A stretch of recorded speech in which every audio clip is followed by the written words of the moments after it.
already. Let me make sure we're good. Hello, everybody. Hello.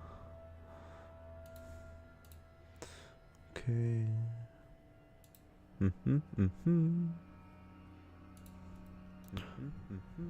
Does it sound okay? My microphone is okay. Does it sound okay? My microphone is okay. Yes, it is. Alright, lovely.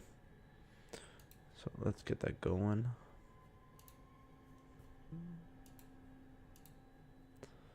Okay. And we might have some music after. Well, let's, alright, so let's see. Where were we?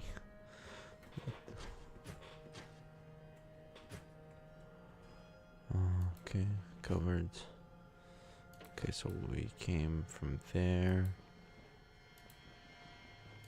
Right? Yeah.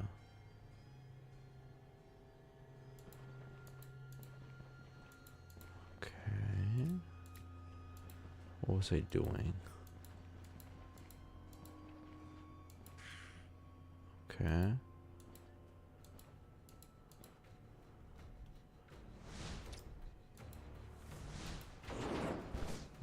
Shoot him. Run. How did I change my weapon again?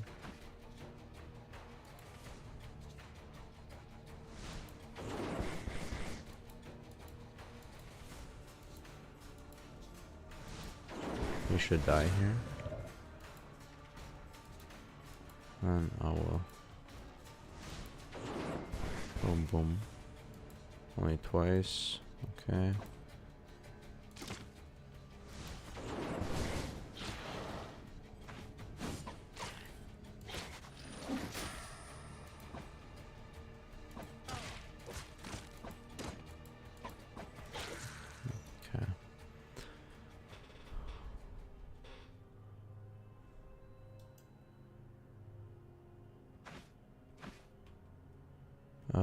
How do I open my C? Yeah, C. I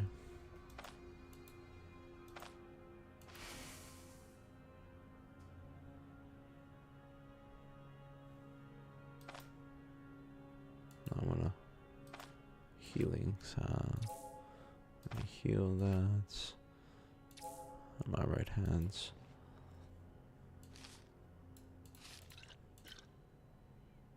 Health replenishes 40.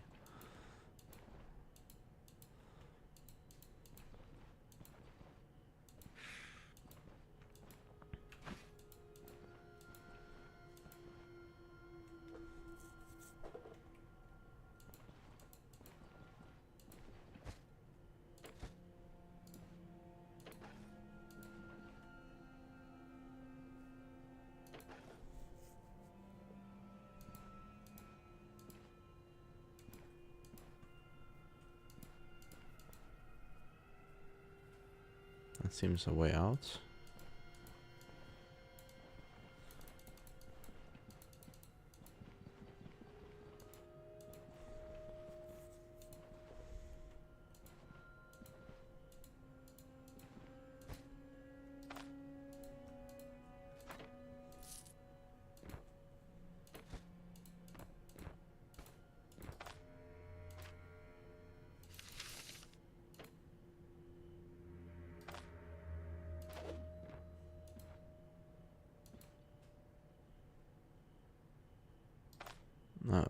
Shut. I don't want to bring both of them though.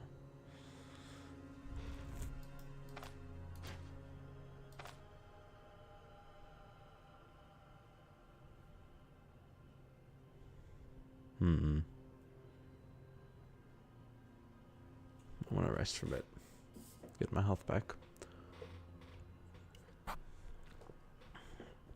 If not, there's no way I'm making this out. Again, I'm hungry. Okay, so I'm gonna eat the potato. Where's that? Apathy. Okay.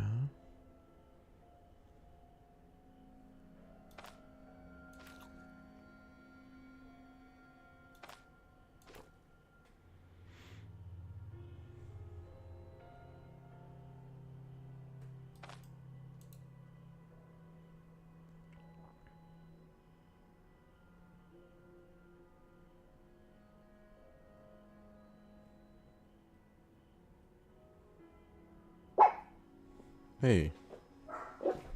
Ici. Hey. Leo.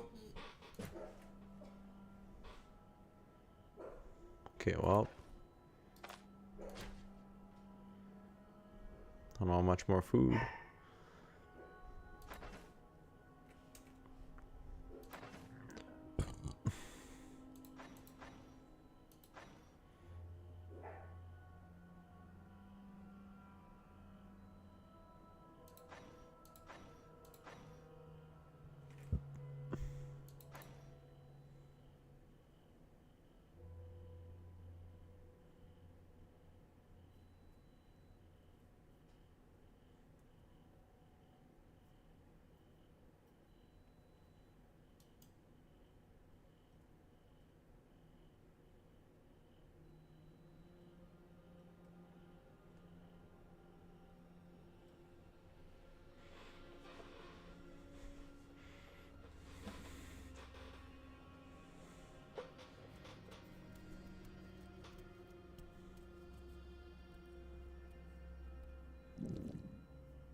Okay. Oh.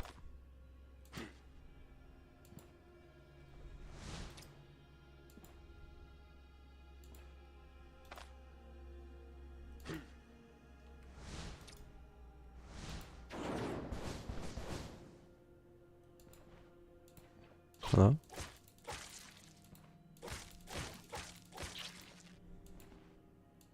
Okay. I left for no reason.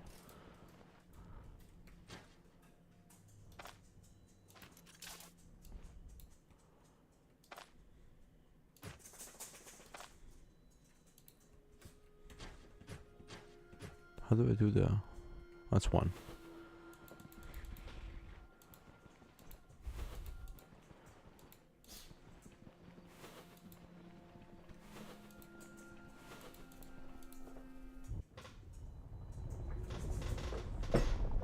Oh, Leo.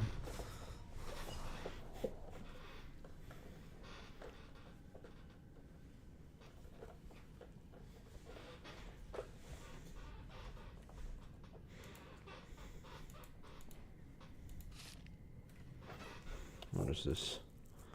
I got a note.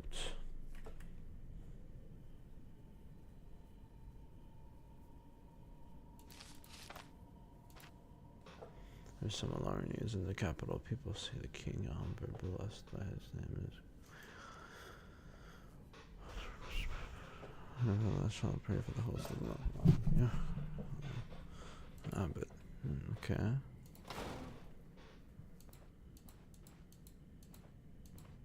Yeah, definitely. There's a bunch of deads here, bruv. Something's been happening. Baron, you are alive. Run while you can. No, don't leave us here.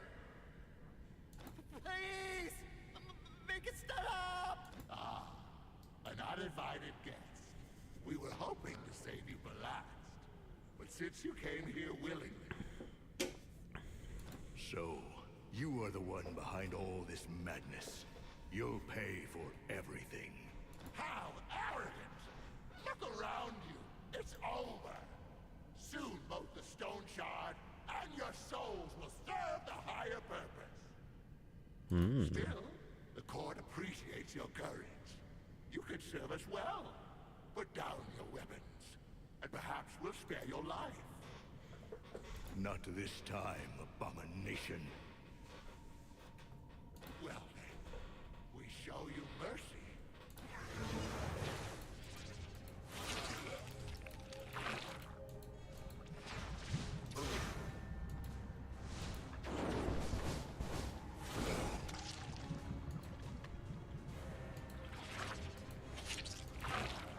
Ouch.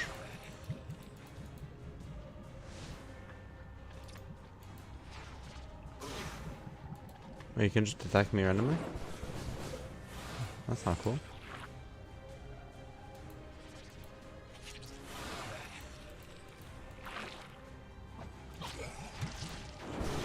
Oh.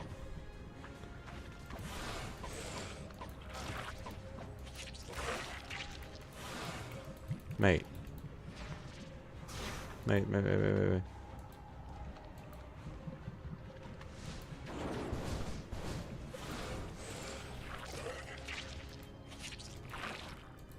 What? Oh. Oh, what?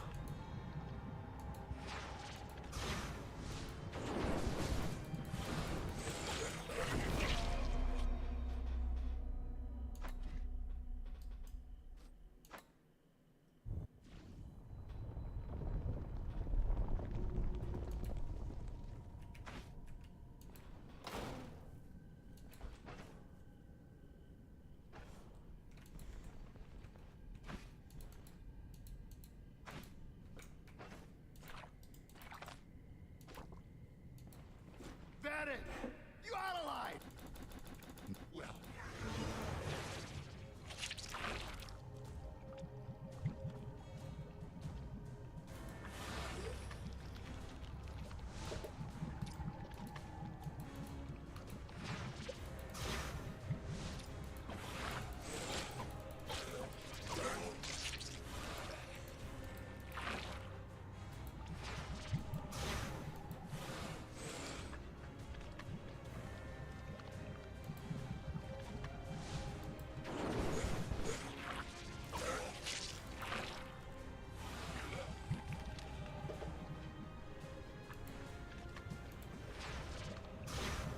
Okay, so. Oh, I can attack that.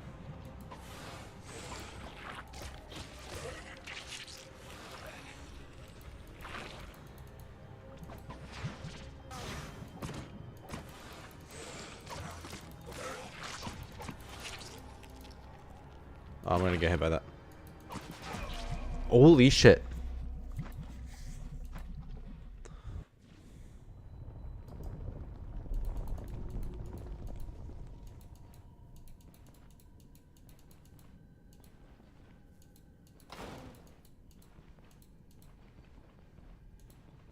Bandit!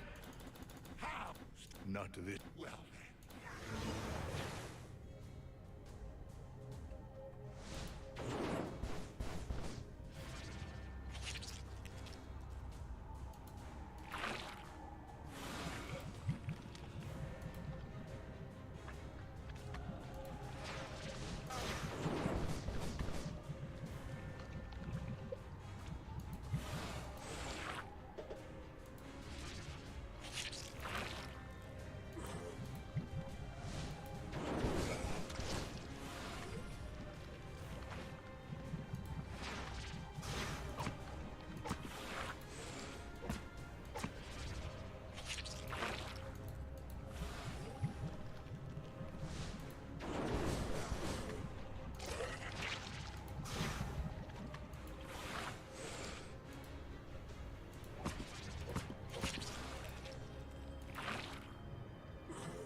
you can stop me. Okay.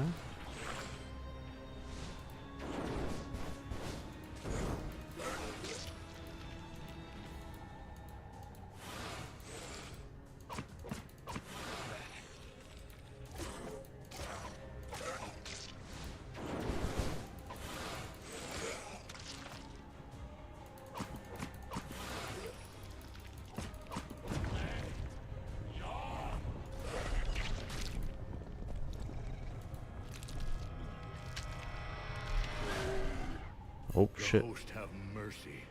What a foul. What a foul beast indeed. Holy shit. Intoxication. Halves the duration of hangover.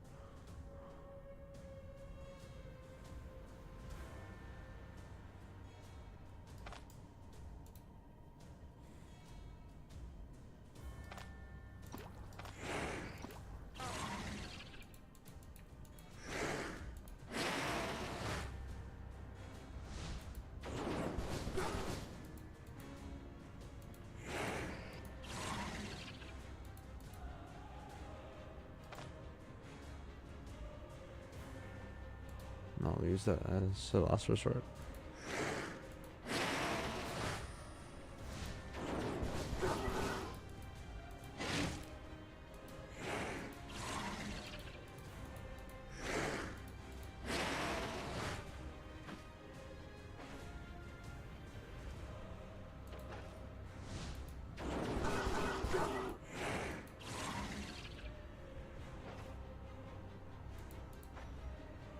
crafting bandage. Holy shit, I didn't know I could do that.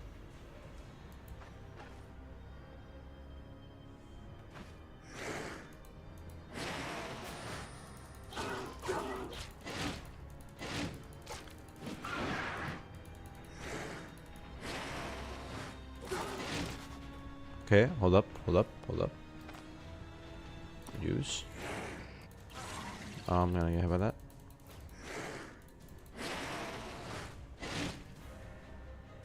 I'm gonna have to use this. Get out of that. I didn't hit him with it. That's crazy. Hit him, hit him, hit him.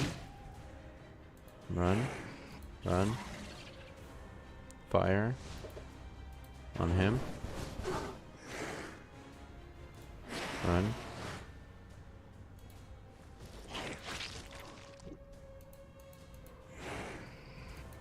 Bullshit. He's gonna dash on me. Okay.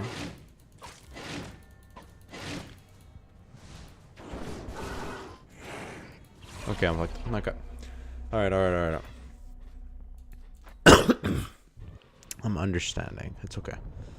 Slowly but surely understanding. Okay.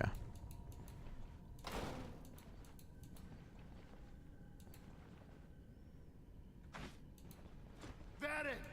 You So, Arrogant! Look around you. It's over. Soon both the stone shard and your souls will serve the higher purpose.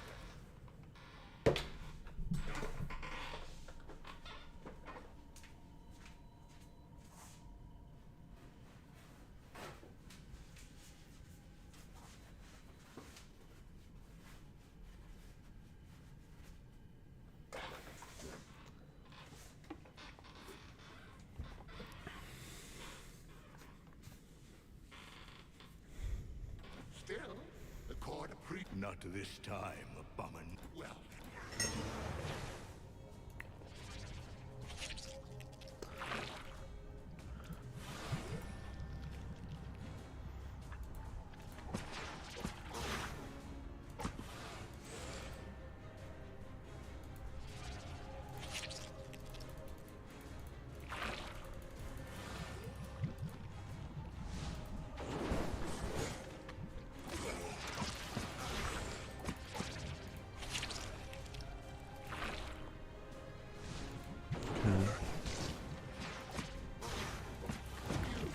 you can stop. Okay. Run around. Fire him.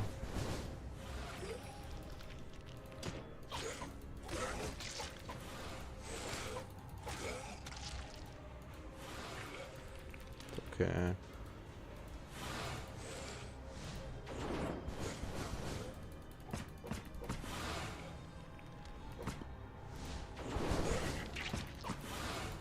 He should be dead here.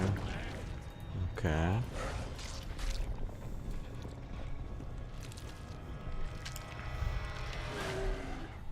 The host have.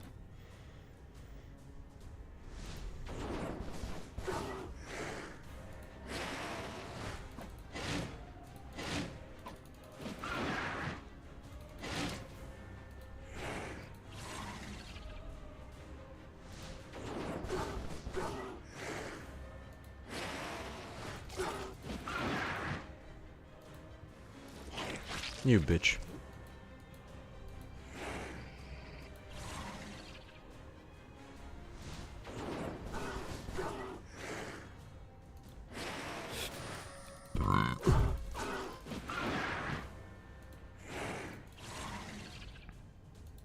Dash at me.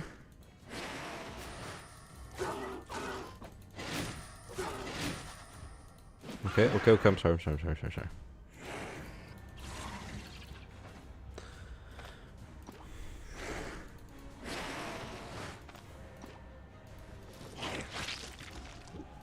Man, you suck, man.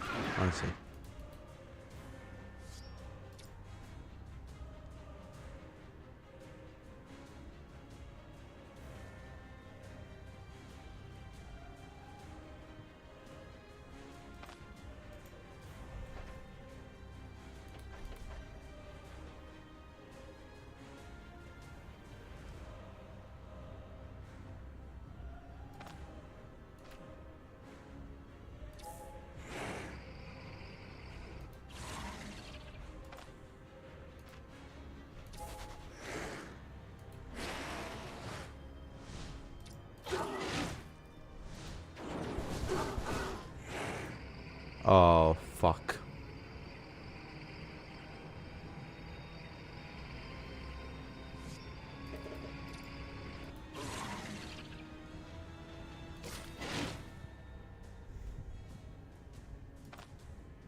The burn. The burn. That's a hell of a trip. Baron, I have many questions. Now is not the time. We have the stone shard. Let's get out of here. Holy shit.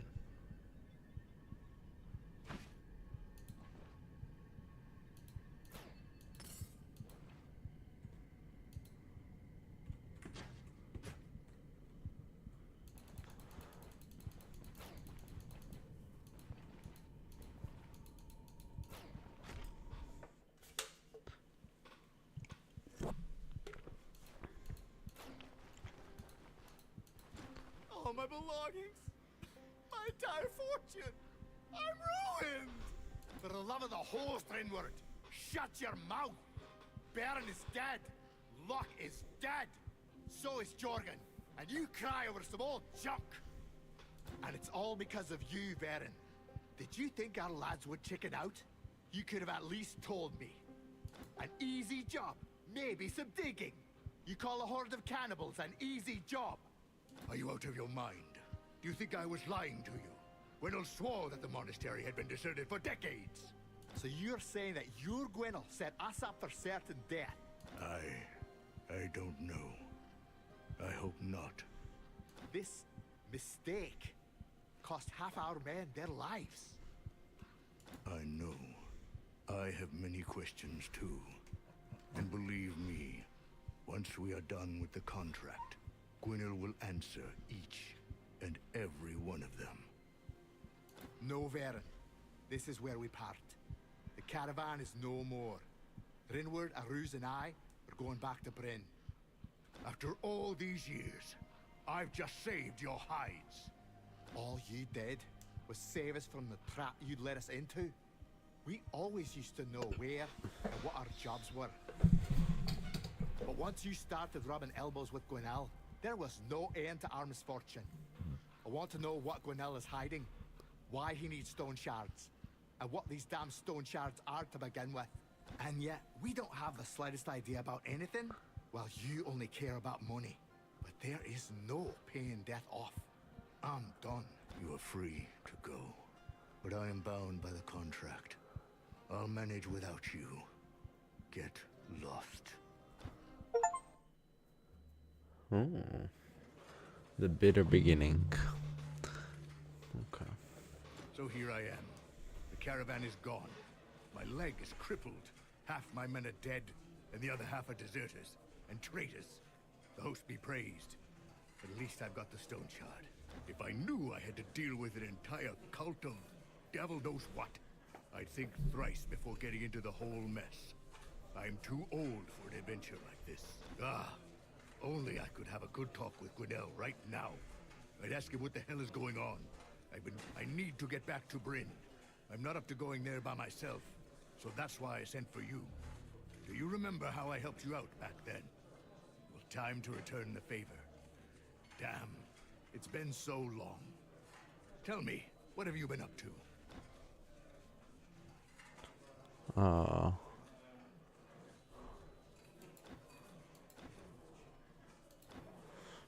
So wait, it's like a character. This is like a second character.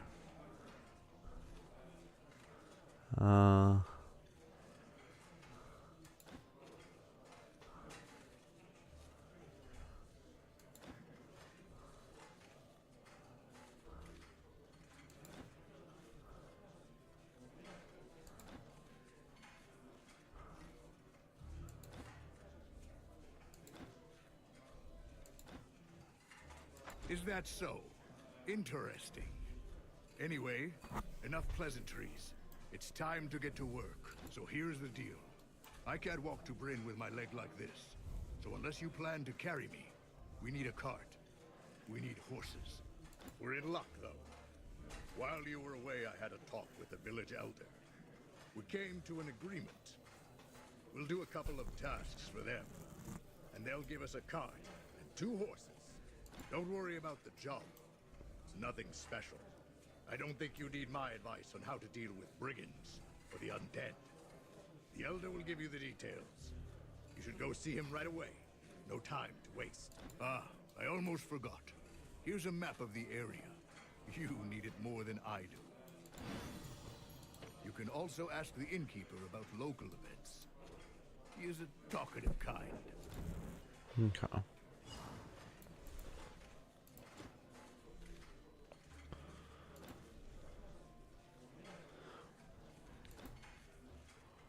What are you selling? So some food.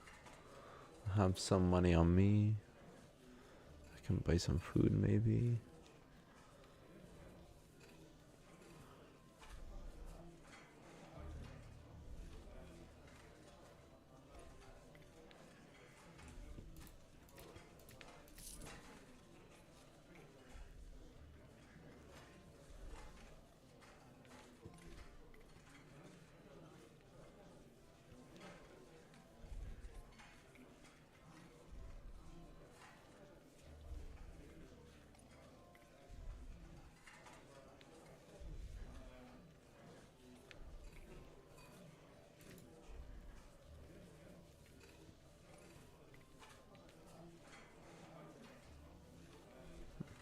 It's got spoilage. Okay.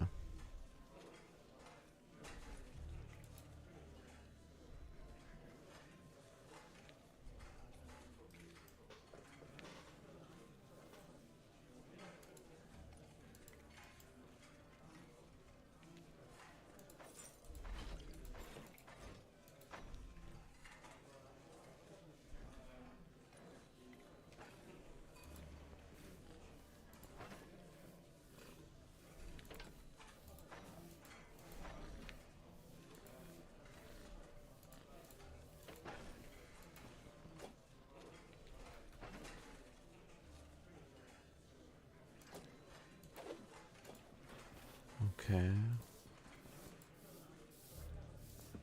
Let's go upstairs and just quickly see what's up. Apple, chess. Nice then.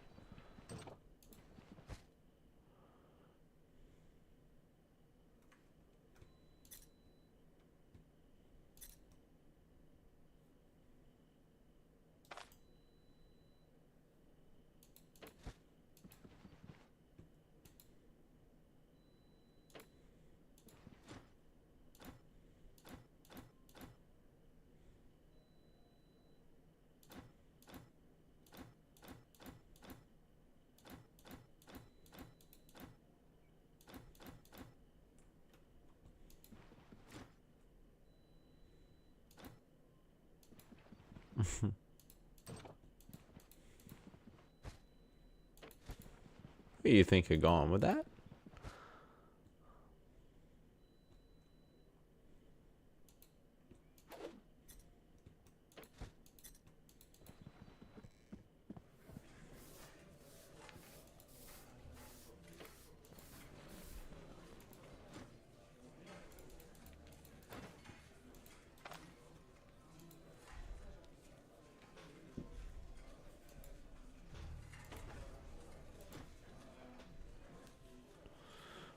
Can I sell anything?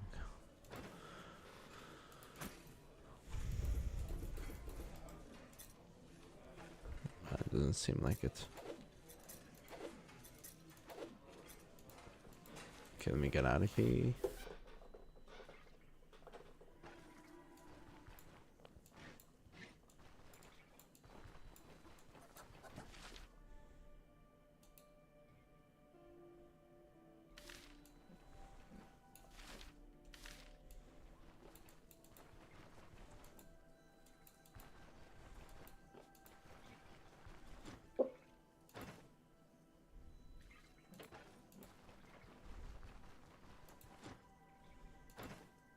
Everybody's selling something.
I have 2 AP points. Let's go.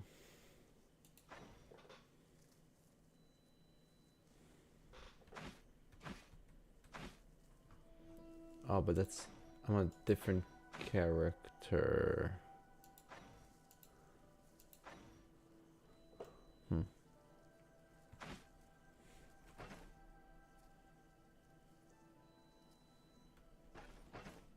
A sword. So...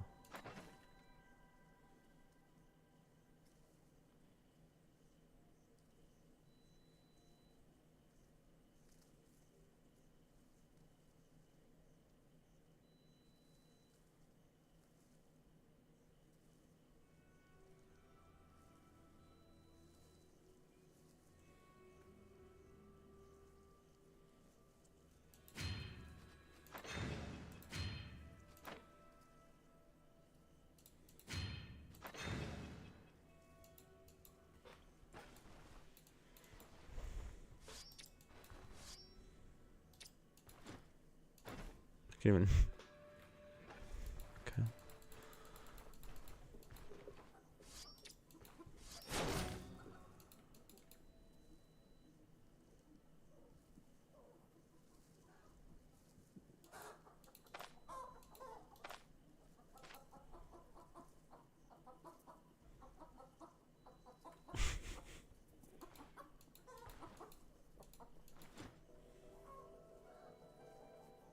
And it,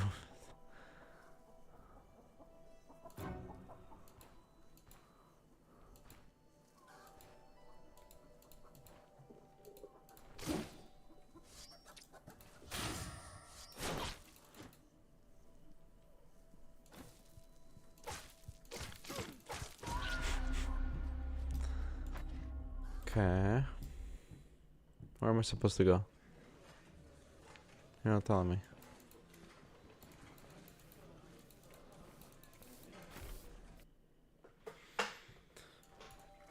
Okay. Who's brain born?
Okay.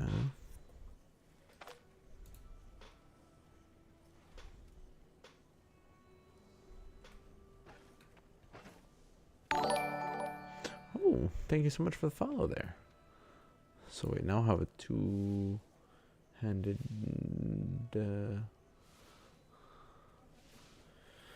what? Two-handed sword, no. Axe, no. Mace. What is this considered? Common spear. So... oh, I'm stupid. Okay. It requires spear, but...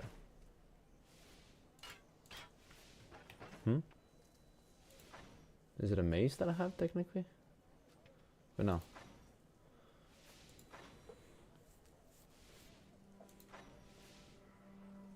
Require two-handed sword. But I have a spear. Oh, ability. Wait, what does it say? Read the current spread. Oh, I need to learn. Oh, okay. So maybe do I have enough gold to buy, say, 200 sword?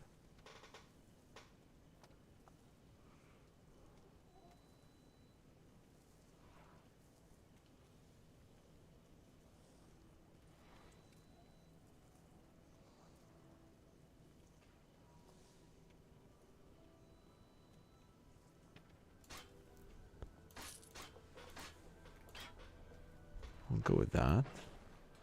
And then 200 swords. So let's say.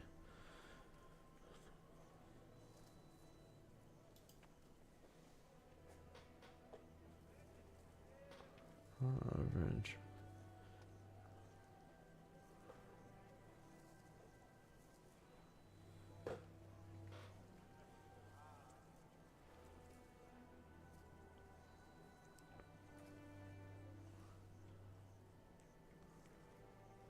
So let me get with that.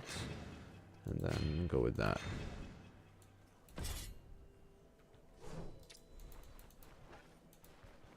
Okay. Everybody here is selling some random stuff. I'm gonna buy some apples.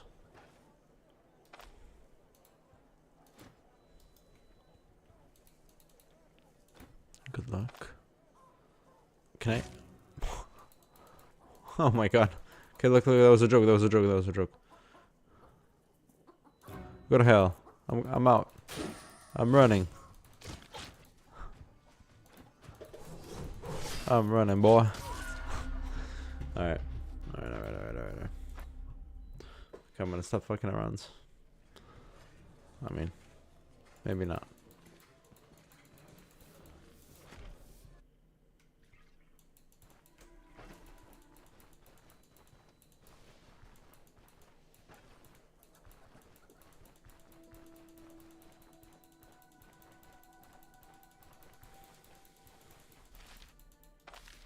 Where do I have to go, bruv?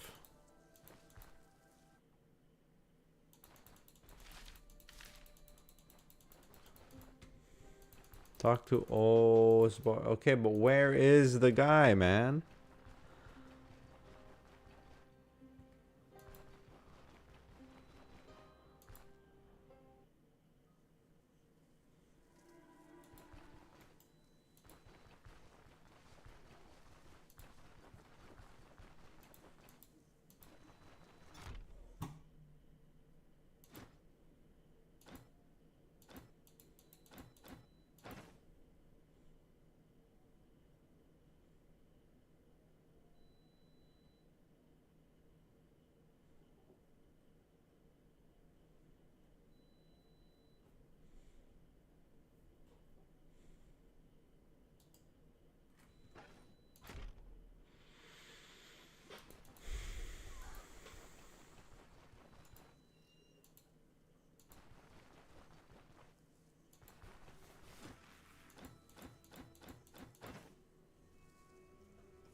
Bro, where do I have to go? Do I have to go up? Tell me where to go at least. Talk to the guy. You're out here. This fucking game is like, yeah, talk to this guy. Of course, yeah, of course. I know exactly who you're talking about. Of course. What are you, stupid? You don't know who fucking Osborok Elder is?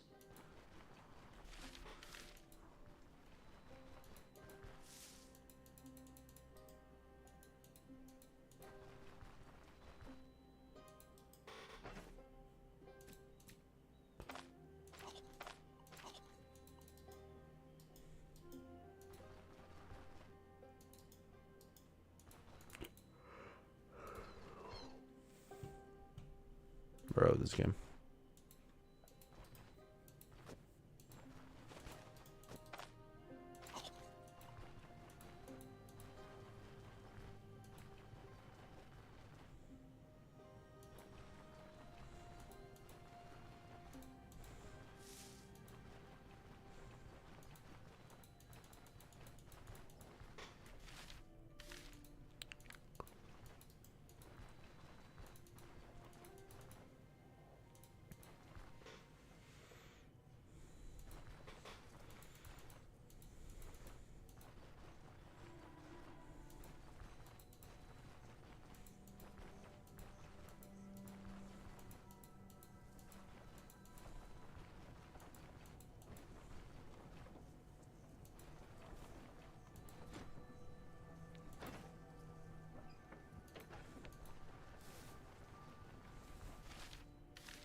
Okay, man.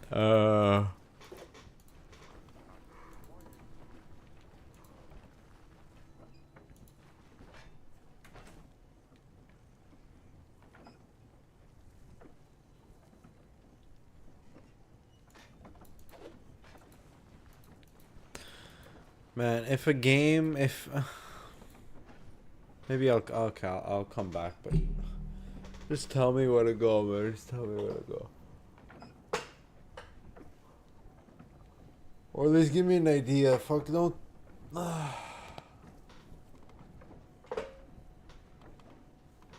Sadly, don't have the patience for this. But I also don't want to look up a fucking tutorial. I just want to play the game.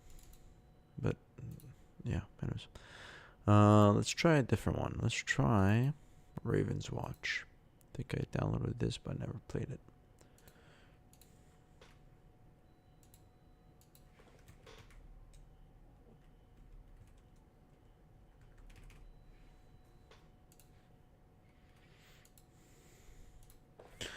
Okay. Okay, it's the same people that made it. Okay.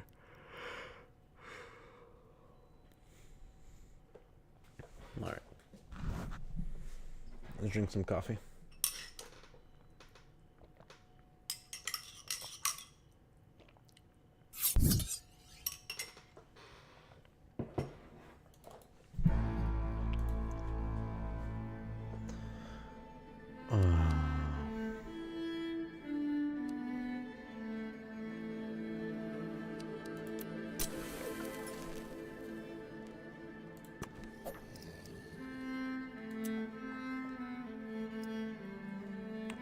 Was the greatest musician of his generation until cursed by the nightmares. Franz the Pied Piper song who would become. Okay. Details. That's. Okay. What is this? Oh.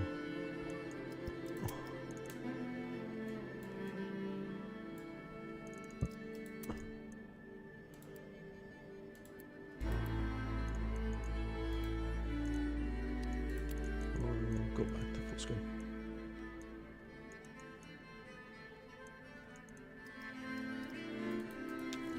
Okay. Snow Queen, Balroof. So he looks like a sniper from what I saw. That's such okay. Let's try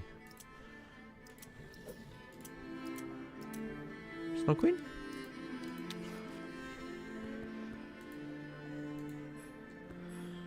Okay, ready? Okay, what is this kind of game? So you just join like that, okay.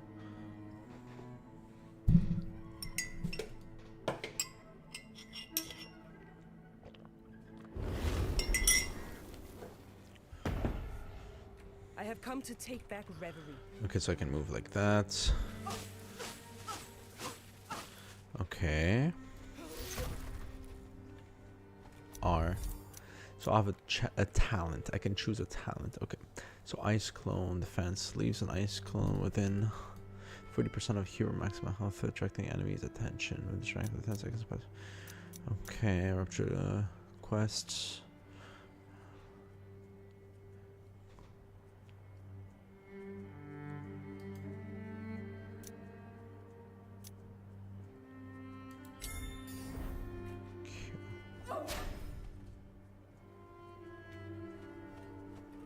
Okay.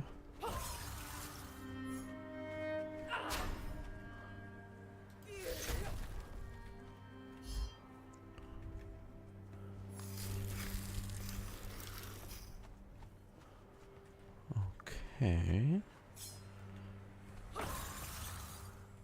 You grace me with your presence, my lady.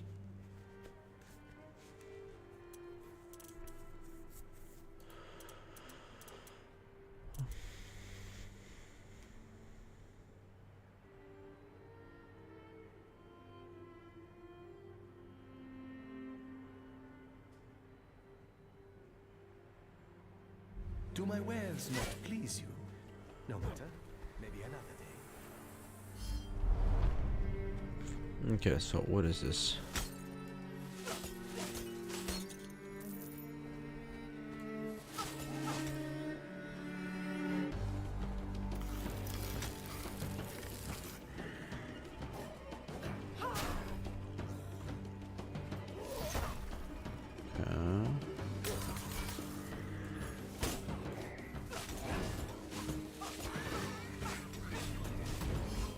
Okay, so they blow up. As quiet as a snowy night. Okay.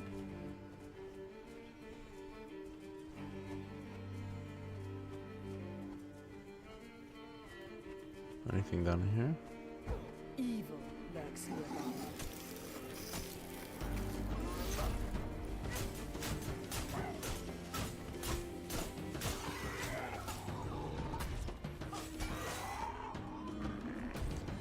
Oh, little piggy, come here.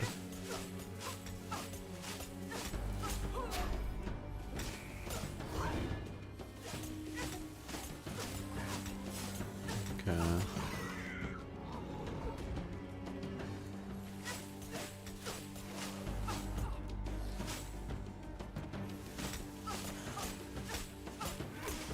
Oh, you little shit.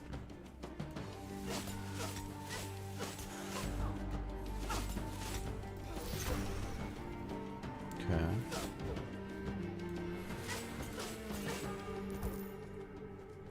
Some sort of gold or something, I assume.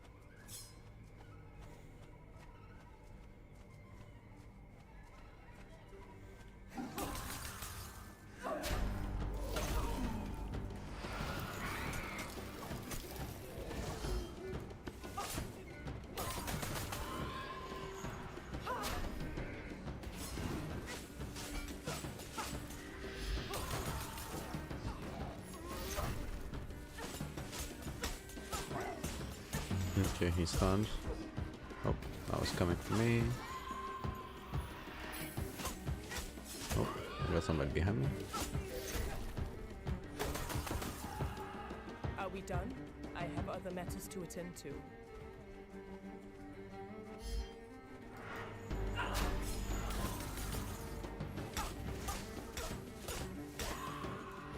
I'm still not sure what my Q does. These shall certainly prove useful.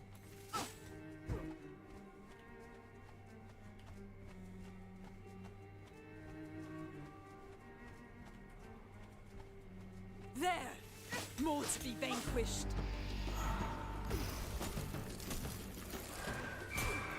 Oh, you little shit.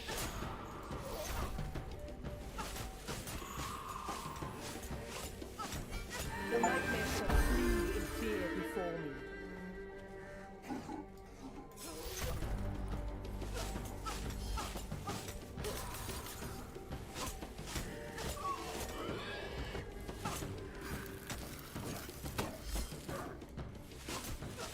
Okay, so if they have the frost effect, they take more damage.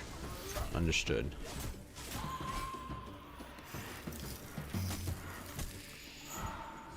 Ouch, that's gonna hurt.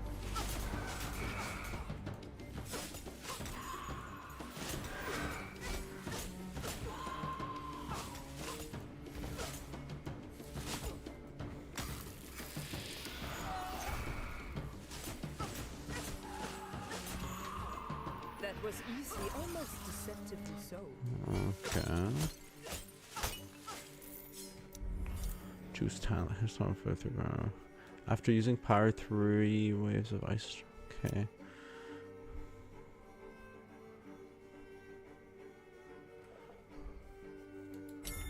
Okay. Powerful choice for a powerful woman. We'll go for that. Not sure what that is.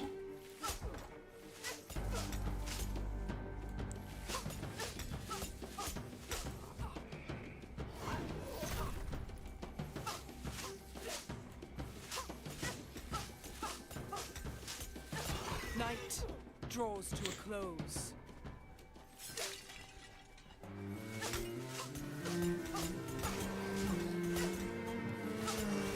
One for the history books.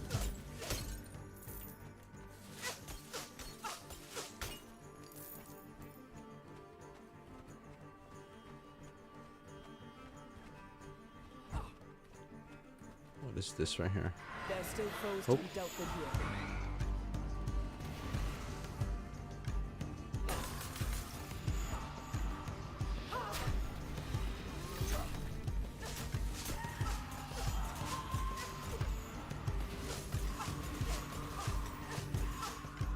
My work here Okay. is done. No. Interact. XP, nice. Okay, I got a bunch of XP from that. That's just not bad.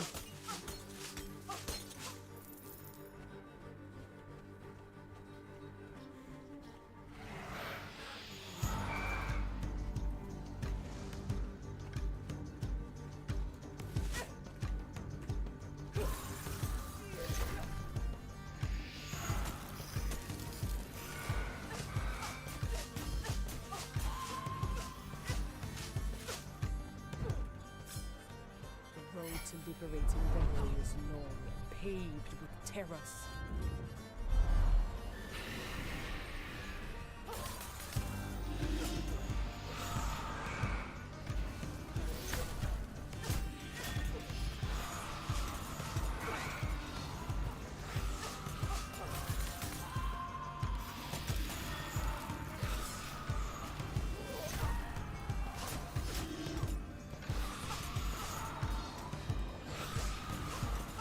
Okay, sorry, I'm concentrating here. Try not to die.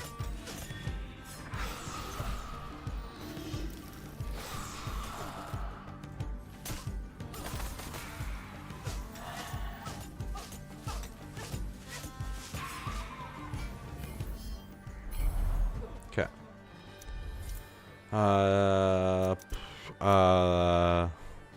Star of Fate. Critical damage. Let's get more damage. More critical damage. Always useful. Let's go up here. This is what, a heal? Not all of them have been defeated yet.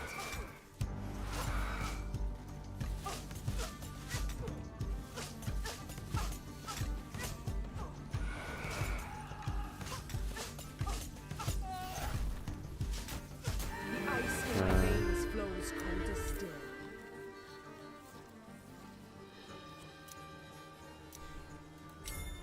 Fit Okay. for a queen. Let me get that.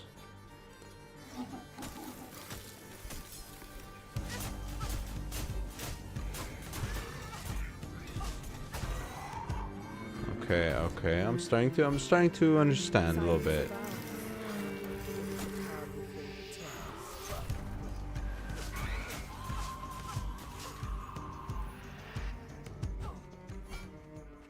Starting to understand a little bit of everything that is happening around here.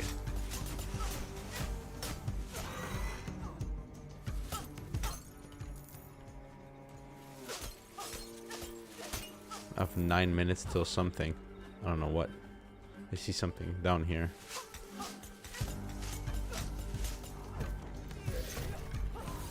Oh, that's... I missed both of my abilities. I'm so good at this game.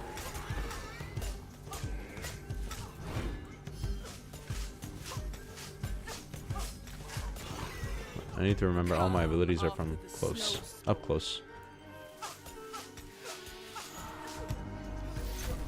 Nope. Once again, up close, brother, up close. Need to remember, up close. You. Or, oops. Keep. You are a vision, my queen.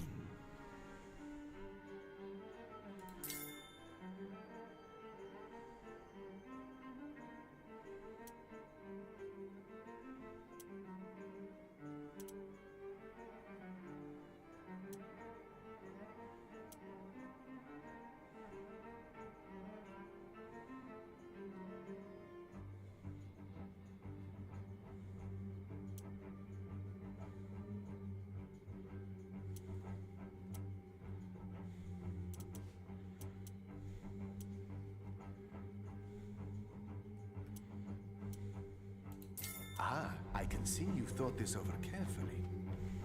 Not really. Whatsoever. Okay, so I got 9 minutes till something happens. I'm gonna try to hurry my ass off. I barely have half the map discovered.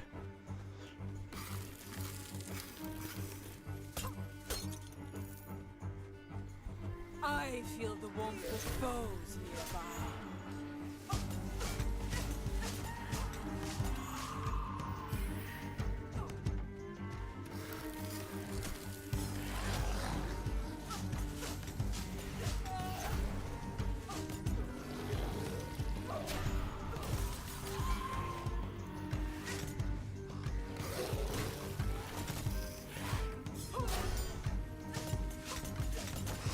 Okay, I understand my cue now. Remembered through the ages.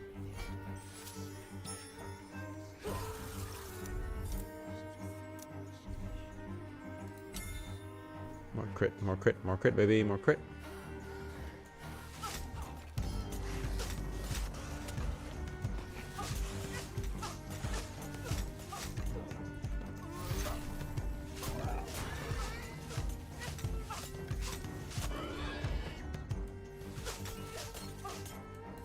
I shall cleanse reverie of their foul stench. Okay, everything's taken care of here.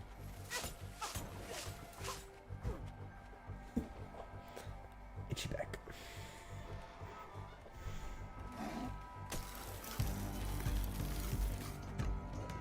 Just you. Okay.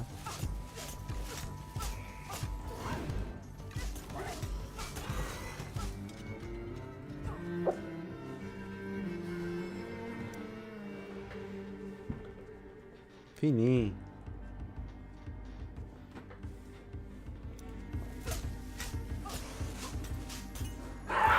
Hey!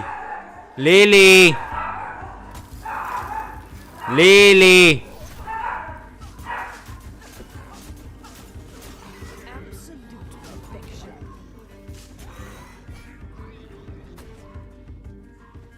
Lily, enough.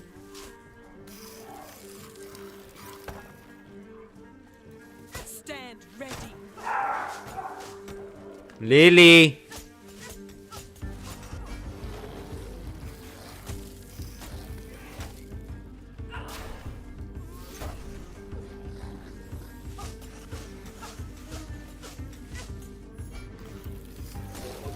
Ouch, I actually ran into that. That's my bad.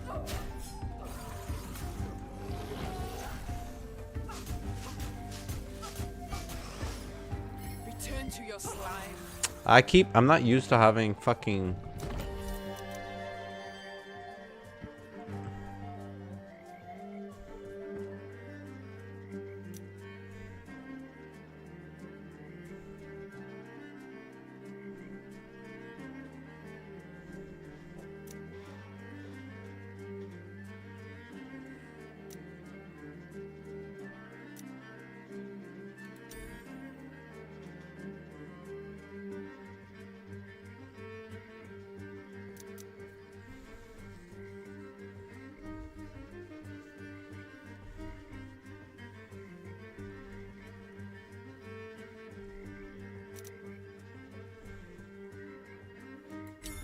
A queen takes what is hers. Whatever, I'll take that.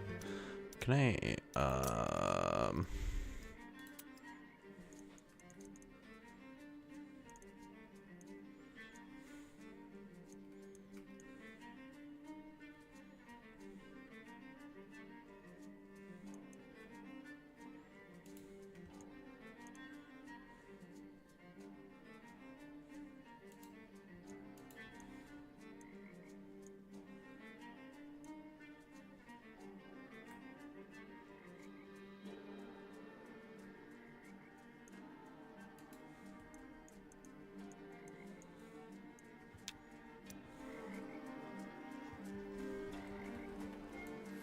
I fear no nightmares.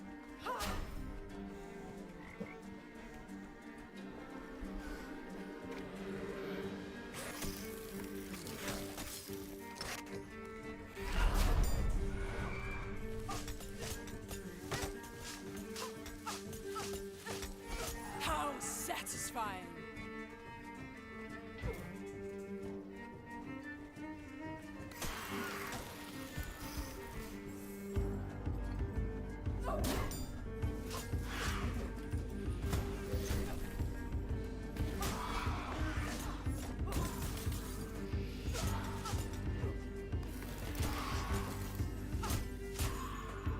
A moment of respite.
Holy shit.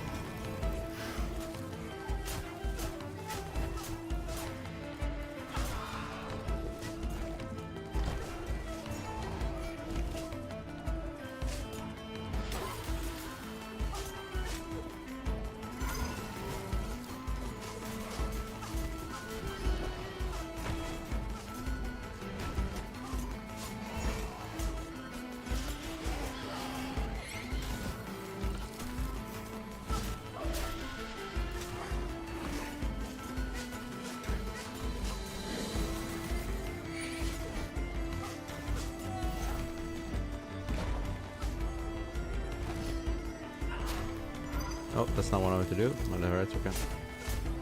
You should be dead here. Okay, next. 3 of them. That's of course that's one available challenge.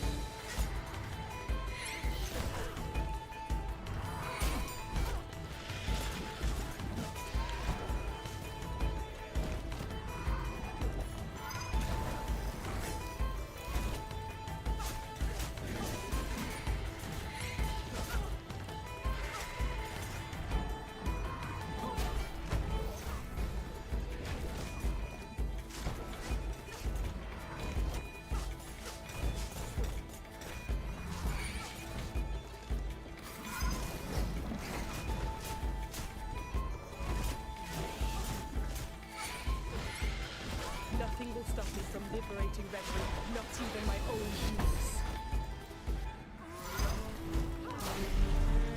Okay.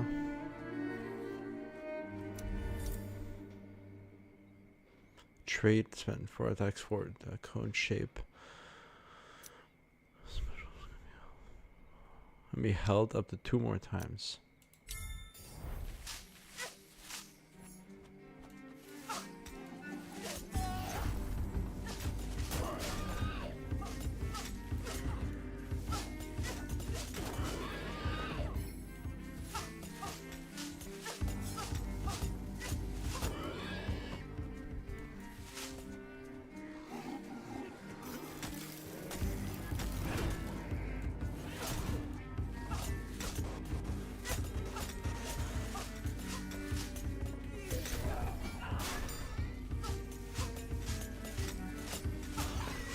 One for the history books.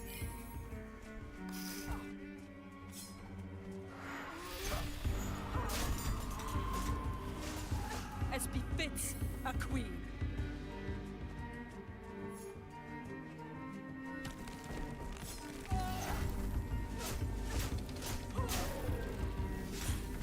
Little spiders.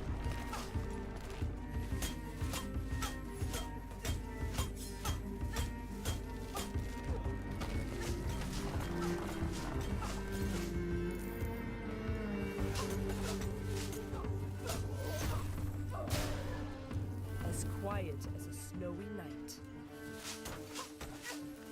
Okay, it's almost down the counter. Whatever that means.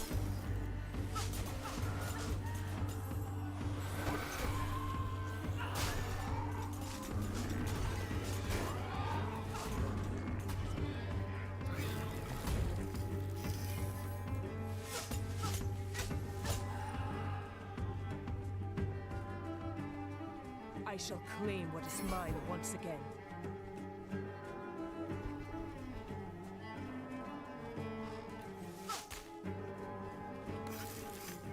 I'm at my wit's end. I need to build a stone fortress capable of withstanding the creatures of the night. This is exactly what I need.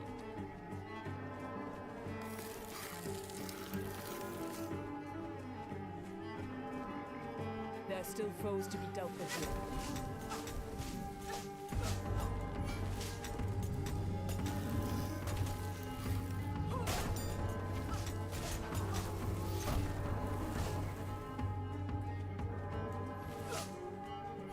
Everything's becoming really red. I'm not liking this. Nope. I went into somewhere.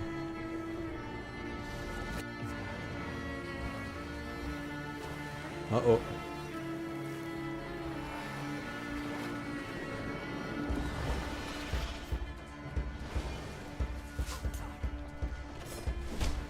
Okay.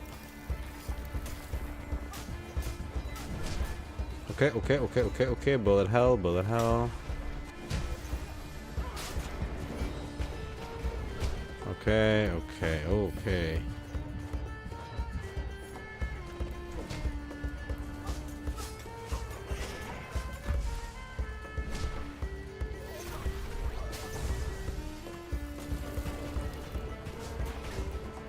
No.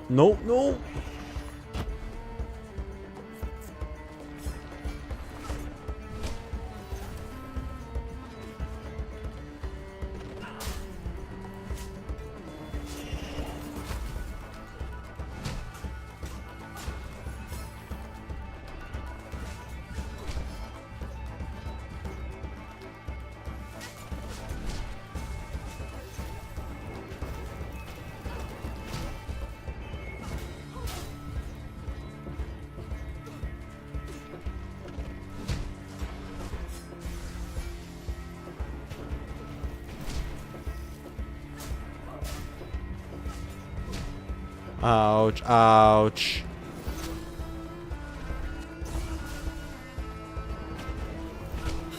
So this I'm so is fucked.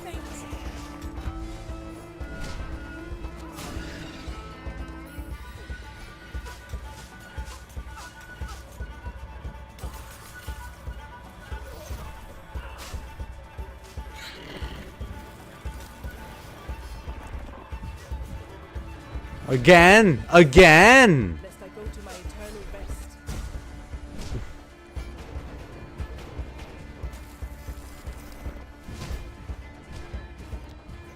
Come the fuck on!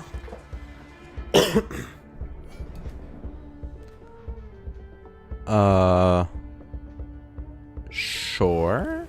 I guess so. So that's the whole point of the game.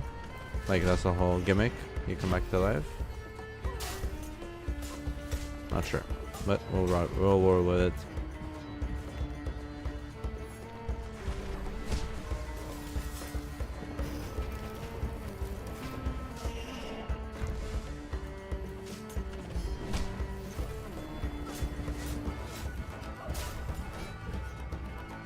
Ouch.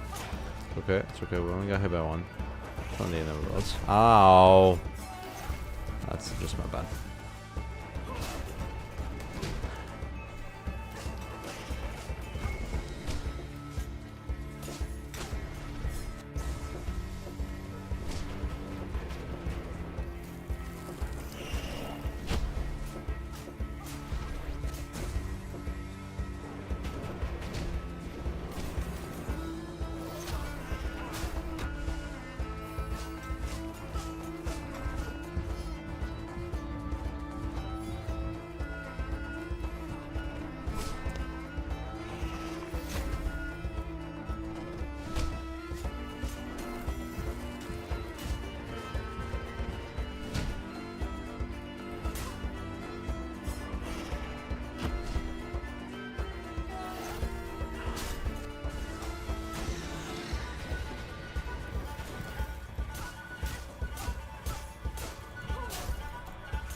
My strength ebbs.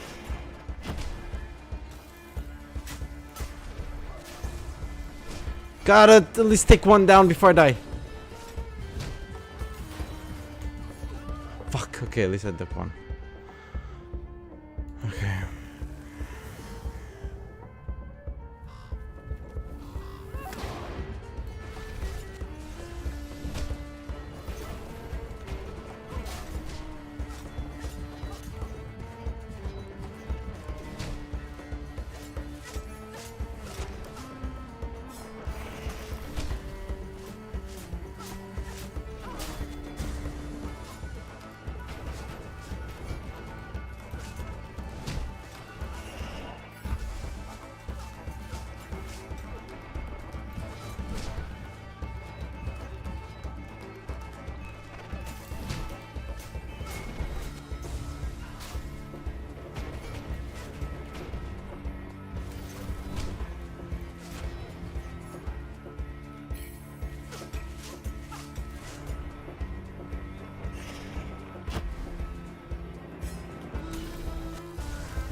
I'm just gonna get hit by all of them.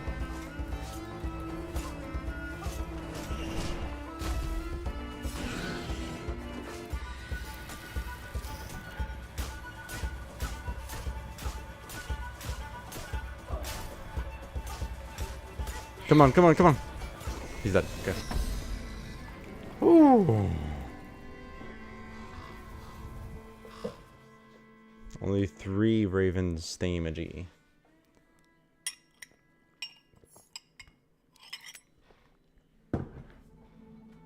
Let's continue.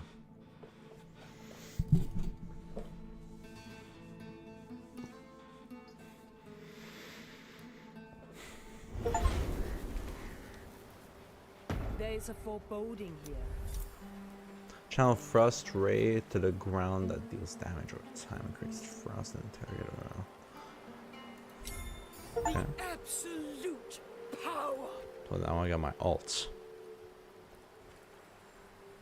I am most pleased to see you, my friend.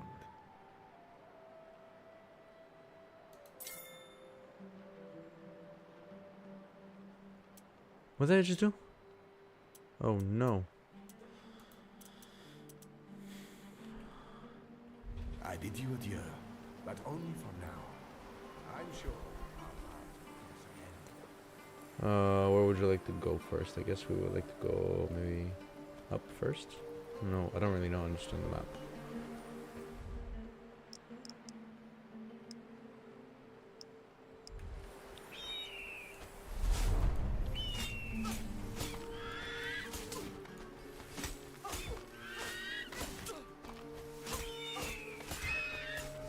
Oh shit. Okay, you guys are a lot.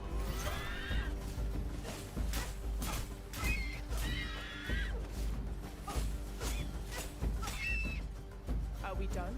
I have other matters to attend to.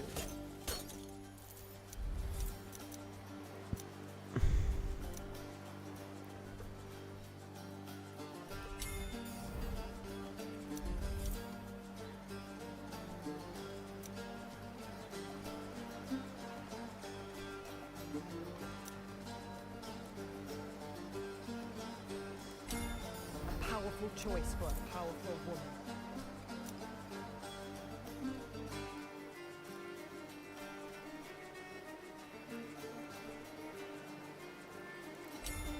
Fit for a queen.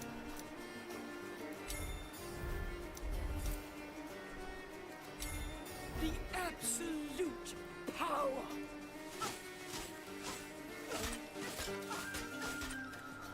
Okay. I feel the warmth of foes nearby.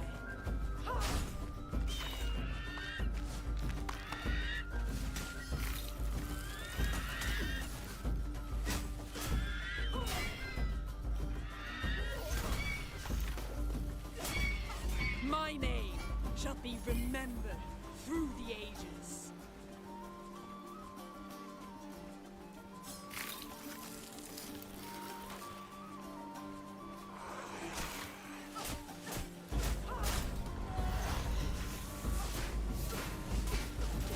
Ow.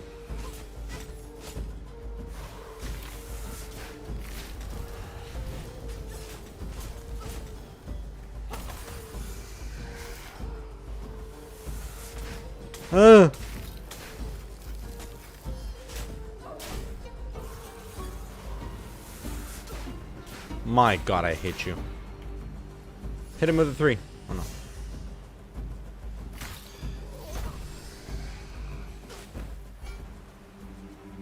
Silence abounds. It is the calm before the tempest.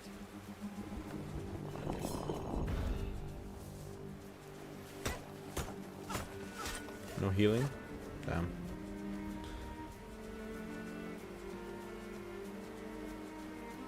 There's a healing right here. Okay.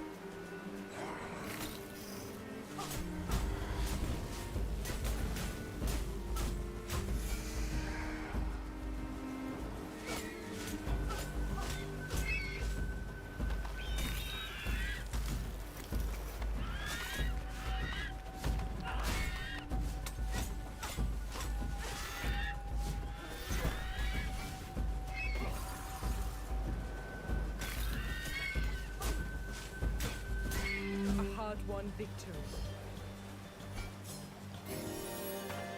Okay.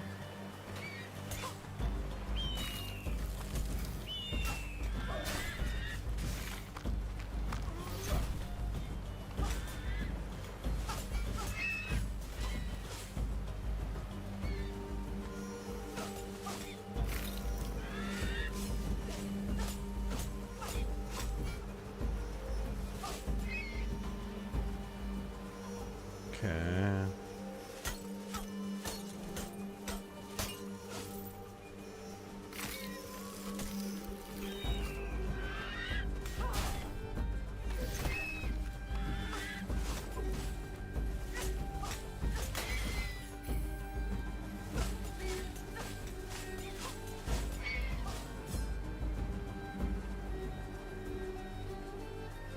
Not all of them have been defeated yet.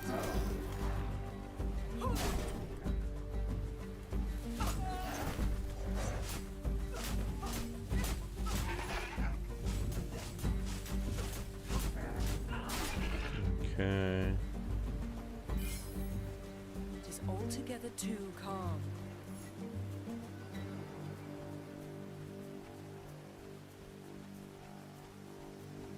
Let's go up here, get this. Whatever this is. Prepare to meet Oh your yeah, that doom, thing. fiends! Alright guys, we can talk about it. How satisfying!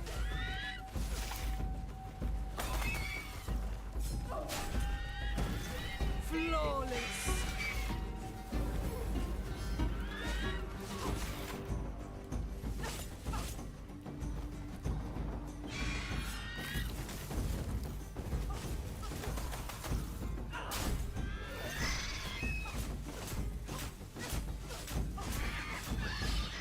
Try using your talents when they're frozen solid.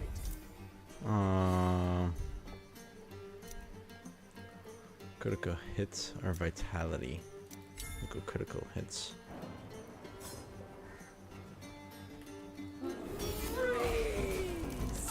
That's it.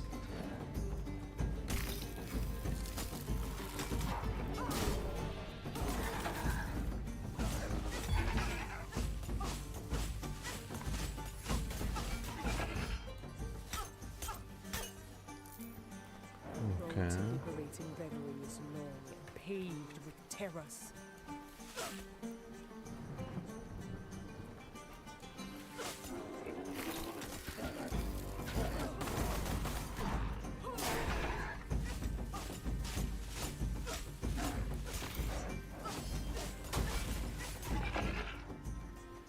Okay, so I think I understand the combo.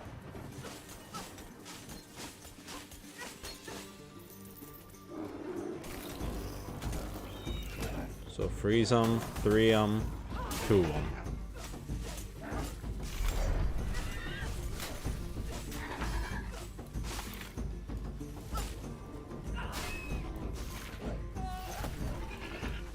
As quiet as a snowy night.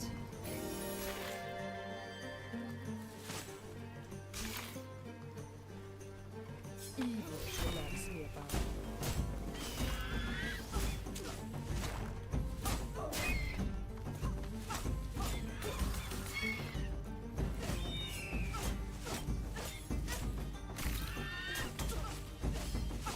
That's not very nice.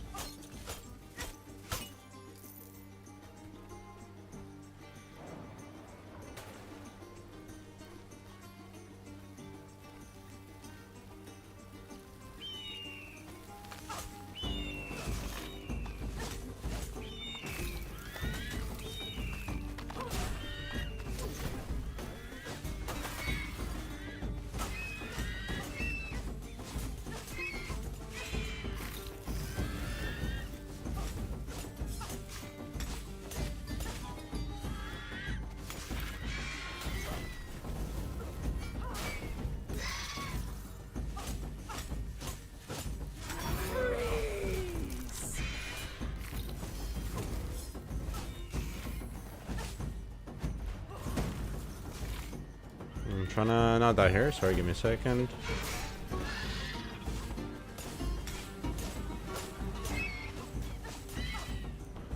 Okay.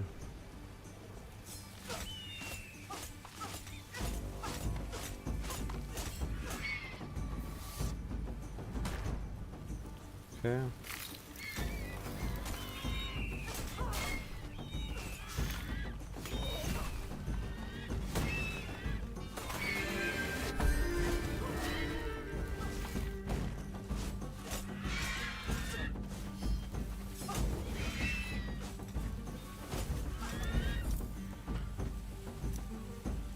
Oh, please. Exactly what I need. Exactly what I needed. Yeah.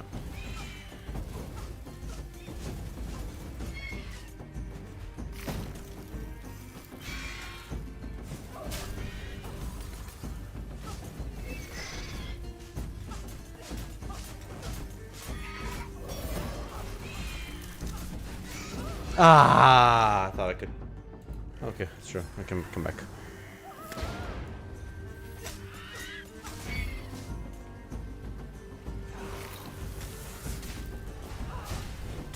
Oh my god, I'm just standing in there.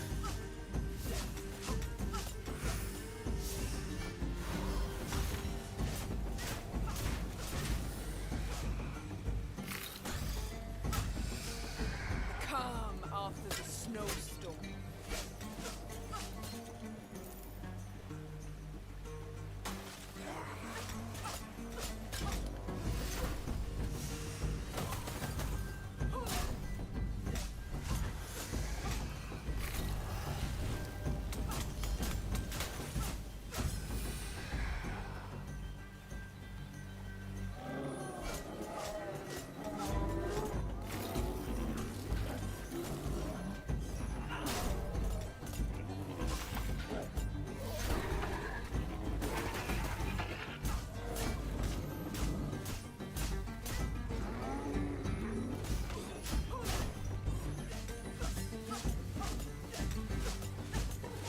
I have earned my rest. Okay.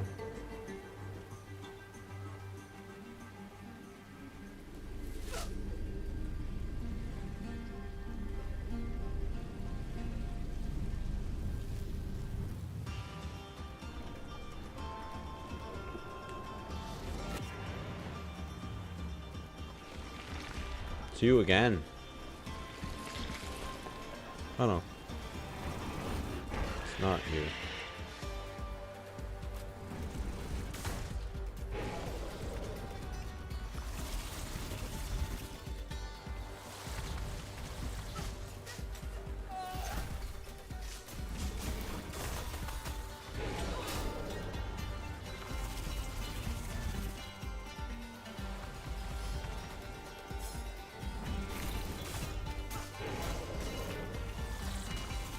Oh my god.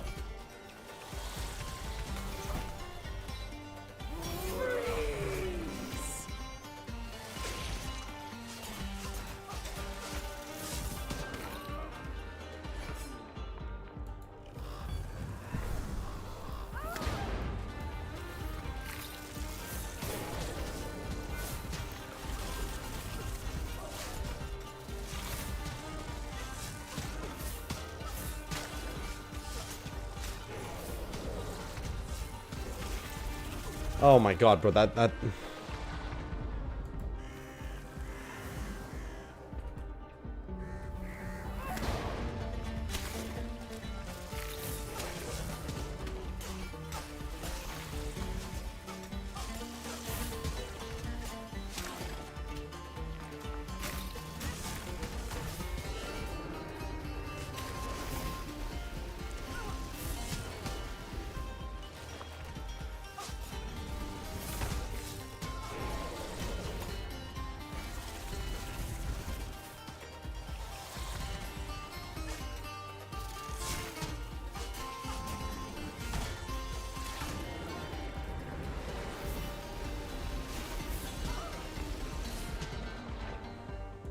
my last life.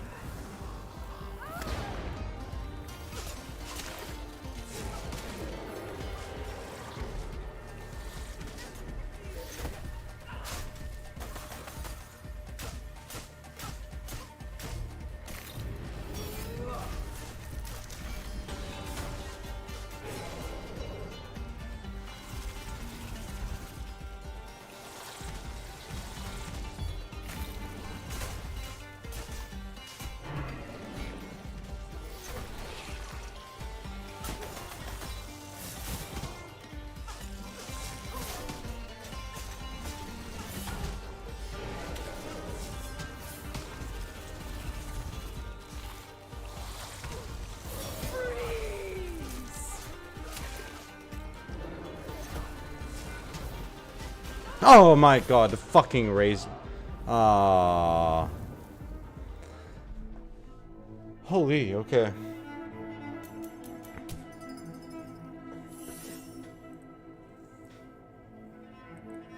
Okay, so I don't really know what I'm doing, but I made it pretty far, I would like to say.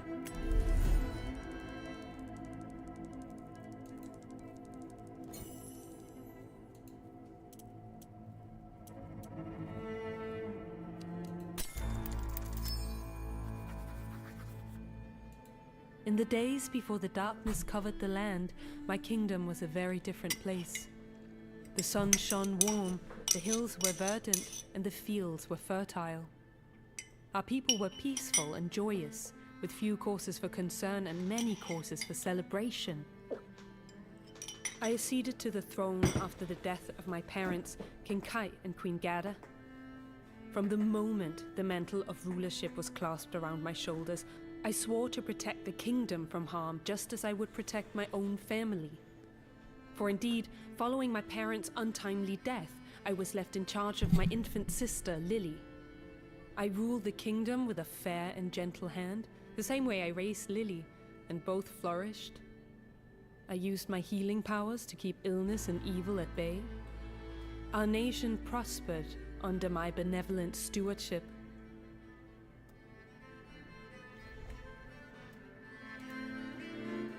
In the days before... Interesting. Alright. So now we have a new character. Wukong. Let's try Wukong. Never saw the bottom to do a god's job. Let's try Wukong.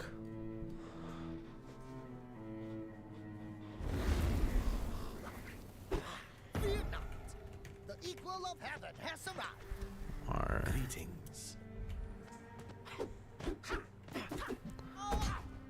oh wow, okay. He feels nicer. He feels much better.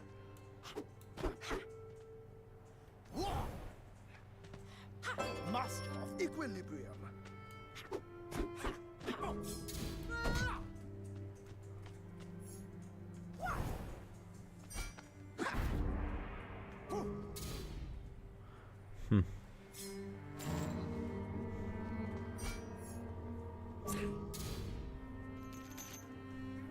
What is my...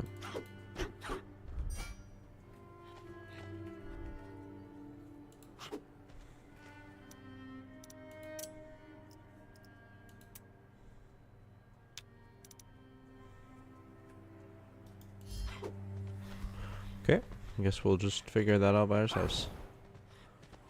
1 is a dash, 2 is a shield.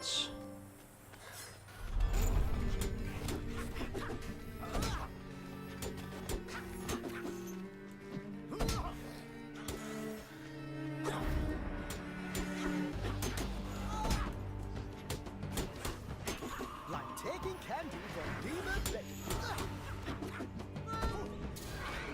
Oh.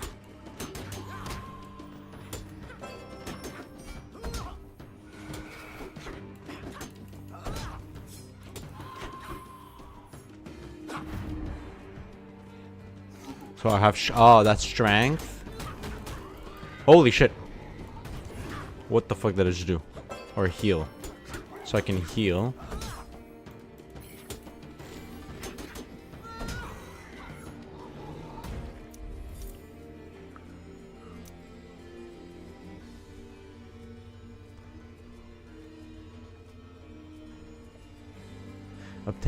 Obtaining a magical object with a rarity.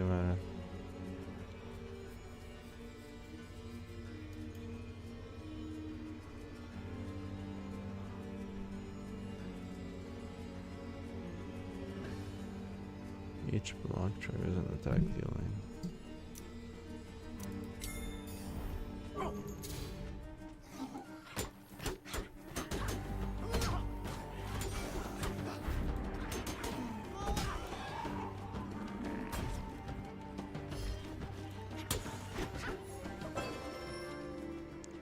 So now I heal.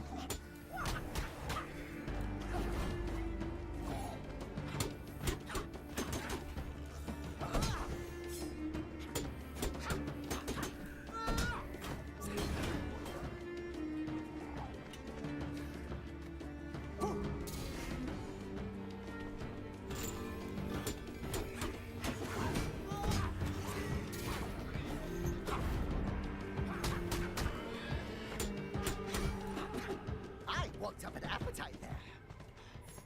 Okay, he's interesting. He's very quick. He's very fast paced. Okay. Like a bit almost too quick for me. I sense a new subtle evil.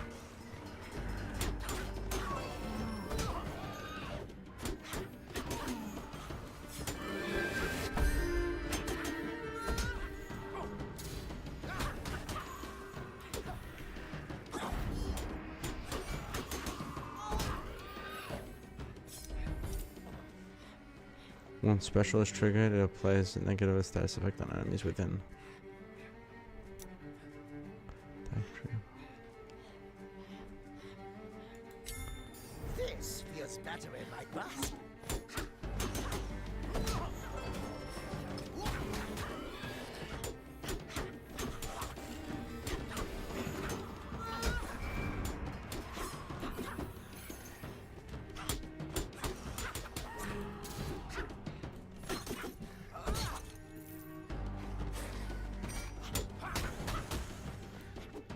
Nice. That felt nice. That feels nice. Just pop, pop, pop.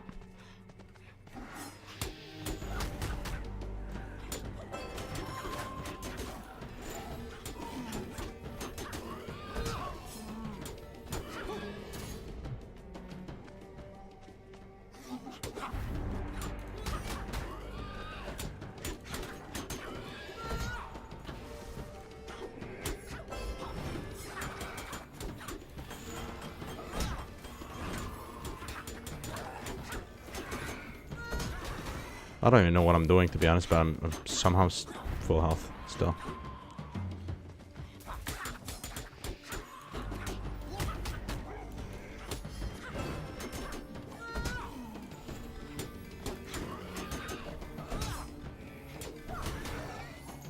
Okay, this game feels nice. I like it. Something about it just smooth.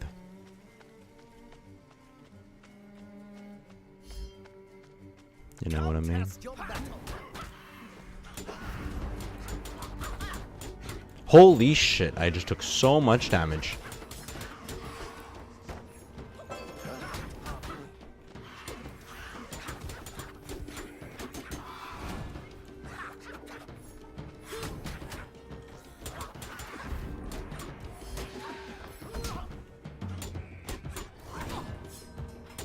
I need to use my block.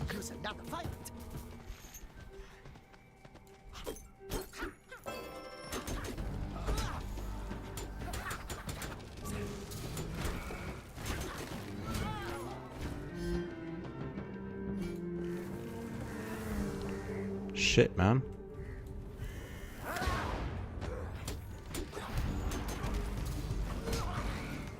Oh my, I'm about to die again. Okay, no, okay.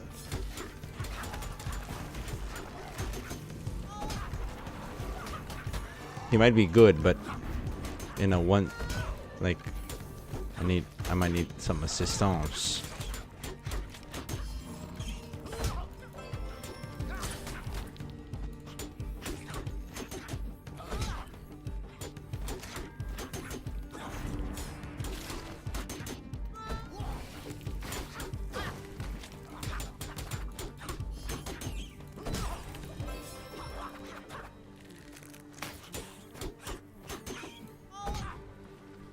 Yeah, I don't deserve to be alive here. Patience is for the uncourageous.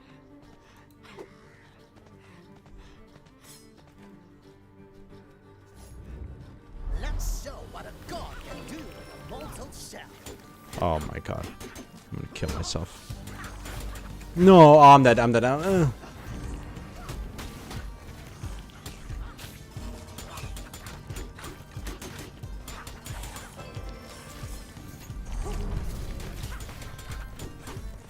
Poison, poison. This is not the end for me. I'm so fucked. I'm so fucked.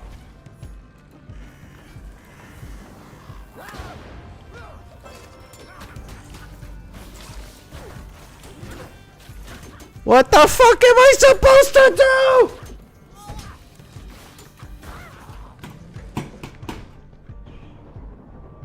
You know what? Nah.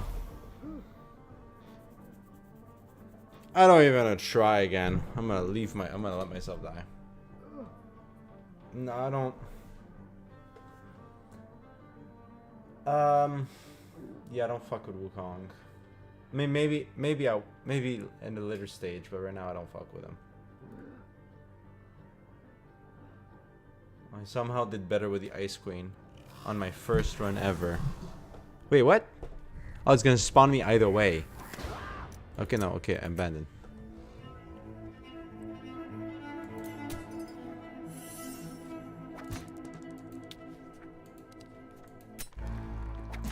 Okay, let's not do him again. Let's try him. Music is my sword. Music in my sword.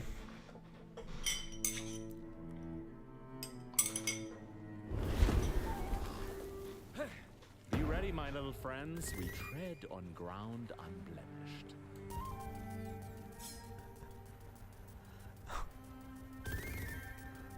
What the fuck? Pitter-patter-pum!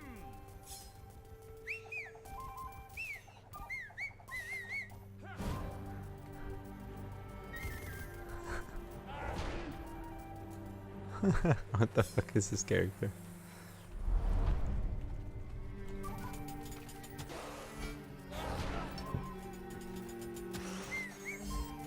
You did well, my tiny friends.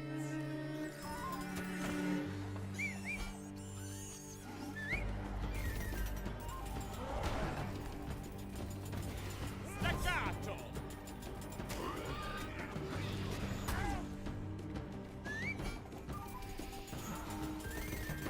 Oh, bro. Brrrr. That's funny. It's funny as hell. Brap. Deserves a round of applause. Bri brap.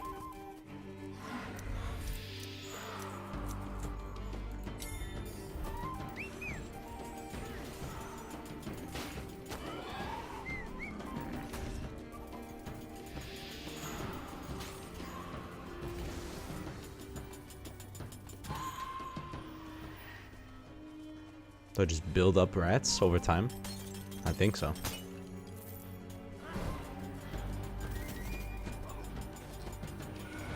Blood is pounding in my ears.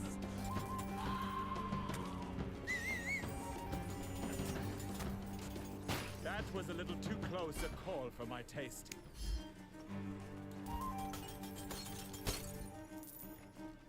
Yeah, I kind of need some health. More nightmares out here somewhere.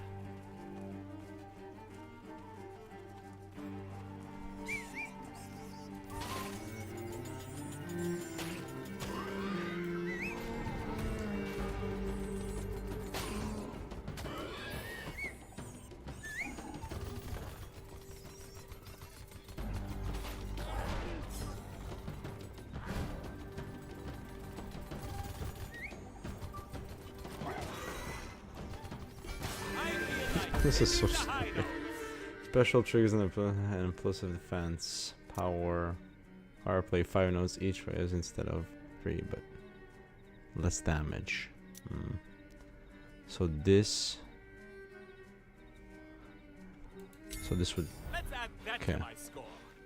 imploding. Okay.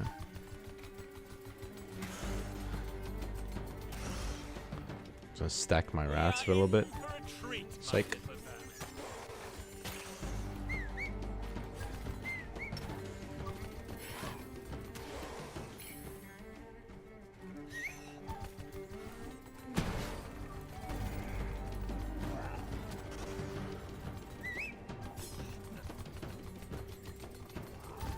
You'll make me proud, my trusty vermin.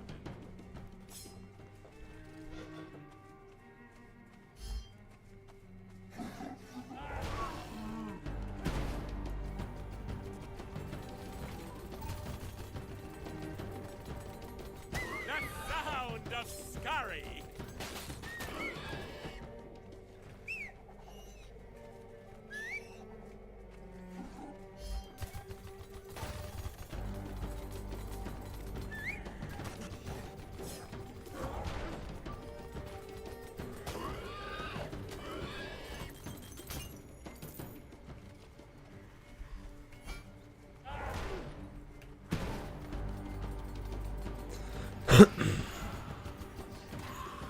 Okay.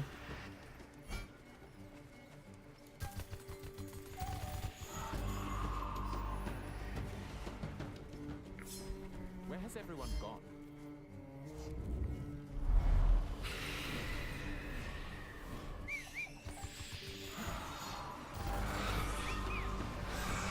Fortissimo!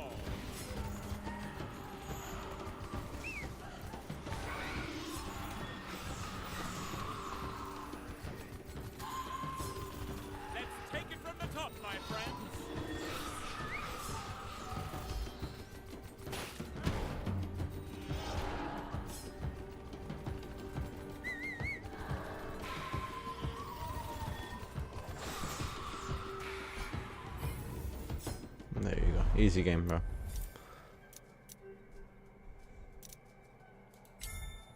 Give me more vitality, I guess. Yeah, I don't want. I'll never say no to more vitality.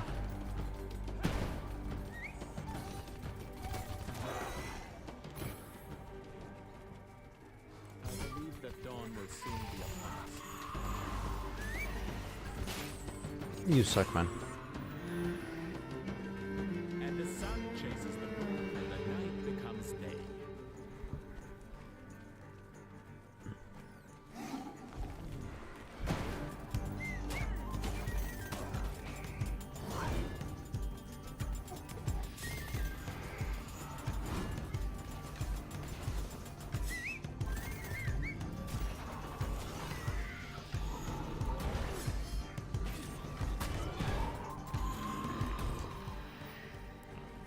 Okay.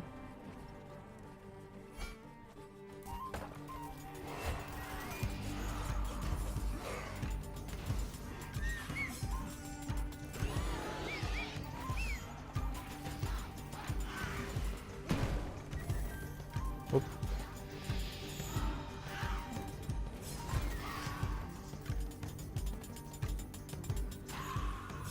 The final Tick tick tick tick tick tick tick tick tick.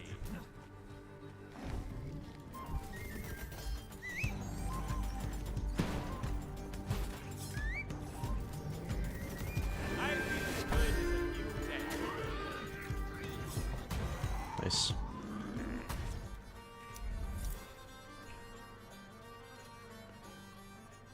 After hitting an enemy with the fence, after special effects expand the area, explodes certain. Okay. Practice prepares, performance pays.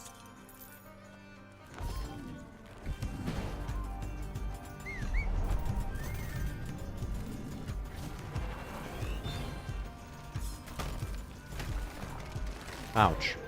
Not nice.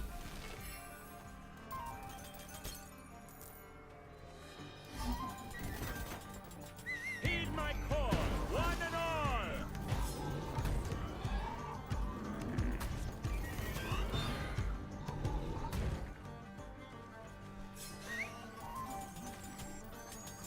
My little darlings. Ouch, ouch, ouch.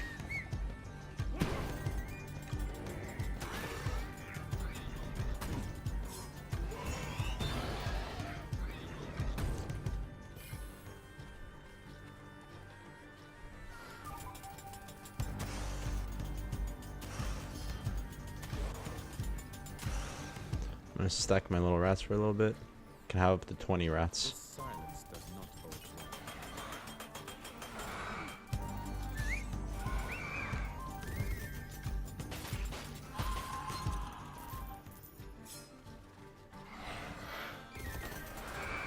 You little shits. Purpose and panache!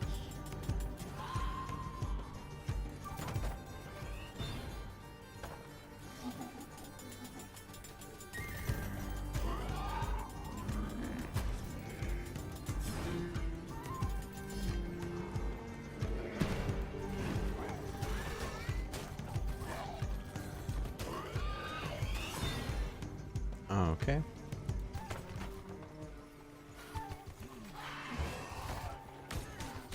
Ouch.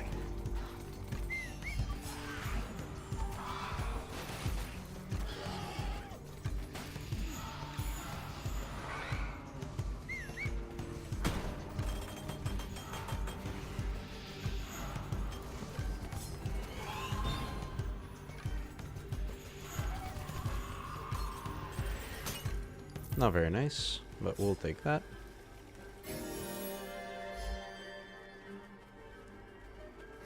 Perfect! We've got ourselves a new public!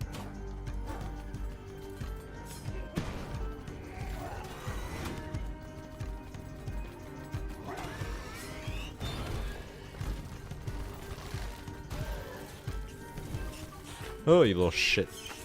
Allegro! Allegro!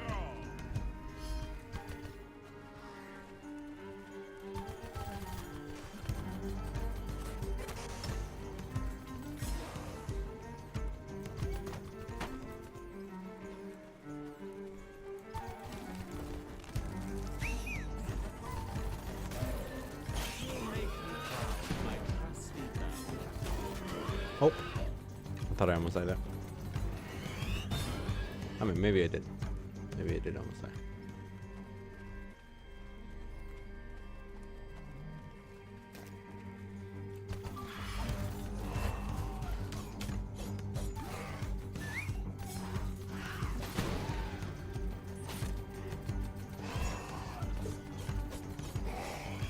One more false note, and I'd be dead.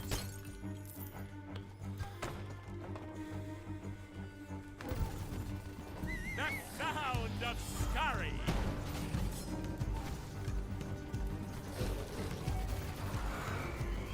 That's what I call playing staccato.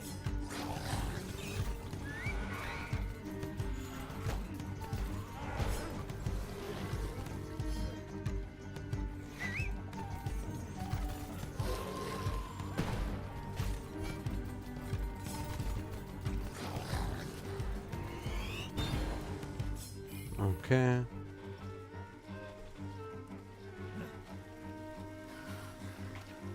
I am fight-worthy once again.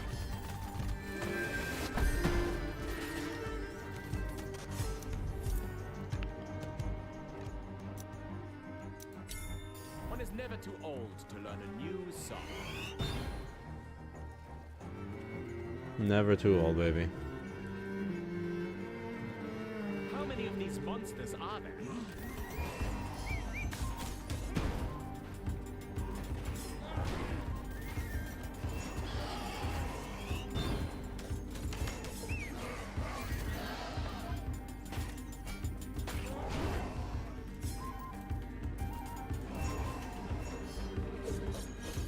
Fortissimo! Oh, son of a bitch. The hairs on my neck are astir.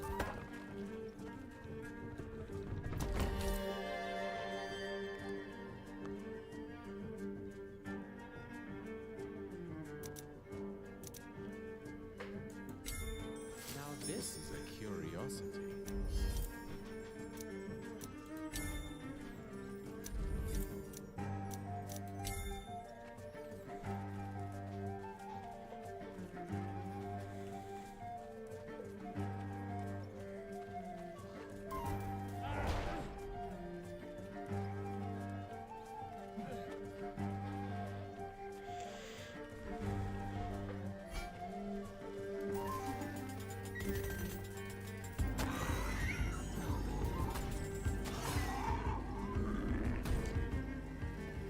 I feel much better.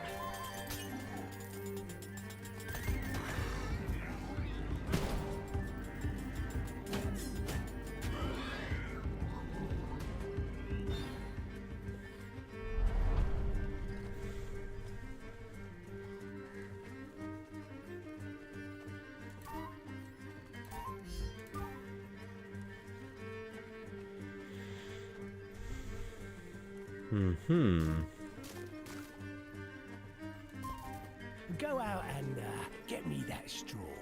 I'll be waiting here to supervise the work. They just can't get enough of us.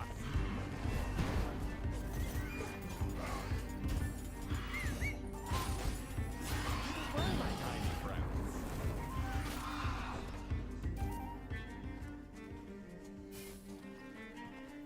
There's enough for an orchestra here.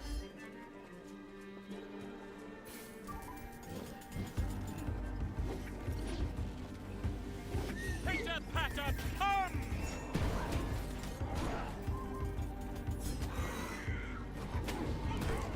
Scheiße, Scheiße, Songs to play. Scheiße!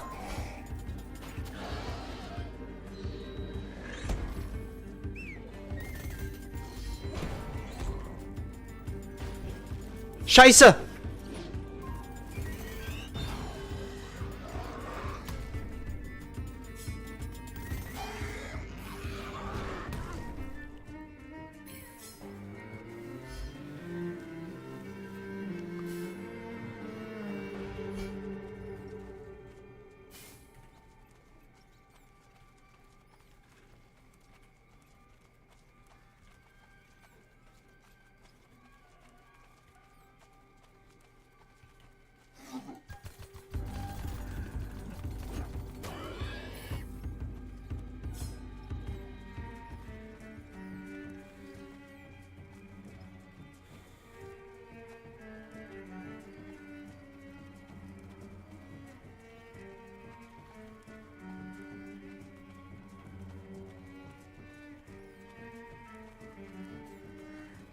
Now that's a bountiful boon.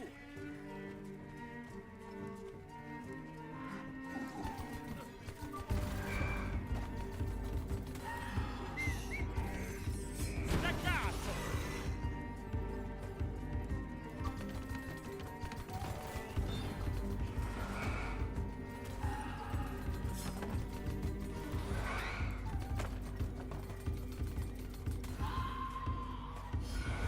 I'm about to meet the celestial chorus. Yeah, I will. I am about to kill myself.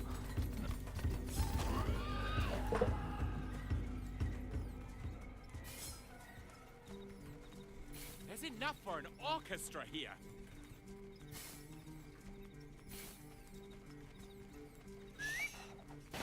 You'll make me proud, my trusty family.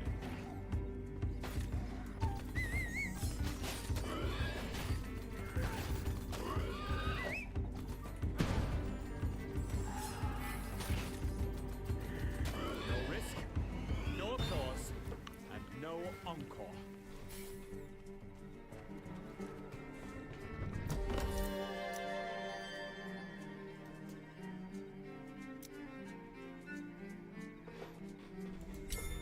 A bird in the hand, as the song goes.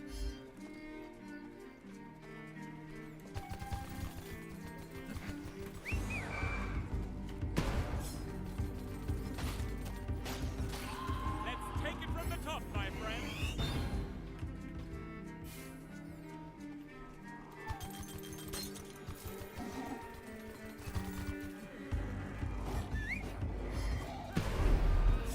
I, for one, didn't feel a scratch.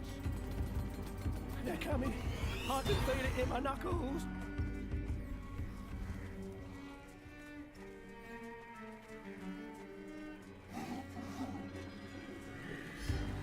I need a good night's sleep.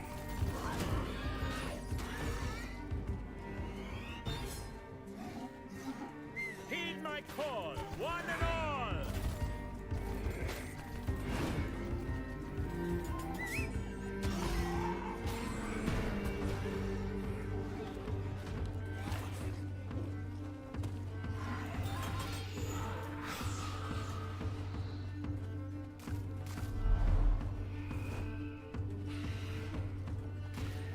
Oh no, they're here. We do. Run, hide. Every big for himself.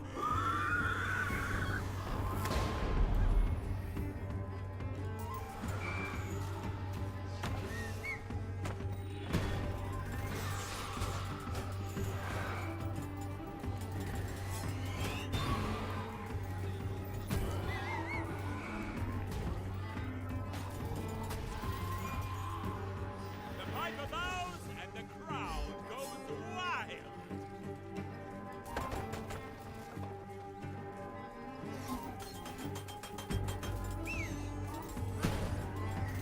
My little darling.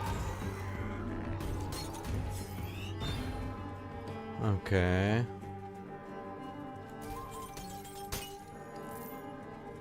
I have a score to settle.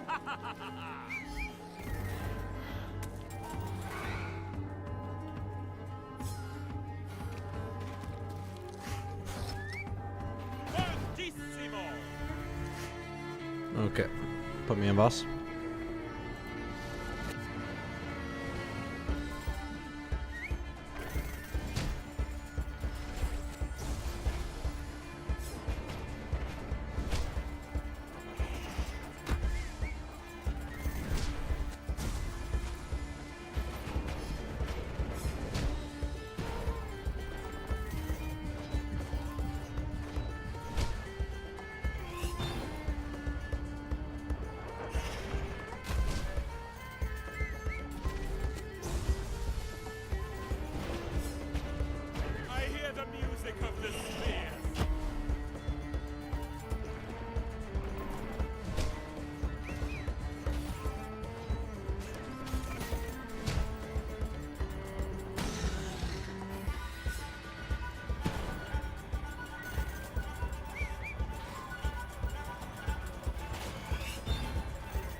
Oh, I'm dead. Yeah.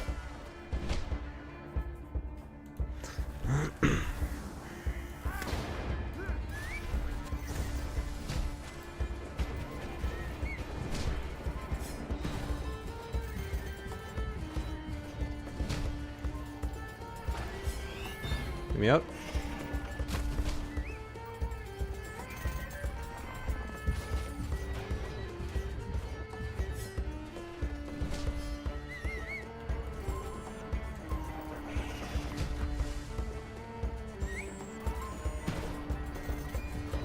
You make me proud, my trusty love.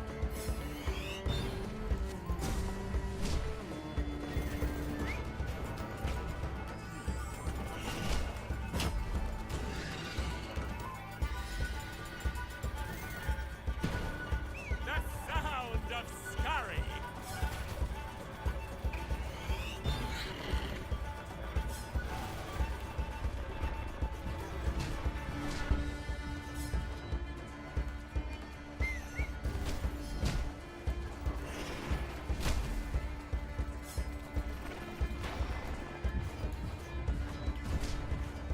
Aye.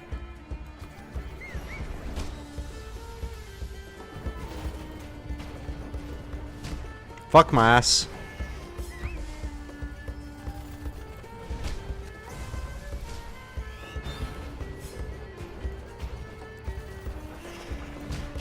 Bro, he does so much damage.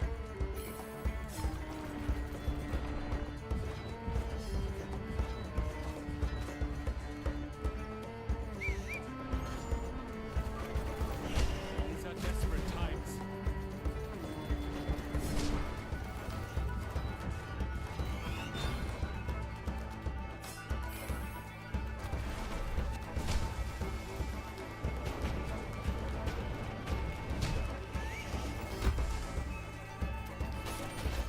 I need healing quickly. And he should be done here.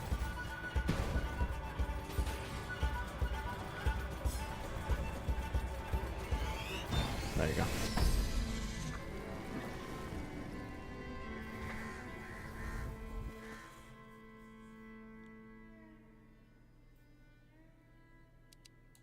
Let's continue.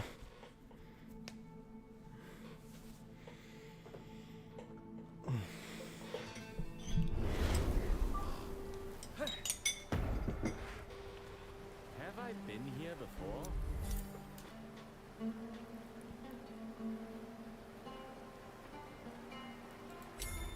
My song shall now pierce the heavens. Happy to see you in one piece, my musical friend.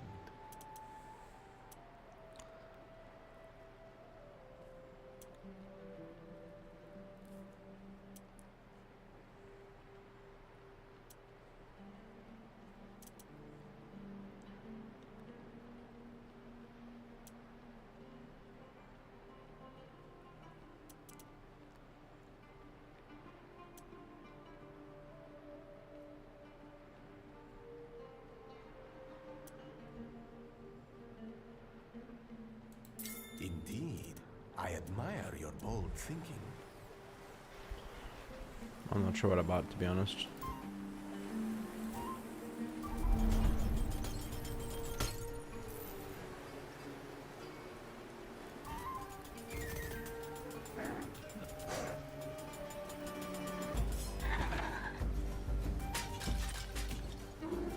Purpose and panache.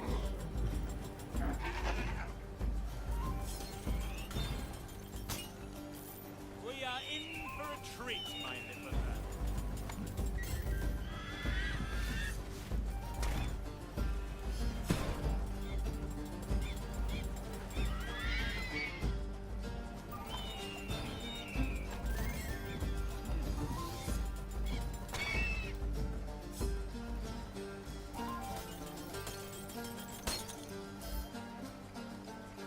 The sound of scurry.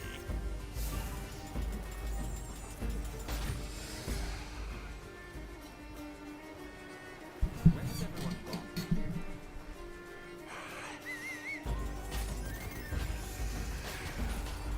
You did well, my tiny friend.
over.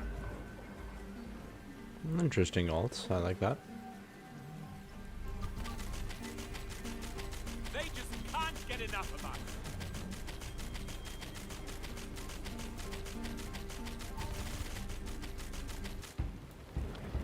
I was gonna fight you right now, bitch.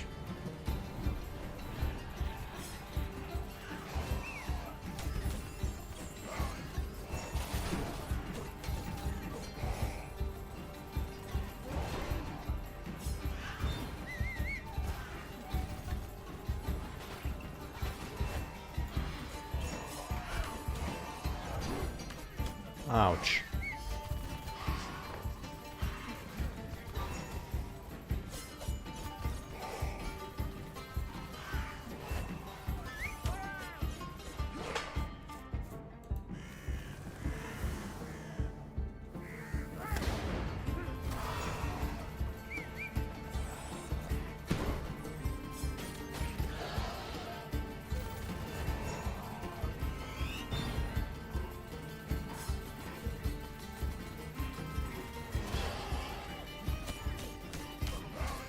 How? Sweet dreams of horror pit.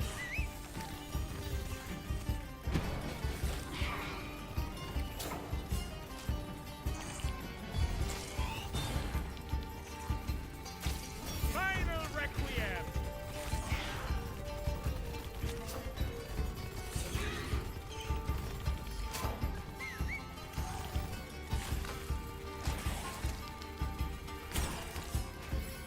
Fortissimo.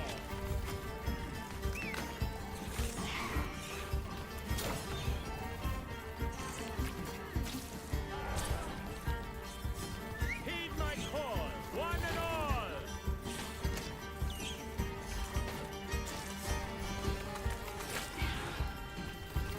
Aye.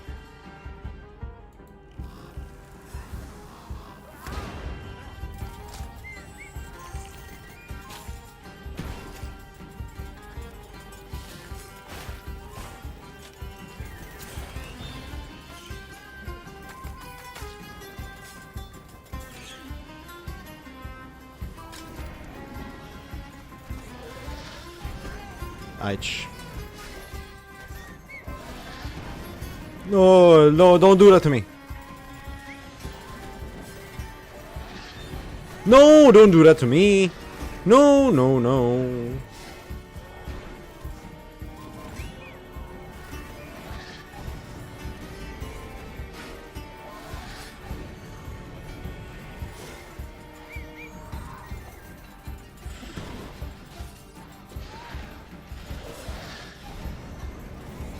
Oh, come on, man.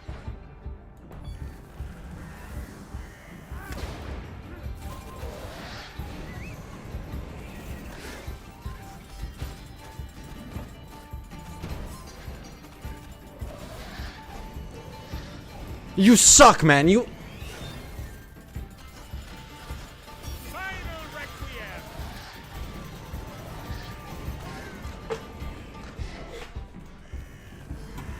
Okay, okay, okay, bro. Give me a does my... Can I at least die?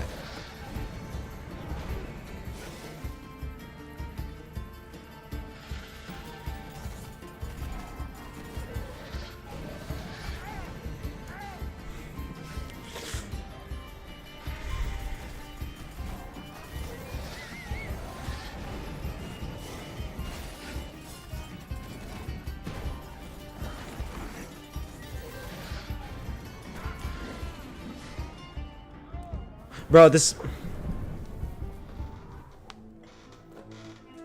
Alright, man. Alright. I need a break. I need a break. Melus. Okay, man. Fuck out of here.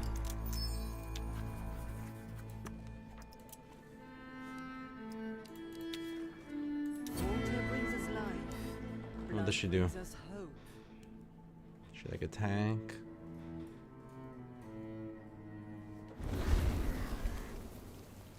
I have laid to waste pirates and sailors, warlocks and warriors. Bring out your worst, and they too shall fall.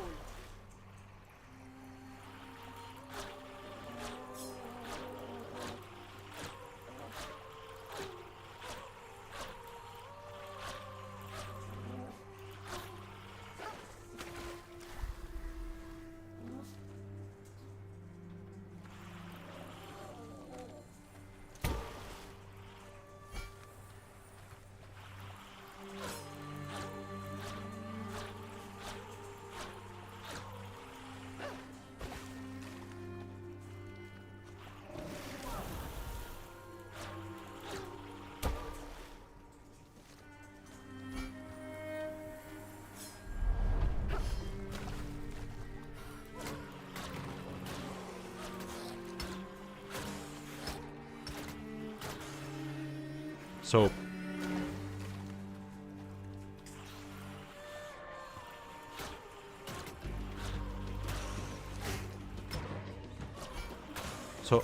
how do you?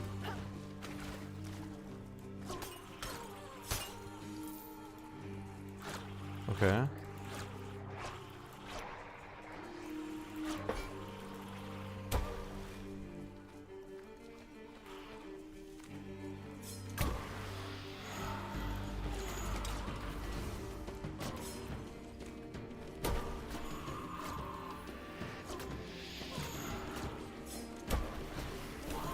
What the fuck is this? Alright, let me go feed the dogs.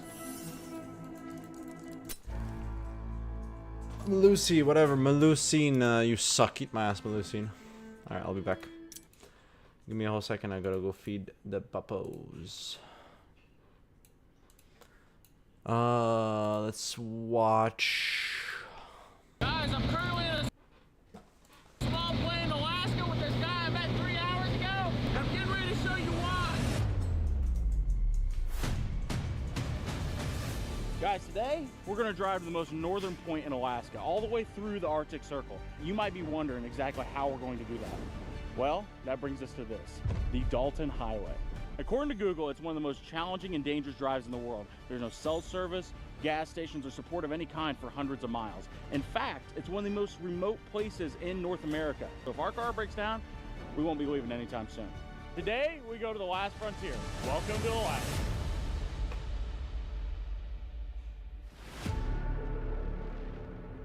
I've been wanting to do a road trip through Alaska where we start in Anchorage, which is one of the most southern points in Alaska, and drive all the way to the most northern point in Alaska. Now, I don't know if you guys know this or not, but Alaska is one of the biggest states in the country. 16-hour and 55-minute drive. But I have found the perfect, and I mean the perfect vehicle to drive all the way through the wilderness of Alaska.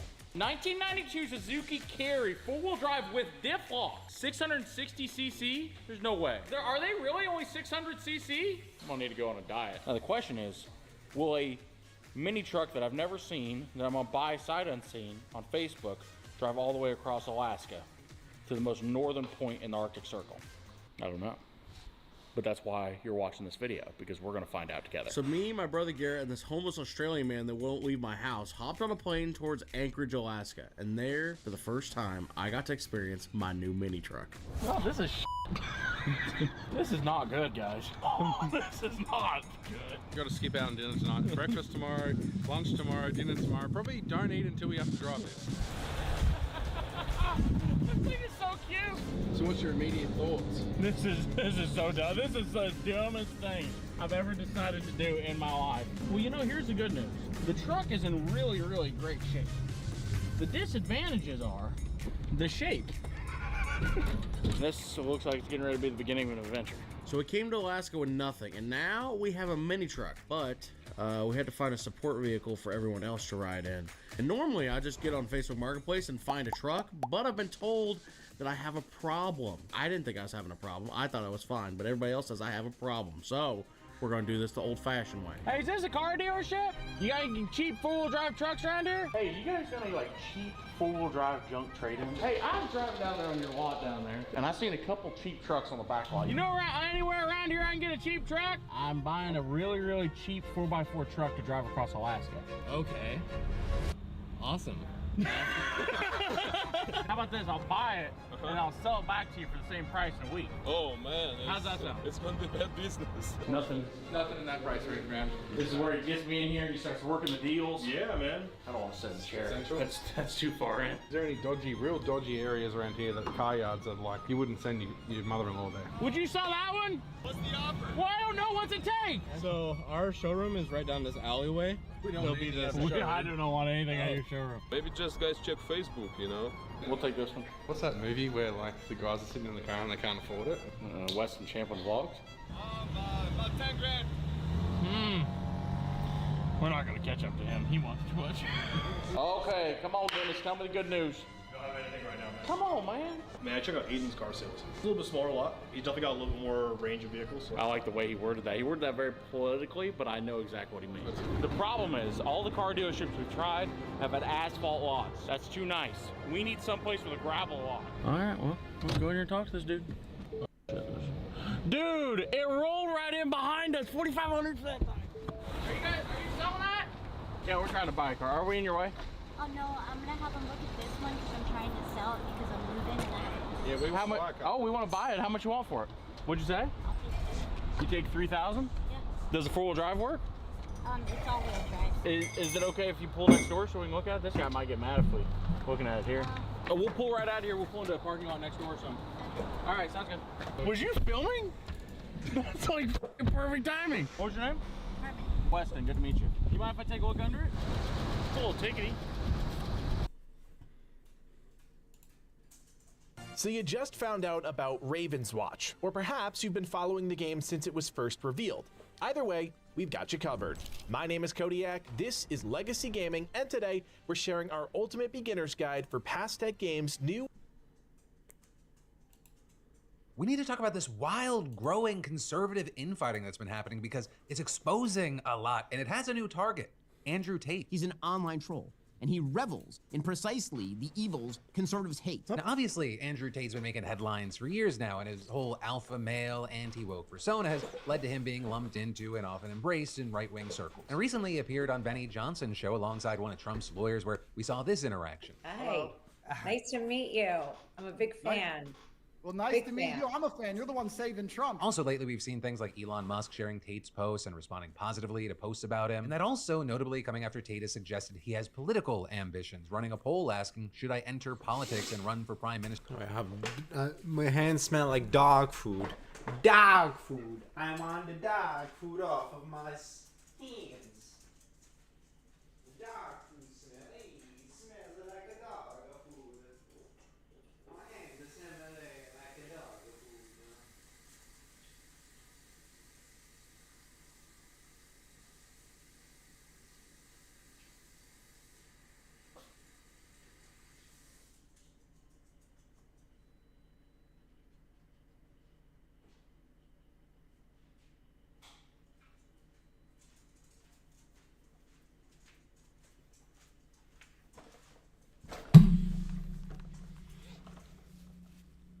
Of the UK. And even though that's not quite how electing a PM works over there, the option, yes, Save Britain, spelled incorrectly, did win. And while with that, that post wasn't taken too seriously by non-supporters, that it wasn't covered by tons of mainstream outlets, just today you did have The Guardian publishing an opinion piece saying that while his efforts look like a publicity stunt, it's important not to write off Tate's political ambitions as meaningless attention seeking, adding it's highly unlikely Tate will ever be prime minister, sure, but trolls like him already have an oversized role in politics and their influence seems only to be growing. Which then brings us to people in conservative media who are taking Tate's influence seriously, and they're now pushing back against the right's decision to embrace it. With, for example, Ben Shapiro yesterday posting a video titled "The Right Should Dump Andrew Tate," with Shapiro there listing out the trafficking and assault allegations that have been made against Tate and arguing against the conservative platforming that he's received thus far. With him saying that he has no problem with conservative hosts interviewing Andrew Tate, saying there's nothing wrong with that in theory, but in practice, no one is asking him the right questions. He rips off thousands of people with his Scam Hustlers University.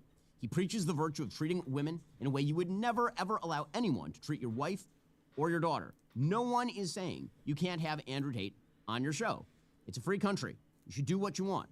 What I'm saying is that if you say you're conservative, and then you have someone who truly is disgusting on, and you proceed to tout them, praise them, nod along to everything they say, cheer them, you're doing more than platforming. You have Shapiro saying there's a line between having a conversation with someone and becoming a means to spread their propaganda. With him then further arguing that Tate's persona, it doesn't even actually fall in line with conservative ideas, saying that even though Tate is seen as a champion of masculinity has good iterations, and it also has really, really ugly iterations. And the iteration that Andrew Tate pushes is not a responsible masculinity. With him then adding that just because someone is anti-left, that doesn't make them a sustainable conservative figurehead. And this, as Shapiro noted himself, that he is not the only conservative to call Tate out. And actually, if you go to his comments, you have a lot of people supporting Shapiro's takedown of Tate. But that also doesn't mean that support for him is going anywhere. And we actually saw that today in response to news that a Romanian court had lifted the house arrest Tate has been under since August, which means that he can now leave his house, though he's been placed under judicial control, which means he still cannot leave Romania. He has to check in regularly with police, and cannot contact suspects or witnesses tied to an investigation into him. And so with that, while obviously Tate was celebrating the news, he was not alone, right? His supporters were very happy and they were abundant. But that said, this specific Andrew Tate, Ben Shapiro situation, it's not this outlier. In fact, it brings us to more news regarding general conservative infighting. Most of these, they deal less with the influencer space and more with the directly political space. With, for example, just a week until the inauguration, things in Trump world get intense, where you had VP-elect JD Vance causing a bit of a stir over the weekend for comments that he made to Fox News about which people that are serving time for January 6th should receive or should not receive pardons from Trump. Look, if you protested peacefully on January the 6th and you've had Merrick Garland's Department of Justice treat you like a gang member, you should be pardoned. If you committed violence on that day, obviously you shouldn't be pardoned. And there's a little bit of a gray area there, but we're very much committed to seeing the equal administration of law. And there are a lot of people, we think, in the wake of January the 6th who were prosecuted unfairly. We need to rectify that. And those remarks from Vance are super significant because they go much further than anything Trump has said when questioned about pardons for violent offenders. Where Trump has kind of long evaded giving a direct answer about who among the 1,500 who have been charged in connection with the insurrection will receive the pardons that he has long promised as one of his first acts in office. Though, in the past, he has said that there might be exceptions if, quote, somebody was radical. Crazy. But then, just last week, when asked whether he was planning to pardon J6ers charged with violent offenses, Trump responded, "We'll be looking at the whole thing, but I'll be making major pardons, yes." And so Vance's latest remarks, they've spurred a good deal of backlash online from Trump supporters, with a seeing, among other things, an X account claiming to represent Jake Lang, who is awaiting trial on charges of beating police officers at the Capitol, making a lengthy post and sharing a video message condemning Vance's remarks. With that account writing, the J6 hostages' families have been crushed by the mixed messaging coming from the White House on the J6 pardon process recently, and saying we are utterly confused, with them then going on to falsely claim that all rioters charged were protesting peacefully but were set up and entrapped by the FBI and had unfair trials in a corrupt justice system. With them adding, how can J6ers be condemned / left behind and some be deemed worthy of leaving this hellhole torture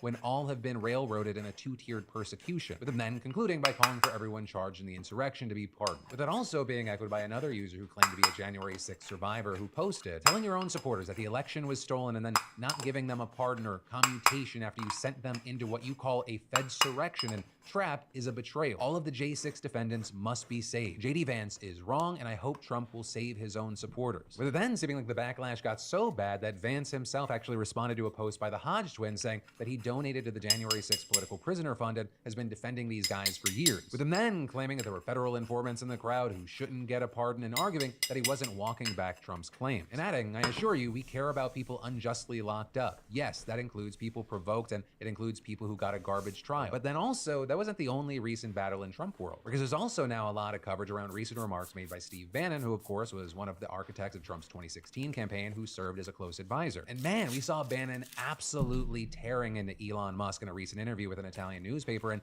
vowing to oust him from Trump's orbit, saying he is a truly evil guy, a very bad guy. I made it my personal thing to take this guy down. With him then adding, I will have Elon Musk run out of here by inauguration day. Also, among the other things he said, Bannon went as far as to say that Musk should go back to South Africa where he was born, and continuing, why do we have South Africans, the most racist people on earth, white South Africans, we have them making any comments at all on what goes on in the United States? Right? And notably here, these comments come after Bannon and Musk also recently had another high-profile battle over a visa program that allows foreigners with technical skills to work in the US for up to 6 years. With Bannon, along with many other anti-immigration Trump supporters, condemning Musk, Vivek Ramaswamy, and other so-called tech bros for supporting those visas, arguing that they take jobs away from US workers. With then, Musk and Ramaswamy essentially hitting back by arguing that there are not enough good American workers for those jobs. Right? And also, with this, I want to say it has been very notable the differences in the ways that media outlets have been reporting on Bannon's latest remarks. Because, on one end of the spectrum, you have more left-leaning outlets kind of painting this as a significant moment of infighting among key Trump allies that represent a broader rift between two different factions of Trump supporters, with outlets like the Washington Post writing, while previous battles were mostly between the old Republican establishment and MAGA, the new ones are largely between various sectors of the MAGA movement jostling for influence. With the New York Times also echoing that and saying that Bannon's remarks reflect broader tension on the right in the United States about the direction of the movement that Mr. Trump has championed, and fears that Mr. Musk could use his influence to sideline powerful figures within that movement to promote his own agenda. But then when you look at kind of more right-leaning outlets, they generally more painted this as a one-off situation between Musk and Bannon rather than a broader issue, with some even trying to paint Bannon as a sort of loose cannon lashing out, and the New York Post publishing a headline that read, "Steve Bannon goes berserk on Elon Musk." But for now, we're gonna have to see how all this plays out on all these different fronts and kind of just more generally. And so with that, I'd love to hear your thoughts and opinions in those comments down below. And while you do that, or you just continue listening to me while you're eating your food, let me say welcome. 3 p.m. Pacific. And today we've got a lot more news to break down, starting with next up, this crazy Mike Beeler and David Wells situation. And don't worry, there's no reason you should know who they are. They're two roommates in their 60s. Well, one day in Washington State back in 2021, they were having dinner in their apartment when David reportedly choked on a piece of steak, with Mike later recalling, "He fell over a chair. I thought he was dead then." And so an ambulance rushes David unconscious and not breathing to a hospital in Vancouver. And it turned out that Mike was kind of right, because the staff there put David on life support and then reached out to his family to then present them with the choice of taking him off of it. Except, here's the problem and the reason we're talking about this today. Instead of calling his family, allegedly, somewhere along the line, someone made a terrible mistake. They incorrectly identified David as Mike, his roommate. So they reportedly called Mike's sister, Debbie Danielson, who later recalled to KGW News. They said he's basically brain dead. Do you want us to keep him on life support, or do you want to pull the plug? So our decision was to tell him to take him off life support. And so with the consent of Mike's family, the hospital reportedly pulled the plug on David, meaning David's family doesn't even know that he's now dead, and Mike's family is grieving even though he's completely fine. And then apparently nobody caught this mistake, or at least no one spoke up if they did, as the hospital then reported the death to the county medical examiner, and a local paper ran a death notice for Mike. Meanwhile, a funeral home receives David's body, reportedly believing that it was Mike, and then asked Mike's family about final wishes, cremation, and organ donation. With Mike's brother-in-law recalling, "When we went to the funeral director, I was like, don't we need to identify him? No, we'll just take it from here." And so reportedly they're making all these arrangements, mourning their loss, delivering the tragic news to people in their lives for a full week before Mike apparently rose from the dead in their eyes, beating Jesus' record of 3 days. With him reportedly just casually calling his sister Debbie out of the blue, just concerned because his cell phone account had been shut down. I said, "You can't be alive, you're dead." He goes, "No, I'm not. I'm quite alive." Well, yeah, this discovery came as a relief. They also then had to contend with the fact that they made the decision to end the life of someone they didn't even know. Speaking of which, David's family was still in the dark about all this. So when the police found out, they told the medical examiner who notified David's son, Sean. But according to Sean, they left out the crucial detail that his father had been misidentified and pulled off life support by someone else. With him telling KGW, "They basically told me there was a medical emergency regarding my father and he had been pronounced dead." And he claims that he didn't actually learn the truth for another 2 years when a reporter reached out to him about the story. And so now Sean, Mike, and Debbie, they're all suing the hospital, the ambulance it's not service, funny, the funeral but home, and the medical examiner. Jesus. And so with all of this insanity playing out, I guess That's literally just a Netflix show right there, bro. Are you kidding me? is a lesson to be learned. It is not a new lesson, but it's pretty much be skeptical of everything. And then I guess also more specifically, if you think someone is dead, definitely identify the body and or try calling their phone. Worst case scenario, I guess you just hear their voice again on their voicemail. Best case, not actually dead. And then we'll get back to the news in just a moment, but you know, as someone who's always been on the move between meetings, gym sessions, and weekend adventures, finding the perfect all-weather shoe, I mean, it was like finding gold. You know, those rainy, slushy days that usually make you want to stay inside? No, not anymore. Thanks to today's sponsor, Vessi, there's no longer a need for separate Vessi.com/DeFranco. Get them now while they have your size. But then from that, we need to talk about big updates around the LA fires, starting with the fact that the death toll from the fires has risen to 25, and that number, it's still expected to get larger, especially as you have weather conditions now almost as good as they get for existing fires to spread and for new ones to start. And in fact, we saw a new fire breakout near Auto Center Drive in the city of Ventura, which is around 60 miles from downtown LA. Though luckily it does appear that firefighters have that one handled so far, but also it does serve as another unfortunate reminder for just how ripe the conditions are for sparks to fly, especially because as expected, the winds have been picking up throughout the area, and officials have warned that the risk of new fires forming or existing ones spreading, that'll be especially high for at least today going into tomorrow. With saying LA and Ventura counties remaining under red flag warnings for extreme fire danger, and what's been referred to as 2 smaller areas under particularly dangerous situation red flag warnings. And the reason I say what's been described as smaller is those smaller areas, we're still talking about areas that are home to roughly 13 million people. And also when I say particularly dangerous, I'm talking about what the National Weather Service itself has described as as the extreme of the extreme fire weather scenarios, with them literally saying, in other words, this setup is about as bad as it gets. Now, with all these fires, understandably, there's been a lot of focus on how big they are, where they could be going, how people can be safe, but also more and more people have been asking, well, how did these fires start? And I do want to be clear here, we do not know for sure yet, especially regarding all the individual fires. But I will say regarding the Palisades fire, one of the leading theories right now is that it was actually a flare-up of a fire that happened on New Year's, with there even being the suspicion that the first fire was caused by people celebrating with fireworks. And then as far as the Eaton fire, well, a lot of people suspect that it could be traced back to some sort of issue with electric utility infrastructure, with a lot of attention specifically being on an electrical transmission tower where some videos and images have been going around suggesting that the fire originally started there. And with that, the authorities have reportedly zeroed in on the site in their investigation. But a big thing I will say with that is they have not yet made any official determination, and we've seen experts saying that it is too soon to draw any conclusions. But also, despite that, 4 lawsuits have already been reportedly filed against the company that owns a transmission tower, Southern California Edison, with these lawsuits accusing the power company of sparking the Eaton fire, which is also the deadliest of the ongoing blazes and actually one of the deadliest in California's history. And what we're seeing is that the lawsuits have been filed on behalf of homeowners, renters, business owners, and others with properties destroyed by the fire. And I'll say a big key thing is that these could just be the first of hundreds or even thousands of legal claims that we see getting made in the coming days, weeks, and months. But in any case, besides what's being cited as photos and video evidence, some of the lawsuits have been citing data from an electrical monitoring company by the name of Whisker Labs. And with that, you had their CEO telling NBC News that his company's data shows evidence of many electrical faults in the areas near the fires, including in Eaton Canyon, likely caused by trees hitting power lines, with them then also adding that the homes and communities in the immediate proximity to where the fire started remained powered. And the reason that is notable is because, one, SoCal Edison and other power companies claim that they followed official guidelines and preemptively turned power off during the height of the fire, and two, the company claimed to have conducted an analysis showing that there were no interruptions or operational or electrical anomalies around the time the fire started. Though with that, you also had the CEO of Edison International admitting in an interview with ABC yesterday that, quote, you can't rule anything out until you get your eyes on the equipment, and saying, that said, we have not been able to get up close to the equipment yet because firefighters have not deemed the area safe for entry. So we'll as soon as we can get close to it, we'll inspect and we'll be transparent with the public. With all that, another thing that's worth noting is you have places like the New York Times reporting that many of California's most destructive fires have actually been caused by power lines. And in fact, when you look at the numbers, SoCal Edison alone has reportedly paid hundreds of millions of dollars in settlements related to at least 7 wildfires in recent years. With that, including, for example, an $80 million settlement with the federal government after the DOJ filed a lawsuit alleging that the company owned, maintained, and operated power lines that ignited the 2017 Thomas fire. But then also, as everything plays out, we got to talk about one more thing connected to the LA fires that I think a lot of people wish wasn't.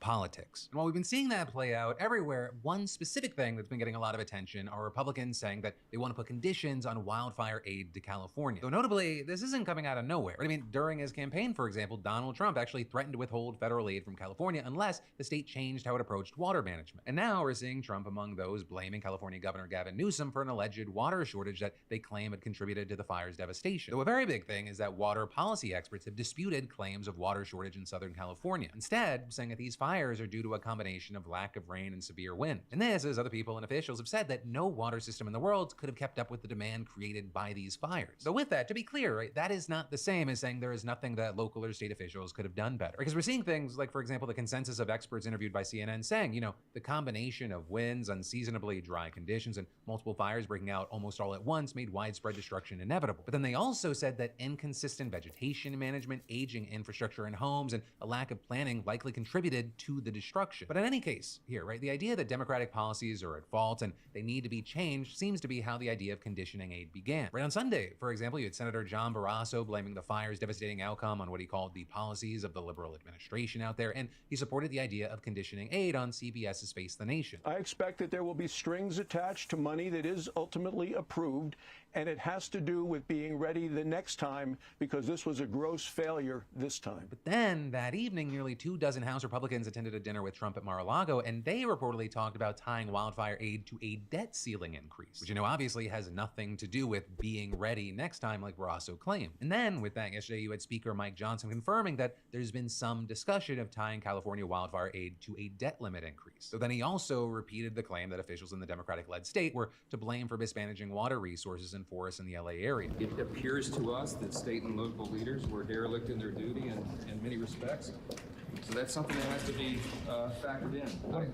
I think there should probably be conditions on that, eh? That's my personal view. We'll see what the consensus is. And it will be interesting to see what that consensus is, especially because, you know, for one, Democrats are pushing back on this idea with, for example, Representative Robert Garcia warning that the move here could set a really dangerous precedent and saying, whether it's wildfires in California or hurricanes and tornadoes in Louisiana, we should never condition aid to disaster victims. You also had House Democratic Caucus Chair Pete Aguilar saying it would be crazy and ridiculous and would completely upend Congress. And then finally, you had Representative Sidney Kamlager Dove putting it kind of the most bluntly, saying people have lost their lives, homes, and livelihoods. I have zero tolerance for partisan bullshit right now. In all of this, as it's not clear yet whether this idea has the full support among Republicans, which is important because they have a very slim majority. With us seeing GOP Representative Young Kim, for example, telling Axios, if aid is needed, we need to deliver. But then also, we've seen people like Republican Senator Mike Rounds kind of trying to reposition this idea, with him saying that the whole tying the debt limit increase to disaster aid, that it's not meant as some sort of penalty, instead saying, I think it will have to be because we simply can't provide the assistance unless we have the ability to borrow the money to do so. But for now, we're gonna have to wait to see what happens there, especially because it's gonna be one of the first real tests of what the state of play is gonna look like in Congress for the next 2 years. And then we'll get back to the news in just a moment, but you know, it's 2025, and I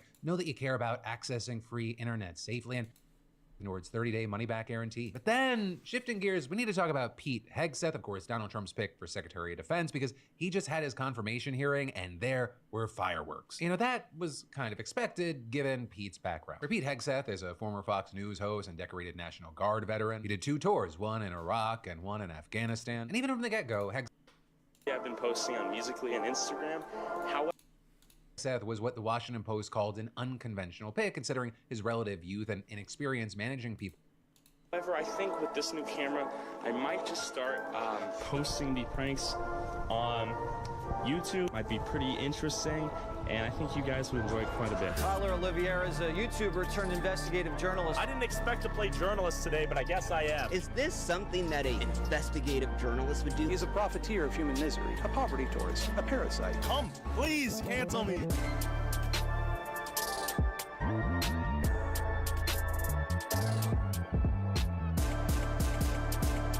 Try to be as balanced as possible. We try to cover both sides to the best of our abilities, and sometimes we fall short. I'm not probably the best professional to note on this. The year is 2025. They're eating the dogs. We live in an increasingly divided and polarized world. I believe we should have a military presence on the southern border. And with the next 4 years now on the horizon, flagrant disorder shows no sign of slowing it down. Anti-immigration rioters at Muslims hotel In a society where misinformation is rife, we need hard-hitting truth tellers to cut through the noise now more than ever. Journalistic powerhouses willing to ask the real questions. Have you ever rodeo railed a cousin? To veer away from propaganda. Twitter is saying the Haitians are eating cats and can't drive. And to lead by example.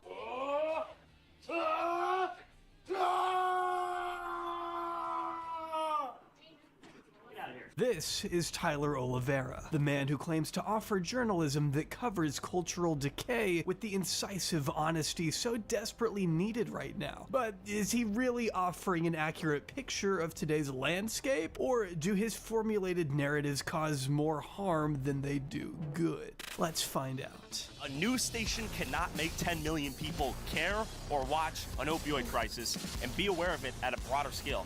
We can. Every YouTuber I know has stumbled upon the skill set to get attention at scale. That attention is used for meaningless, mindless, dumb things. What if you could combine the attention gathering skills of YouTubers and attach them to anything that meant anything? Why not try to make it mean something? Because we're all gonna die so quickly. I feel like I'm on the verge of death. We're gonna die, Tyler. I don't even know where I'm going with this.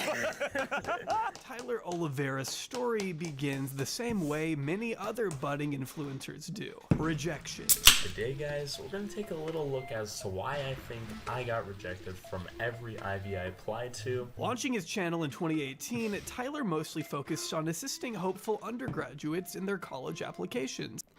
However, rather than showing them what to do, he reviews his failed applications and explains where he may have gone wrong. Related to your competitive advantage, your niche. His first few videos cover the subjects of how to perform well, even if you're not particularly smart. His simple advice: sell yourself as the person they want you to be. You need to sell yourself as that person to that college. But this endeavor onto YouTube wasn't his first. In fact, earlier that year, Tyler had started a channel that focused on informing people how to make large amounts of money. This tweet indicates he was doing such a good job that the Federal Reserve called and was really pissed about his channel giving away all these lucrative secrets about money. We won't ever know these secrets, unfortunately, as the channel has been removed for violating community guidelines. So I guess the feds really meant business. Today, I'm gonna be asking moms if they'll let me date their daughter. And she's like of age, she's like 21 years old, let's say, right? And she met a young man who's addicted to eating Tide Pods.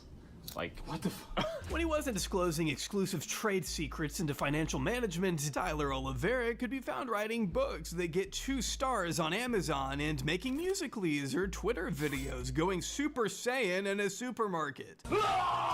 Or playing donation roulette with a homeless person. Today, I'm going to be offering a homeless person food, money, and condoms. Which one would you like? That's fair. Okay, sure. You good? Yes, thank you. As you can see, Tyler's talents knew no bounds, and clearly aware of his limitless potential, he decided he was going to take on the content creator grind with a passion and one dream: online superstardom. I'll not be attending Pomona College. I'll be attending the University of Southern California. Heck, folks, I won't be attending any college. Major in making cat money, and a minor in stealing your girl. There was no genre Tyler Oliveira wouldn't try, no matter how shameful or embarrassing. Hell, in 2018, as his channel was just starting up, he even stooped to the lows of commentary content. God, can you imagine doing that? Which I think gained him around 130,000 plus subscribers, almost the same number of people that die each and every day. Ironic, isn't it? Granted, it was pretty atrocious commentary, but I think these eclectic attempts at creating content, from vlogs to pranks to ripping off Michael McCrudden of all people, to just flat out embarrassing himself, showed that there was nothing that Tyler wasn't willing to do for attention. And naturally, it wasn't long until someone took the low-hanging fruit. I love you so much, it hurts. You make me so happy.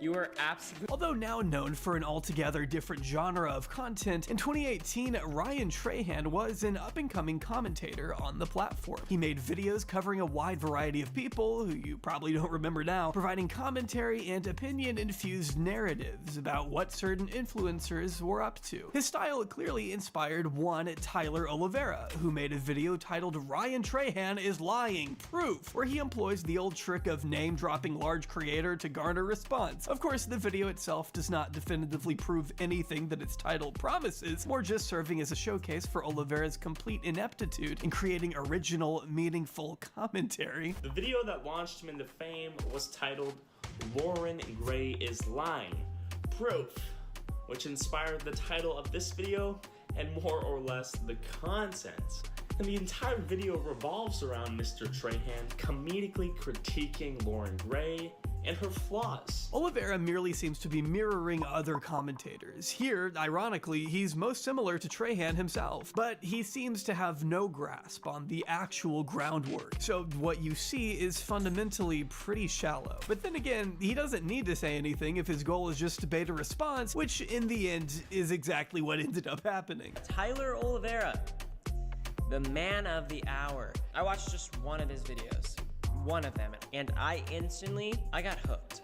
Just check this out. On July 2nd, 2018, Ryan Trahan released the video "Why Ben Phillips Belongs in Jail," a video on the controversial British YouTuber known for his extreme stunts and pranks. However, the first 7 minutes of this video are dedicated to someone else, someone much closer to home. You know your boy's on Pussy Patrol. You can see some fresh puss in the vehicle. This dude's definitely never seen a boob in real life. It seems Tyler had spammed Trahan to the point where morbid curiosity overcame him, and he got to experience what we all unfortunately experienced a few minutes ago. Trahan does observe the obvious too, that Oliveira is obviously just desperate for views. collecting a paycheck, or he's burning it after he gets it, but we're just gonna let him do his thing. Be that as it may, Trahan did give Tyler the view baiter exactly what he wanted, but he probably didn't care. After all, most internet gremlins the creators shine lights on don't exactly ever make it out of their weird little niches. Unsurprisingly, Oliveira made another response farming this interaction, offering insight that I'll summarize for you in one sentence. Moving on, this only brought a few thousand views to the channel, and likely even fewer subscribers given the grounds that many came to his videos for. However, for Oliveira, it was enough to set his sights on a different, peculiar little creator you may or may not have heard of. Mr. Beast! I don't have to tell you that Mr. Beast is someone who has drawn a lot of controversy as of late. However, few are really brave enough to acknowledge perhaps the worst thing he's ever done. Jumpstart Tyler Oliveira's career. In 2018, Jimmy was still in the early stages of building his YouTube empire, sitting at a meager few million subscribers. Imagine, right? Pathetic. Yeah. This was at a time when he was still in touch with a lot of the YouTube community, one of his adoring fans being Tyler. It's not hard to see why our man would idolize someone like Mr. Beast so much. After all, he had always been the master of exciting premises and clickbait, and was finally garnering a lot of attention for it. Tyler was likely aware that Mr. Beast regularly did giveaways and fan interactions with the intent of promoting his down-to-earth image, and had been releasing videos where he awarded one lucky landmark subscriber the number equivalent in miscellaneous items. This in the past had been pennies, cookies, and popcorn. Who knows what could have been next? With this in mind, Oliveira hatched a genius plan, deciding that he would become one of Mr. Beast's landmark subscribers and use the attention to promote his own channel. But don't take my word for it, he literally says it himself. I can be his 6 millionth subscriber.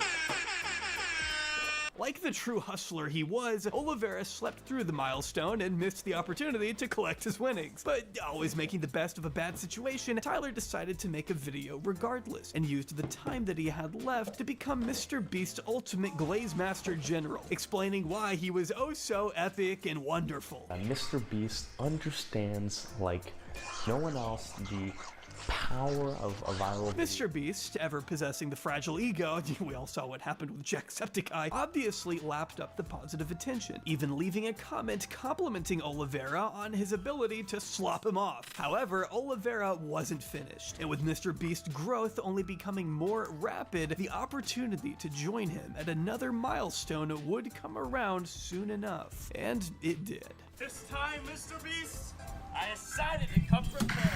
On August 4th, 2018, Mr. Beast hit 7 million subscribers, and as previously stated, needed to anoint a 7 millionth subscriber. I don't know exactly how this process is decided. I'm pretty sure you can't actually tell who specific milestone subscribers are, but who needs a formula when you have someone with irrefutable evidence that they were that lucky subscriber, right? Tyler Oliveira had been tweeting frequently at Jimmy just before he cracked 7 mil, explaining that he was paying close attention to his sub count. Shortly after Mr. Beast reached the milestone, Oliveira tagged him once again, claiming that he was 99.99% sure that he had timed his decisive click perfectly, and that he was looking forward to being a part of the next video. But that's a pretty bold claim, right? There's no way that Mr. Beast would actually fall for something like that.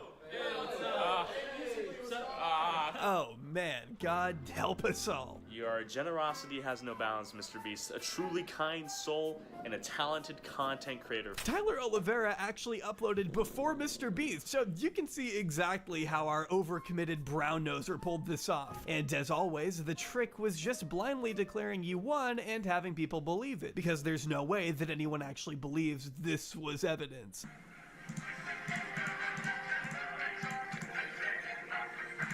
Okay, well, hopefully I got it there. The dude clearly subscribes after Jimmy passes 7 million. And look, this is trivial, okay? I know. There's no way it was ever accurate, but anyone who announces they look forward to being on my next video before it's confirmed would never even be allowed within a mile of my next video. I can tell you that. Tyler Oliveira is standing there screaming, "I won the lottery," holding up a ticket that has the wrong numbers on it. Like, I'm sorry, Mr. Beast. You should have given this guy 7 million restraining orders instead. You know what? Actually, I'm sorry. Fuck you, Jimmy. Look at what you unleashed. 7 million sheets of toilet paper. Yay! I'm having the runs lately, so this should work. So as the story goes, Jimmy flew Tyler out, he was given a toilet roll, Tyler did challenges, yada yada yada, I couldn't give less of a shit. We don't care. But unlike other Mr. Beast milestone videos, Tyler Oliveira claimed the rights to the title on his own channel, while Jimmy went for something else entirely. Although Tyler's video didn't draw the same number of views that Mr. Beast would, he pulled enough of a viewership to actually have an audience. And unlike Tyler's previous exchange with Ryan Trahan, many audience members came across from Jimmy's channel with a positive impression of Mr. Oliveira, so now he was picking up a few more subscribers. This was exactly what Tyler Oliveira had wanted, and now with the help of some attention brought over from larger creators, he finally had the proper platform to unleash his coveted brand of content out into the world. Jimmy, what have you done?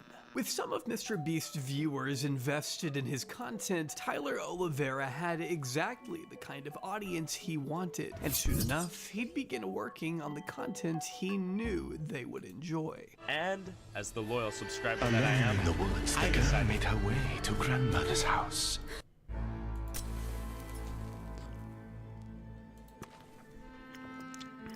Okay.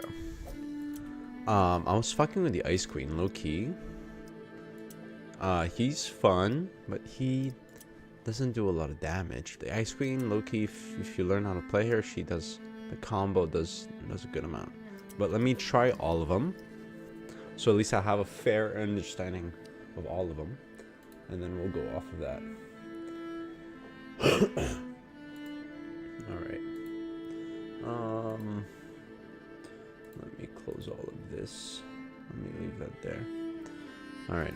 Let me play Scarlet, which is basically the first one, I guess, or the main. I would expect the main because she's first in line, but I'm not sure. I am not sure. So, this is a walk in the park. Special now targets a farther location and deals. Okay. So now I'm hidden. Okay.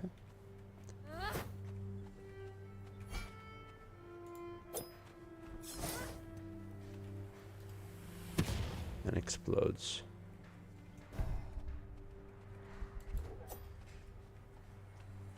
Okay. She seems somewhat basic. We'll go off of that.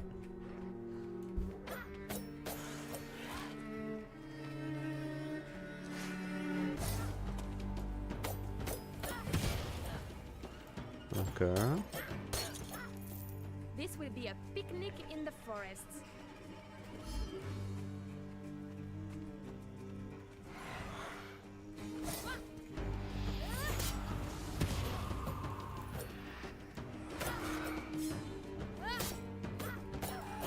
Okay.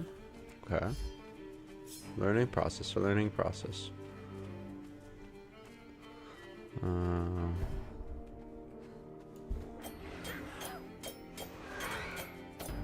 You little shit. I'm just gonna attack both of you. And you're gonna be stun locked. Okay, you're gonna give me a heal, that's nice.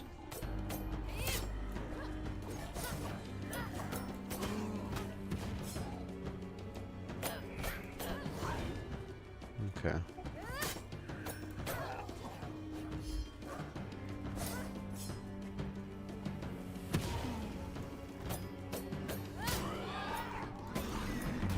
Oh my god, oh my god, oh my god, oh my god. That was just bad. Bad timing. On everything. Oh, you know what? Let me just die here. I'd rather die. Yeah. Give me full health, and then we'll talk about it. Oh.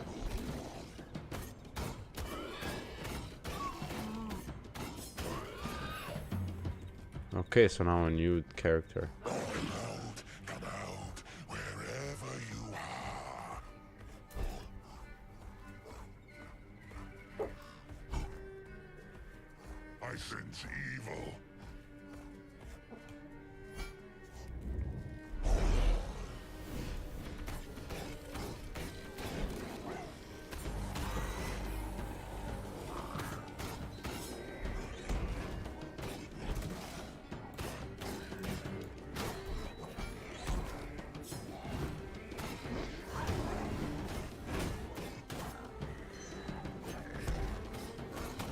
Jesus Christ.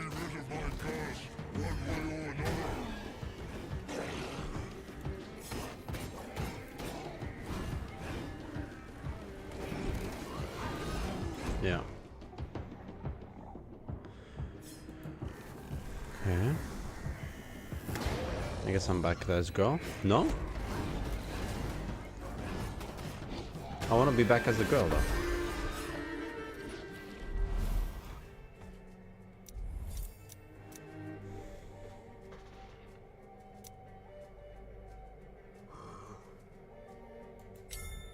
Phenomenal.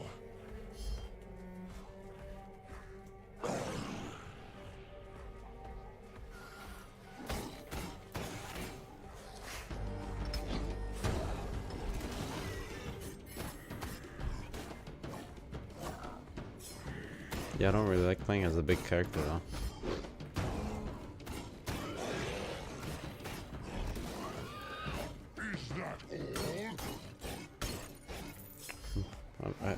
Once again, Ice Queen. I think Ice Queen is best.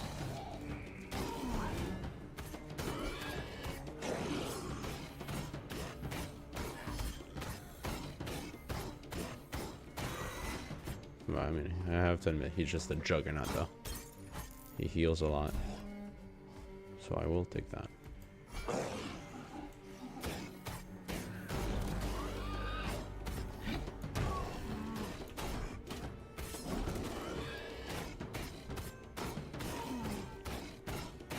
It's a basic.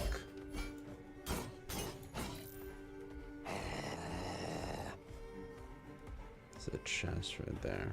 I'll go for that. Can you smell that?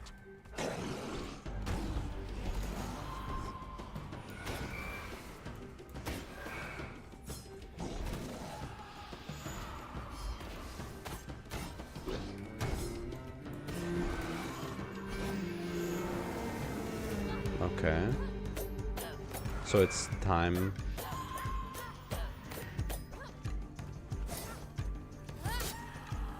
Anybody else? Healing orbs, once taking damage, 18.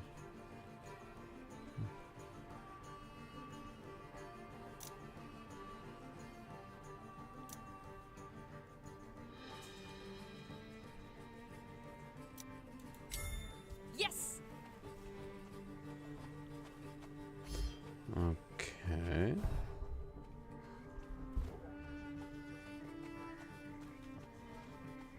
I'm That's at my you. wit's end. I need to build a stone fortress capable of withstanding the creatures of the night.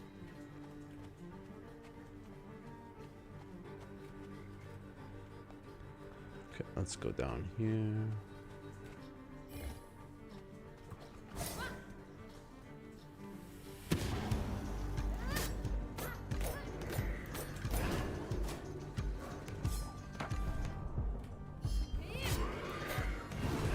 Oh, I'm gonna get pulled. Good lord.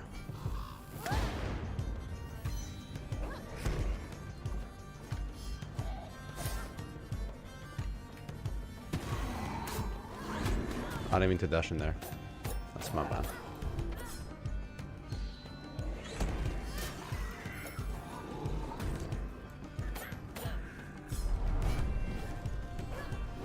Watch out!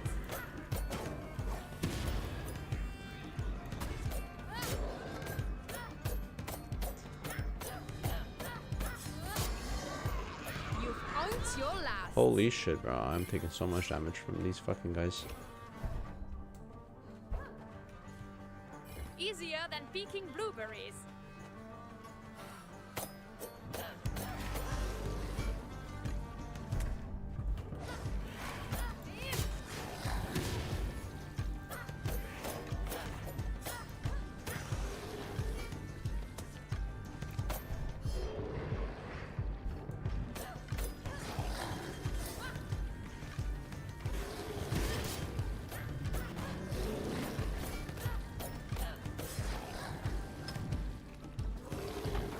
Danger? What danger? Oh my god.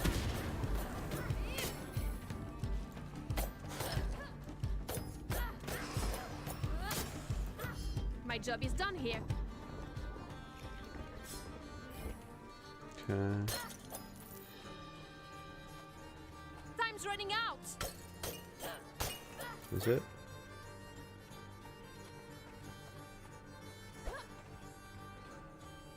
Let's hurry. It's nearly nightfall. Oh, completely missed that. Oh.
Too easy.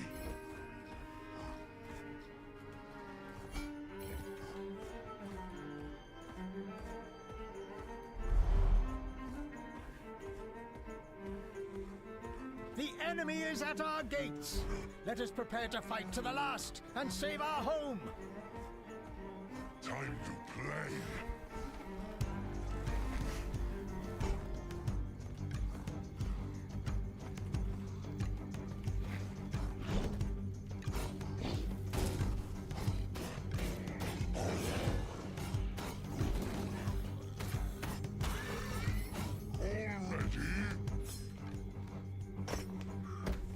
We will build a house that can withstand anything.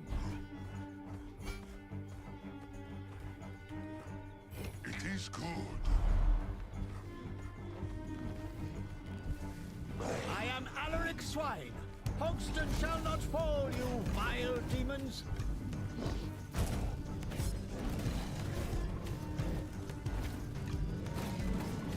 Okay.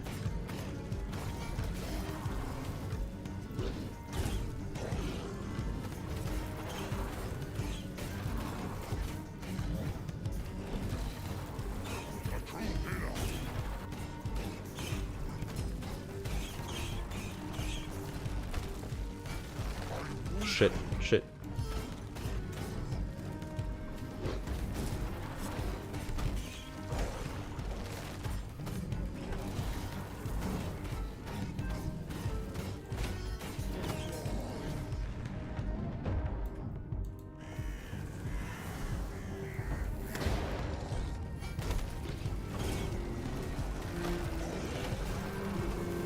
Oh, little girl.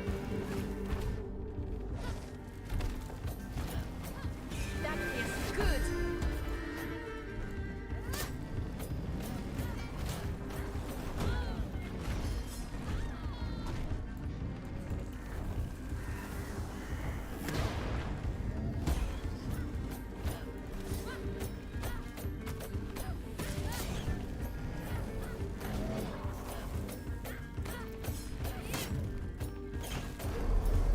Lumbering off? Didn't know what hit him.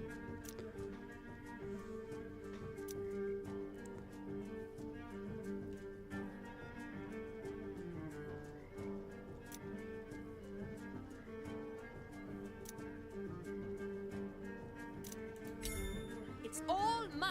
The stone house stands. On behalf of the survivors of Hogston, I extend our gratitude.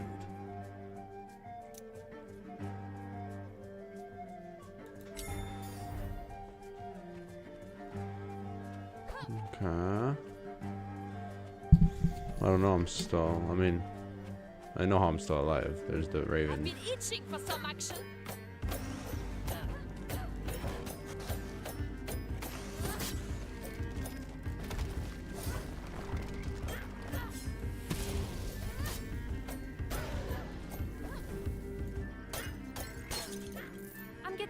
bored already.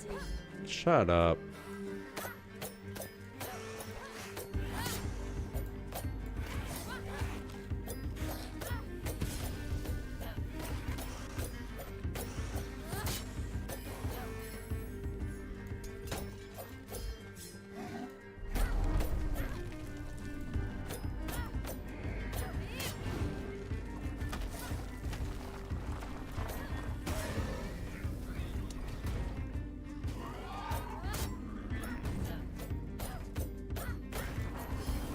Okay. That's it.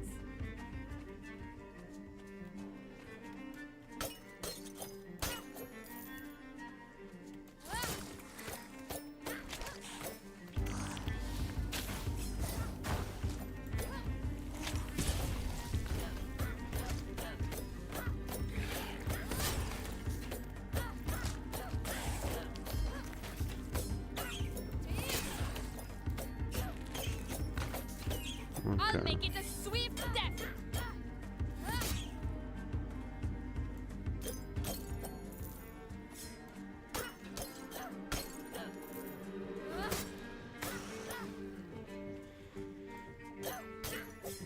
I'd run for cover too if I were you. A whole lot of gold there. Good. Good, that was a lot of gold there. That's nice.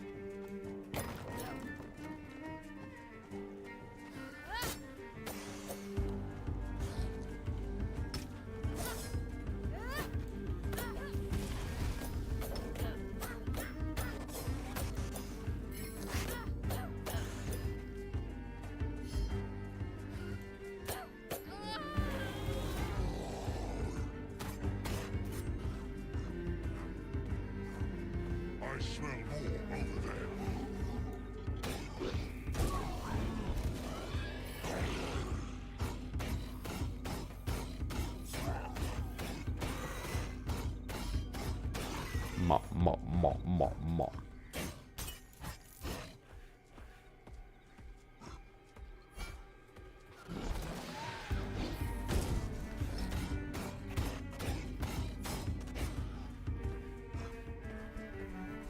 His one does so much damage. I have to admit though.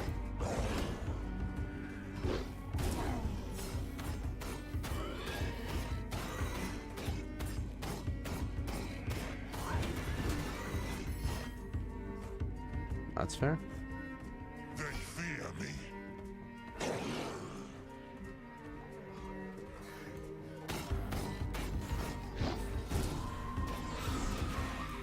Boom. That's crazy the damage I do.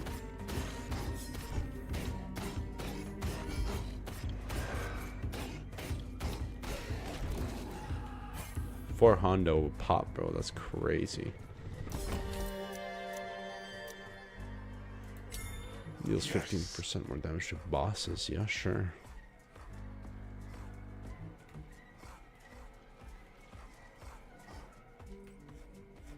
Boom. Oh, you didn't. I didn't do much damage because I.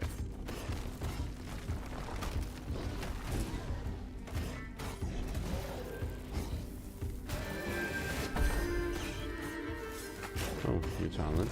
That's nice. My bite is stronger than my bark. Shoot with a shotgun dealing damage and a white count. Nice. I shall Okay. make good use of it.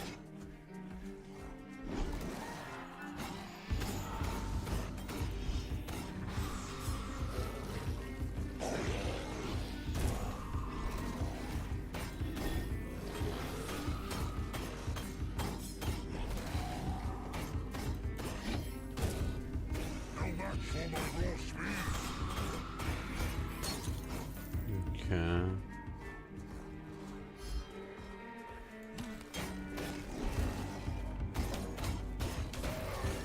I'll just fight you through it.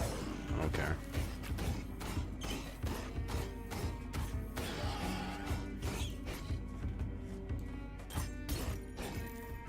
Where are they? I just realized I'm not gonna be in werewolf form for the fight, which I mean, okay.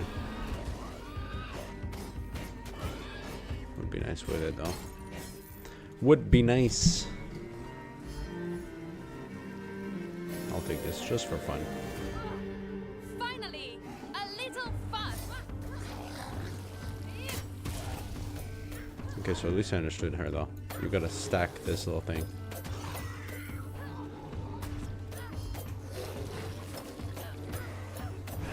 And then you one does so much damage. Looks like I can put my blades away. There's something on top of this hill, but I don't know how to get on top. Hmm.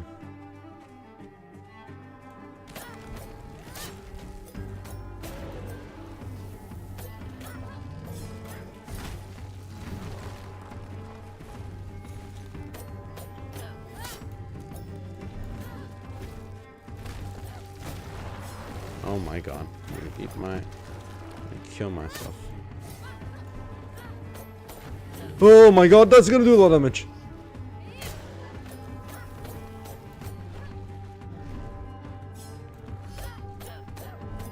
Take this. Oh my. Nice.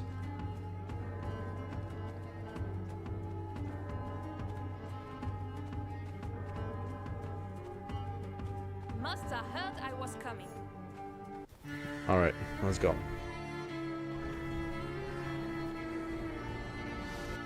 Back without a scratch.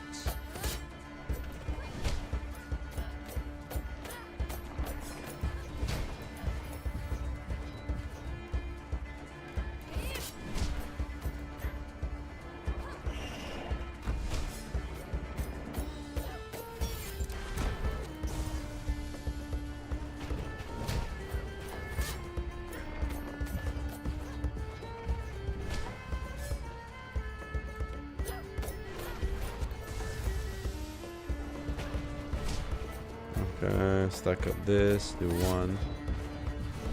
Okay.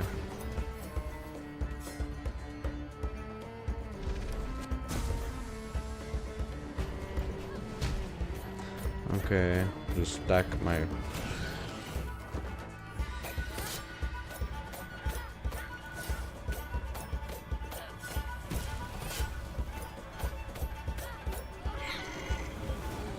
Oh, werewolf form. That's even better.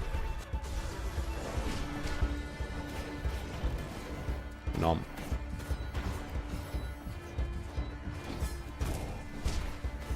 Nom.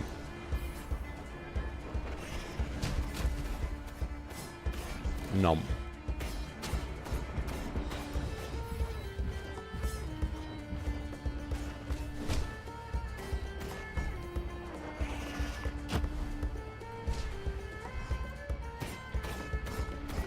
Nom.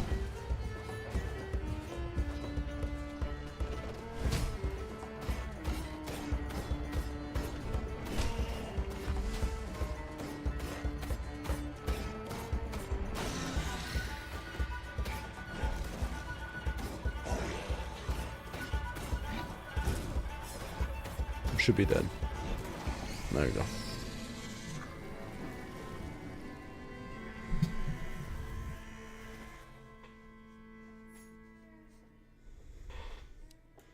Let's continue.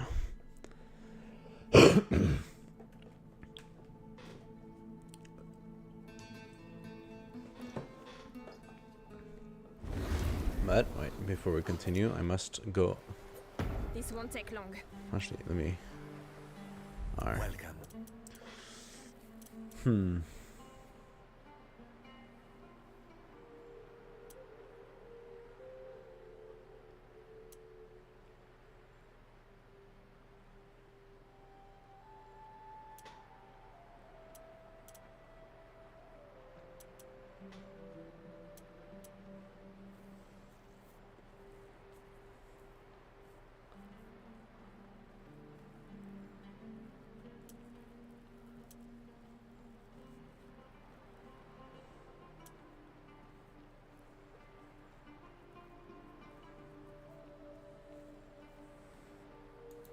This is a perfect match for you.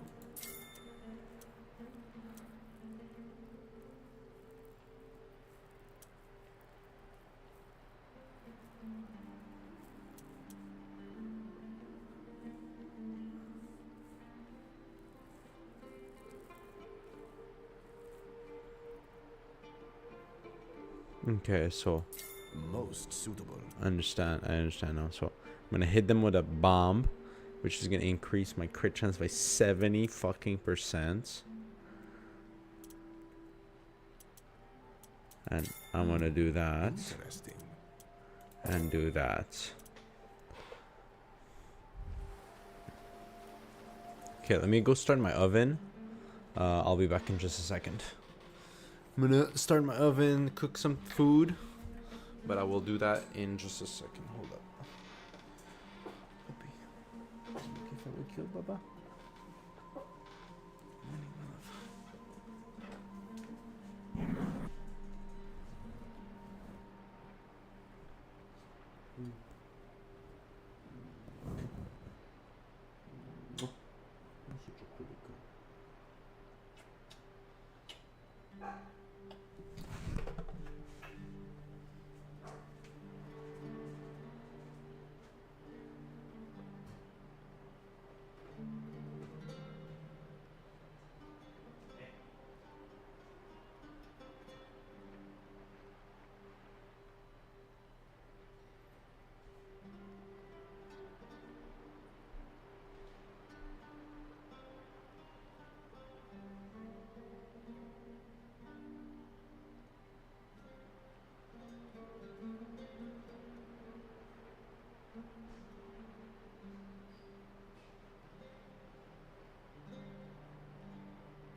Okay.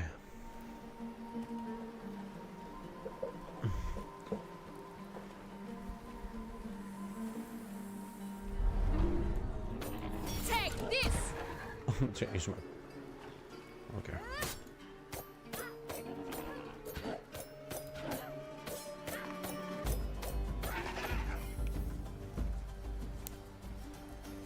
I'm getting bored already. Shut up.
No.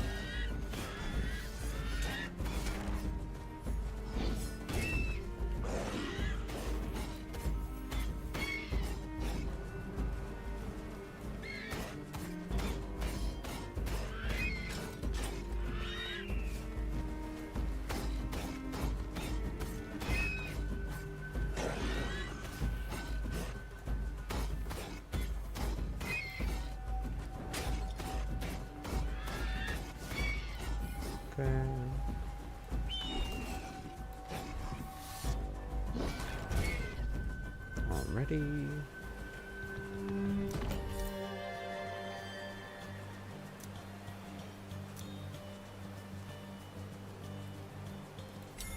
Sure.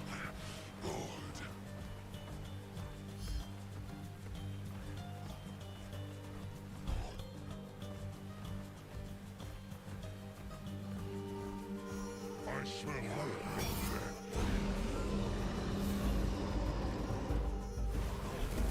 No. Oh. Yeah, she did hit me. Shame.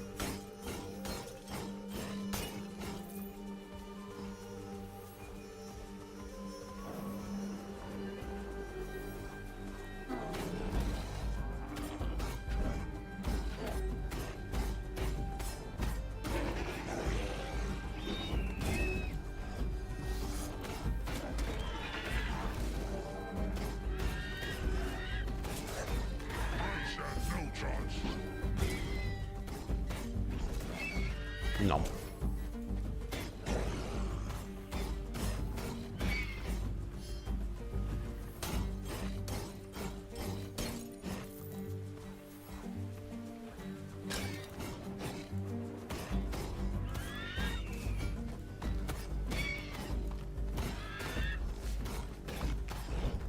Oop.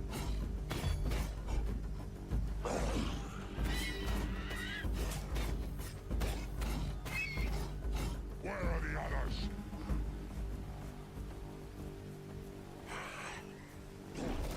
No.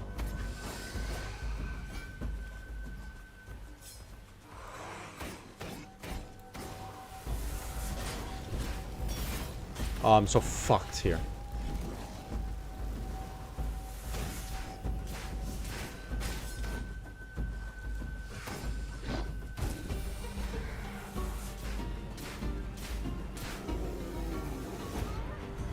This is not who I want it to be right now, but I will make it work.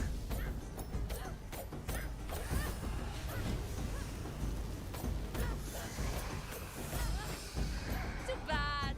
I was just getting warmed up.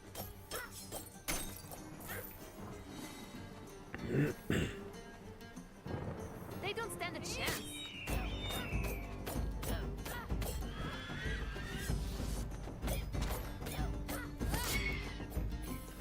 Okay. Ha! My foes flee before me. Go down here to see whatever this is. Oh, I can't even. Okay.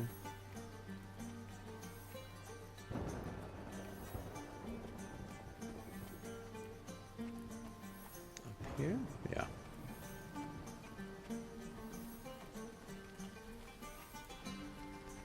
So regain some health. Give me a second.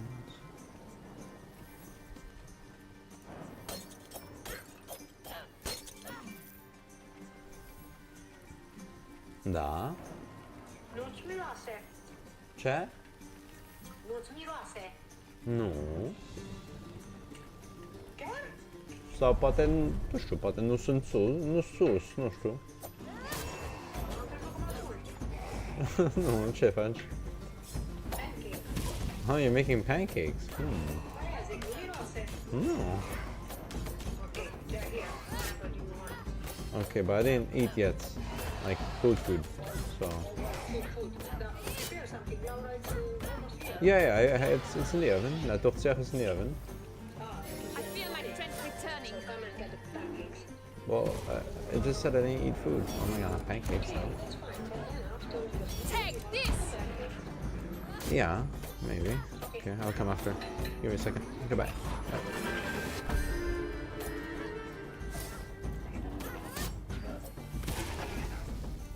Okay. Oh, that's it? Fire and steel around tree.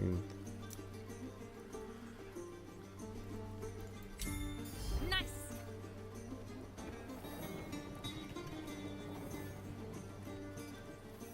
I want to sneak up on them.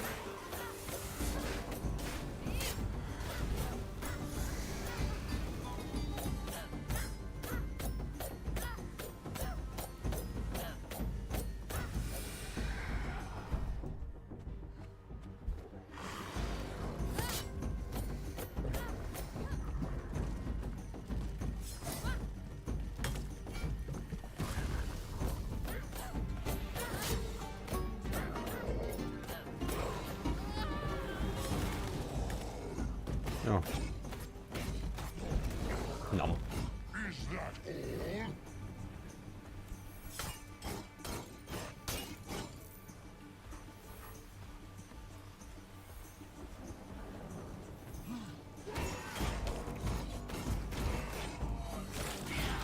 Jesus, Jesus.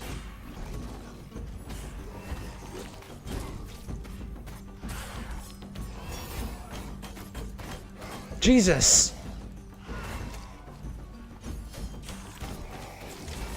My God, my God. So much damage in so little time. That is crazy, man.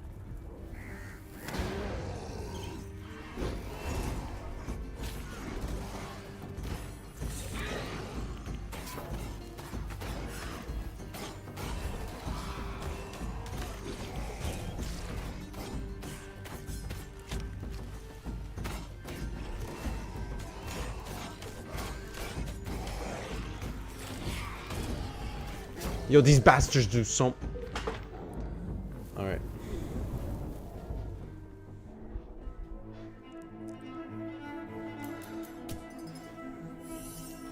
Okay, so she... Okay, it was interesting. Good. Aladdin. Oh.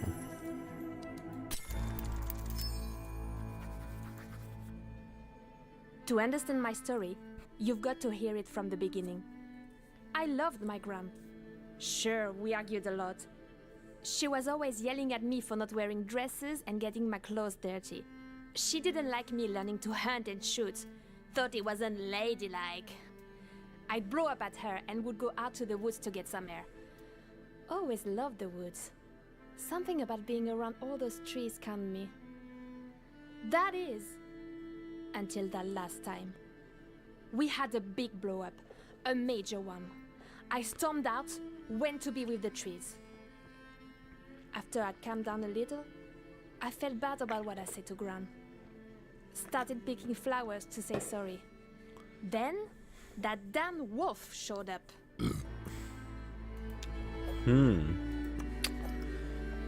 Okay.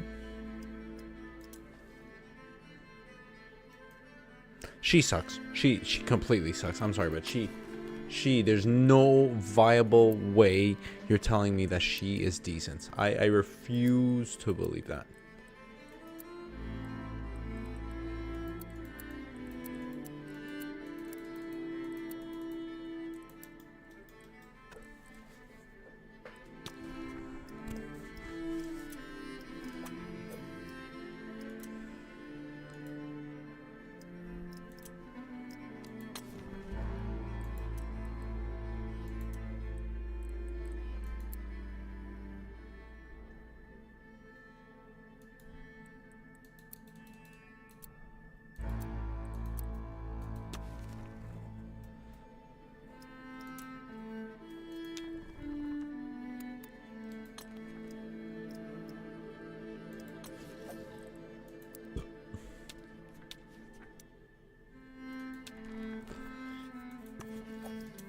Okay, let's try this guy.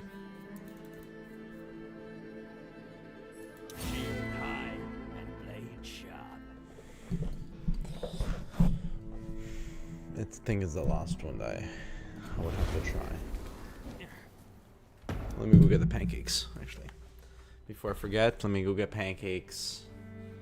Remember to keep your eyes peeled. My enemies So wait, let me try my abilities. Holy shit, I attack fast for... To me, Drakeling.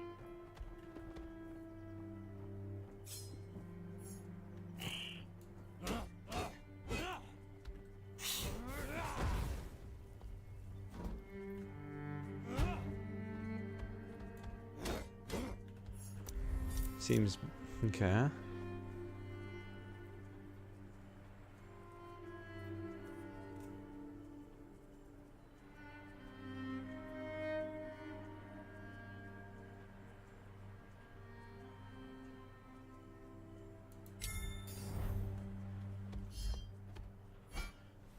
Huh.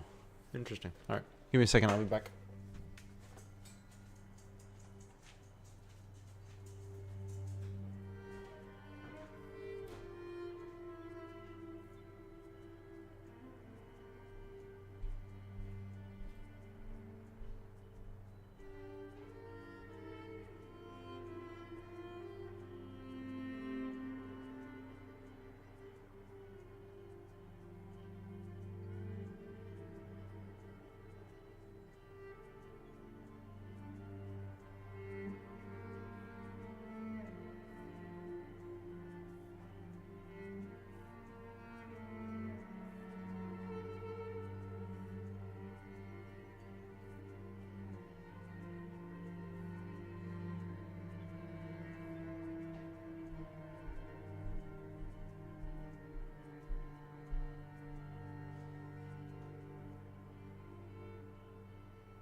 yourselves, you wretched wretches.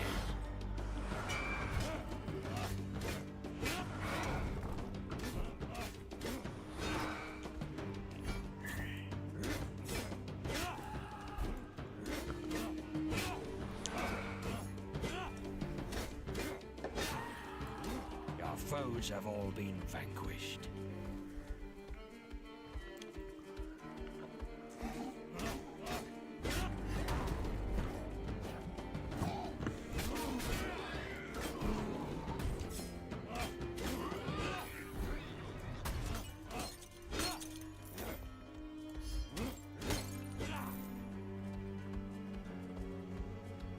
These are wicked adversaries.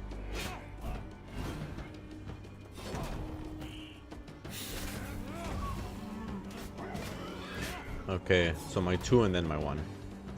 What if I do my 2 and then so that was fire? Okay.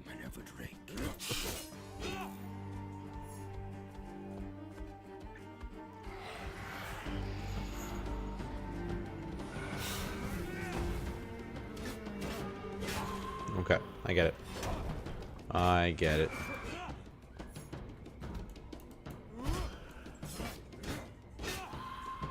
These lands have been freed of horror.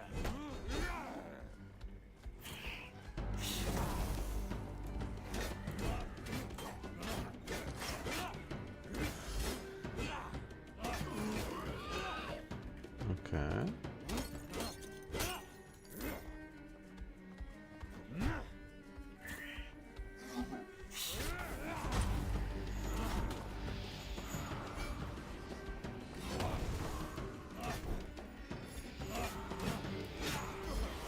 Ouch. Ouch.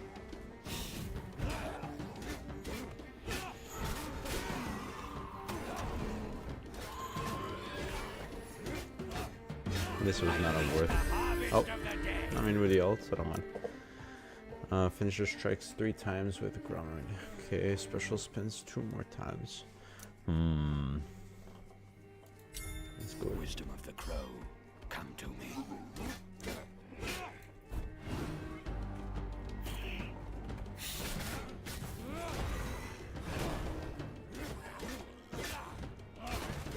Okay, okay, okay, okay.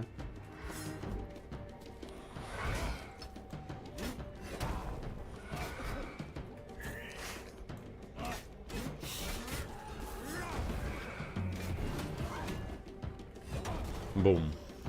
Boom, boom, boom. Okay.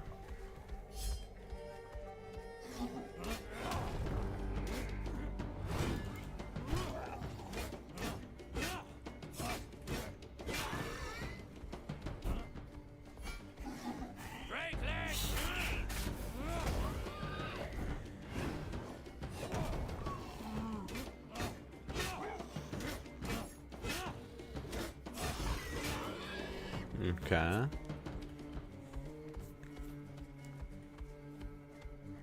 Let me go up here.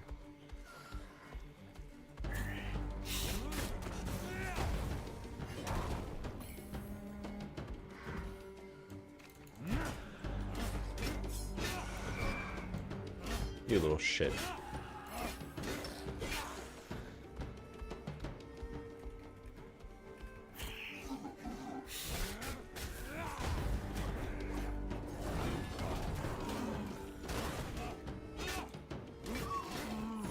Reverie shall be free.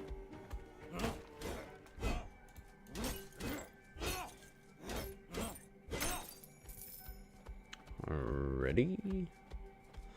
Let us sharpen our blades.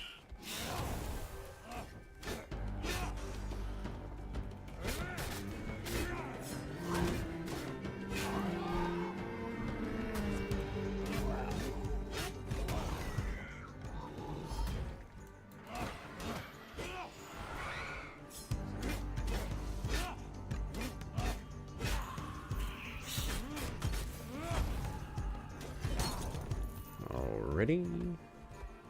Don't complain to me. I didn't unleash these monsters. Ow.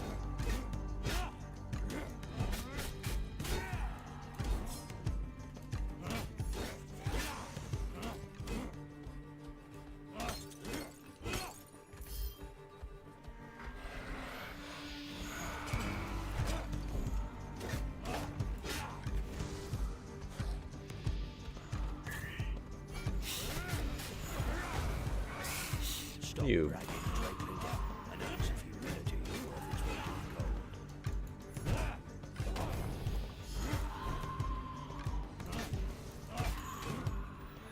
There are no more to slay.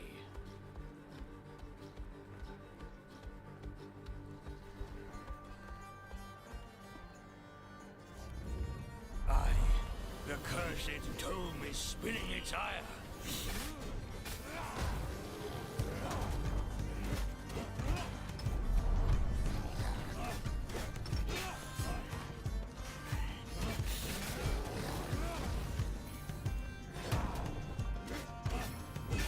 My blade is thirsty.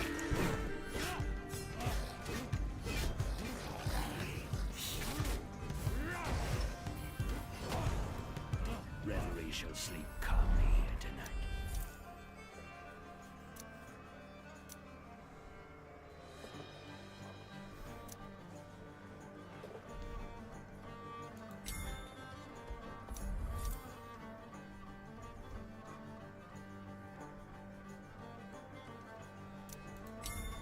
I grow All right. sharper than my blade.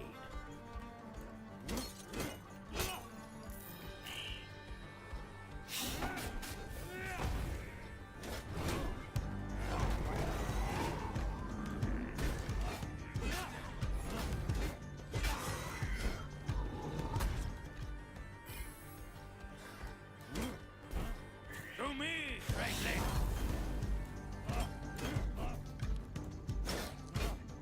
You bitch. Will this nightmare never end?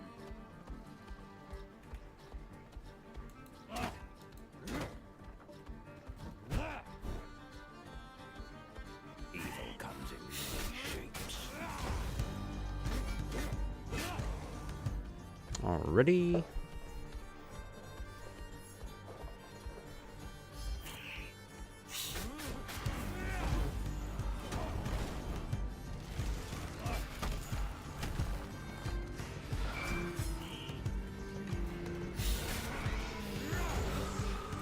I reap the harvest of the dead.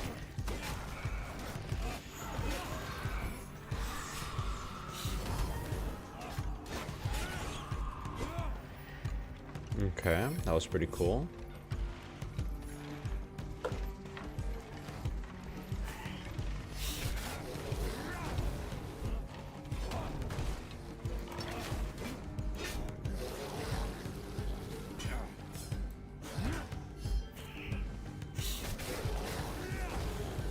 I'm dead. Okay. Heal. Dash.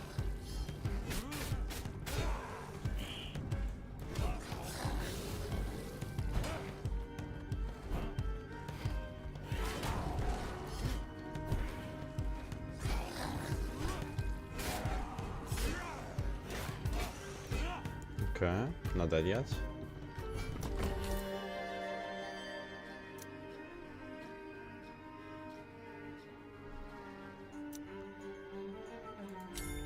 Aye, this is a boon.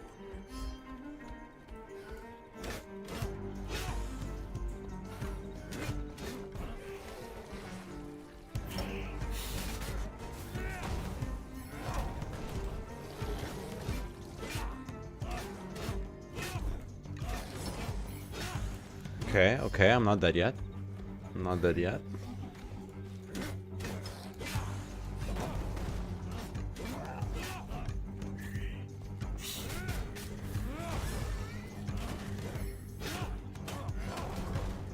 I just stood in that, that's my bad.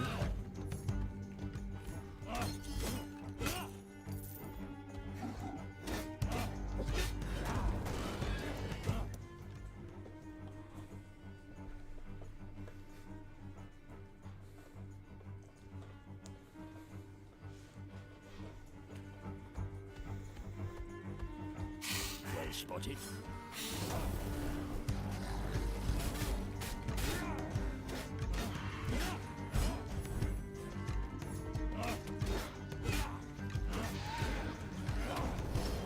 Ouch.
go, baby.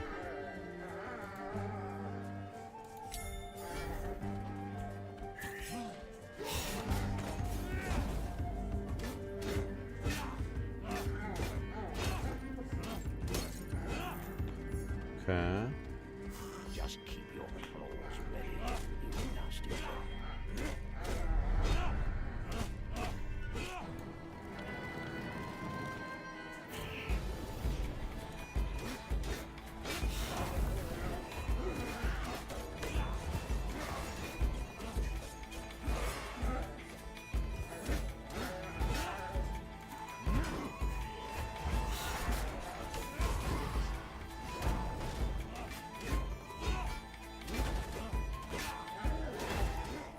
A worshipper of nightmares. Join your false heroes.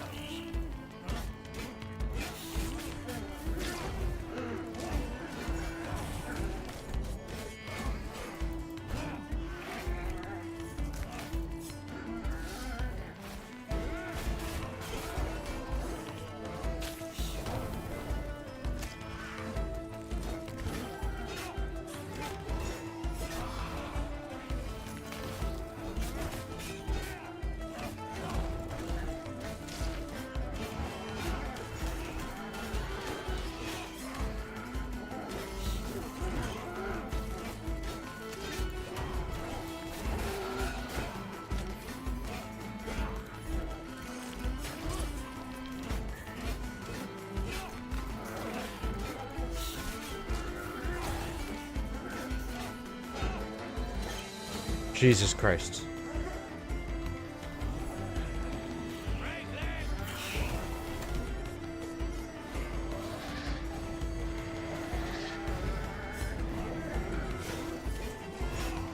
Do not bury me just yet. No! First death, okay.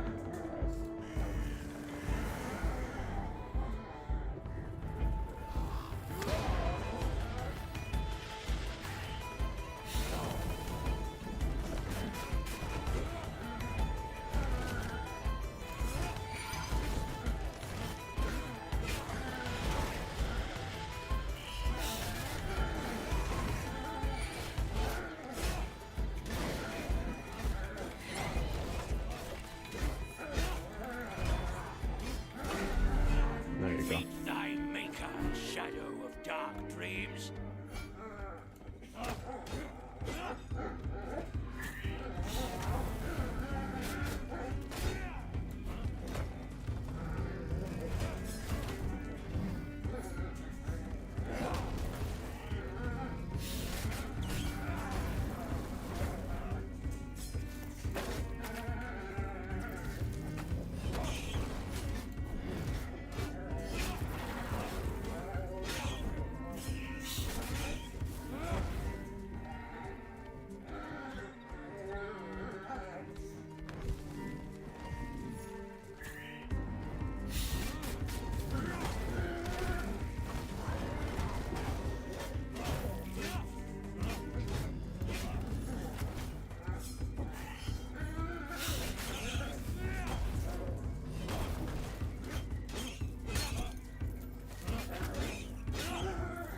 I banish thee from reverie.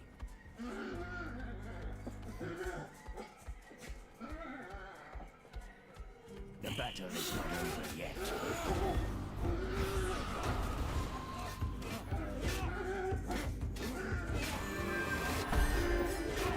Let's go, baby.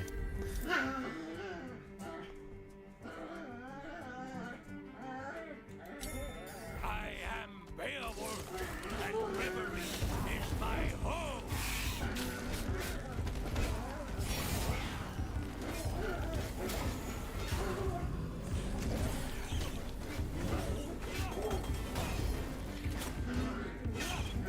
Okay, that's a cool ult.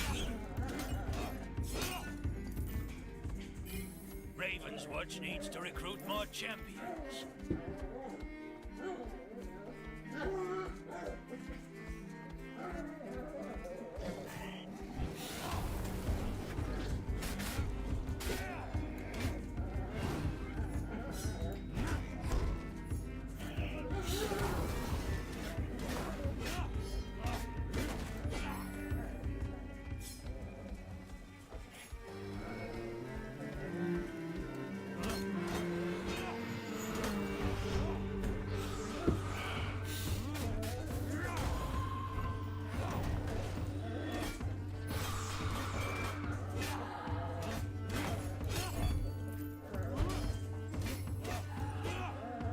made good on our promise.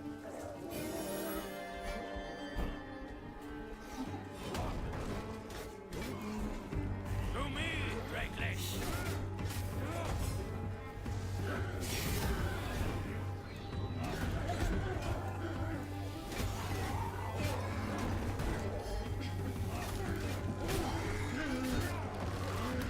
Reverie shall be free.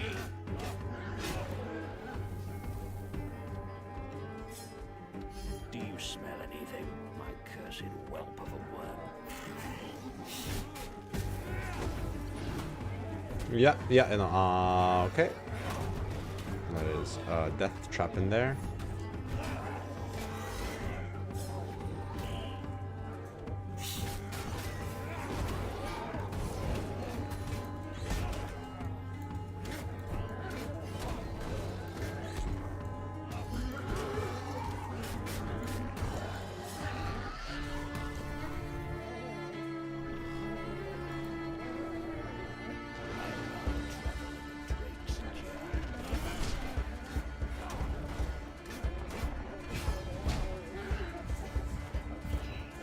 Oh, yeah, okay.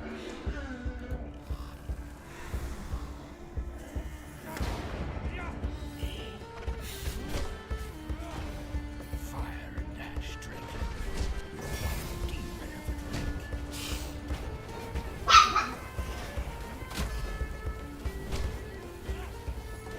Cool.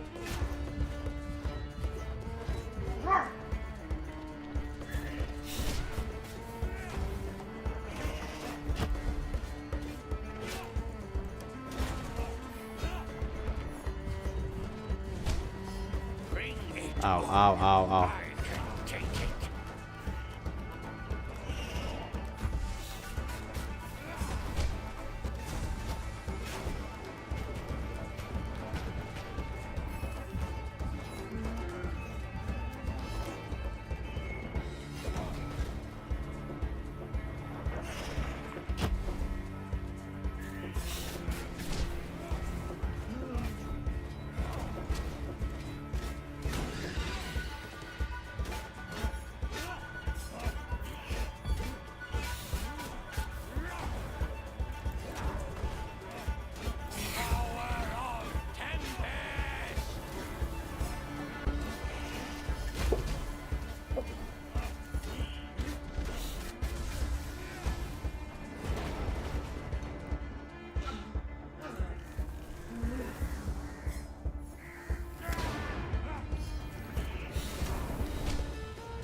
Okay, should be dead here. Good ult, but damn. Okay, no, I think I'm gonna get out of this dungeon. I got my fair share of this guy. He's fun, but honestly, Ice Queen ain't nothing better than Ice Queen.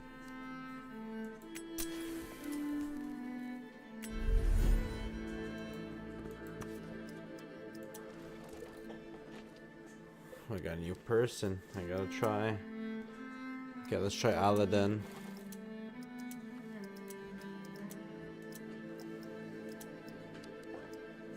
God damn, my fucking... Oh.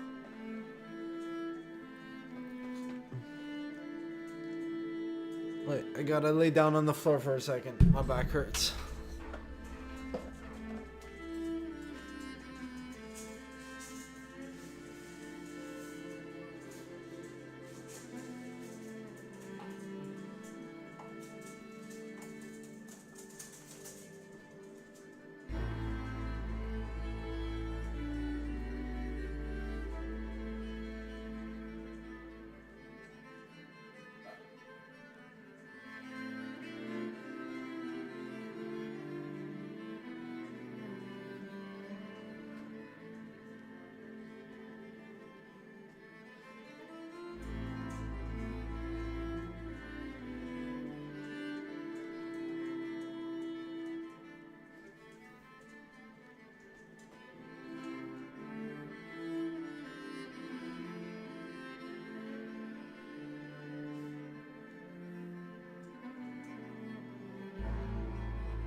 Okay, I'm back.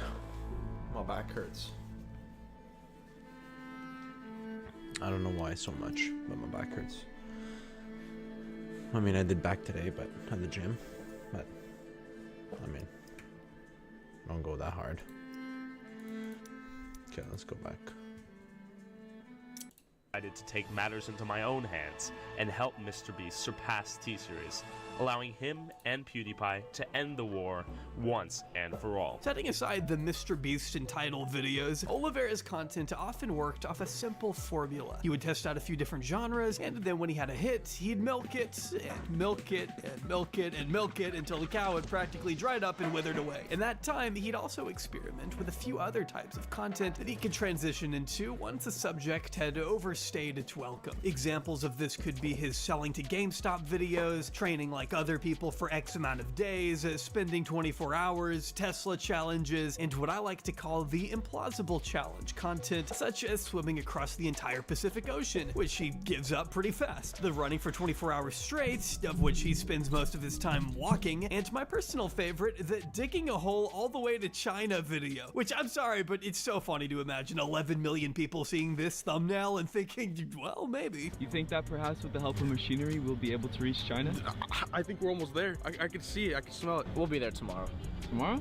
Maybe a week. And look, as much as it pains me to hand it to Tyler Oliveira, in these early videos, there is some kind of entertainment value, particularly through a narrative that paces videos with a degree of poeticism, and that at least presents the guise of a personality for the man, and maybe, dare I say, a degree of respectability? It wasn't an uncommon style, but I guess you need to give him some credit for making it seem like real content. Amidst my unexpected psychosis mid-swim, I wanted other people to experience the fear I had endured, so I decided to simulate a shark attack on my cameraman, Josh.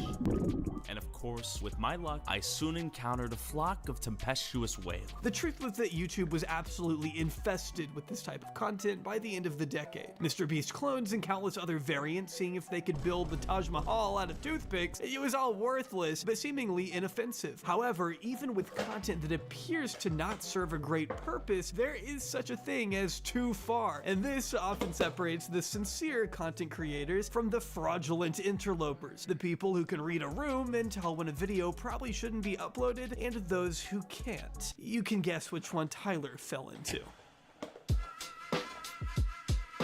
On January 10th, 2020, Tyler Oliveira uploaded a video titled, "Can 1 million paper towels absorb a swimming pool?" Which honestly would have been better if it was clickbait. In this video, Oliveira throws countless rolls of paper towels into a pool in an attempt to soak up all the water. Unfortunately, or fortunately in my case, I've been unable to find any real footage of this video, but the backlash came thick and fast, with many people and media outlets criticizing its wastefulness. Now, plenty of YouTubers have gone too far, and it may have been a good time for him to just hold up his hands and admit that this was a bad idea. But our boy Tyler had other plans, and in a pinned comment decided he was going to use facts and logic to defend himself on the battlefield of ideas. First opening with the fact that these paper towels would have existed whether he used them or not, which is a firm defense against anyone arguing the Schrodinger's paper towel point of view. He then goes on to deliver some truth bombs, some epic truth nukes, that these paper towels would have been used to wipe up trivial spillages anyway, and that the environmental impact was also very insignificant when you consider the fact that the wood used in creating paper towels is negligible when you consider the fact that many of his critics live in a house which is often made of wood when you consider it, and that everyone uses more toilet paper in their lifetime than Tyler used in this video, and that none of these people are actually doing anything for the sake of environment. And although the video may be bad, most people criticizing it are probably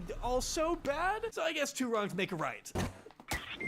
It seems that in spite of the fact that Tyler Oliveira had learned the skill of articulation, his skills were still limited. While sure, it goes without saying that production costs for Tyler Oliveira's single video could never rival the pollution contributed by large manufacturers and corporations, nobody's really saying that. They're just calling you a dick, and rightfully so. All Tyler's response seemed to demonstrate was that he didn't really understand why what he did was so poorly received. After the negative response to this response, he eventually relented 6 days after the video initially went up, admitting that it was a bad and insensitive idea in hindsight, and stating that he had donated $1,000 to the Australian Red Cross, who were combating wildfires ravaging the country at the time. He announced he was also setting up a fundraiser in case anyone else wished to join him, with a total aim of $10,000. The target was ultimately not met, with a little over 10% of the goal raised, but it's better than nothing. And I'm not going to hate on another creator donating to charity, but it never really felt like Oliveira understood why what he did was wrong. It's more that he just wanted to throw some money at the situation to shut people up, which it did, so at least it was effective. Nevertheless, the timely backlash was a sign that the tides were turning on YouTube culturally, particularly with regard to the many humanitarian disasters that would soon follow. First with the COVID pandemic, and then with subsequent military conflicts that many companies used as an excuse to price gouge. I mean, that contributed towards a cost of living crisis. 1/3 of these children live in poverty.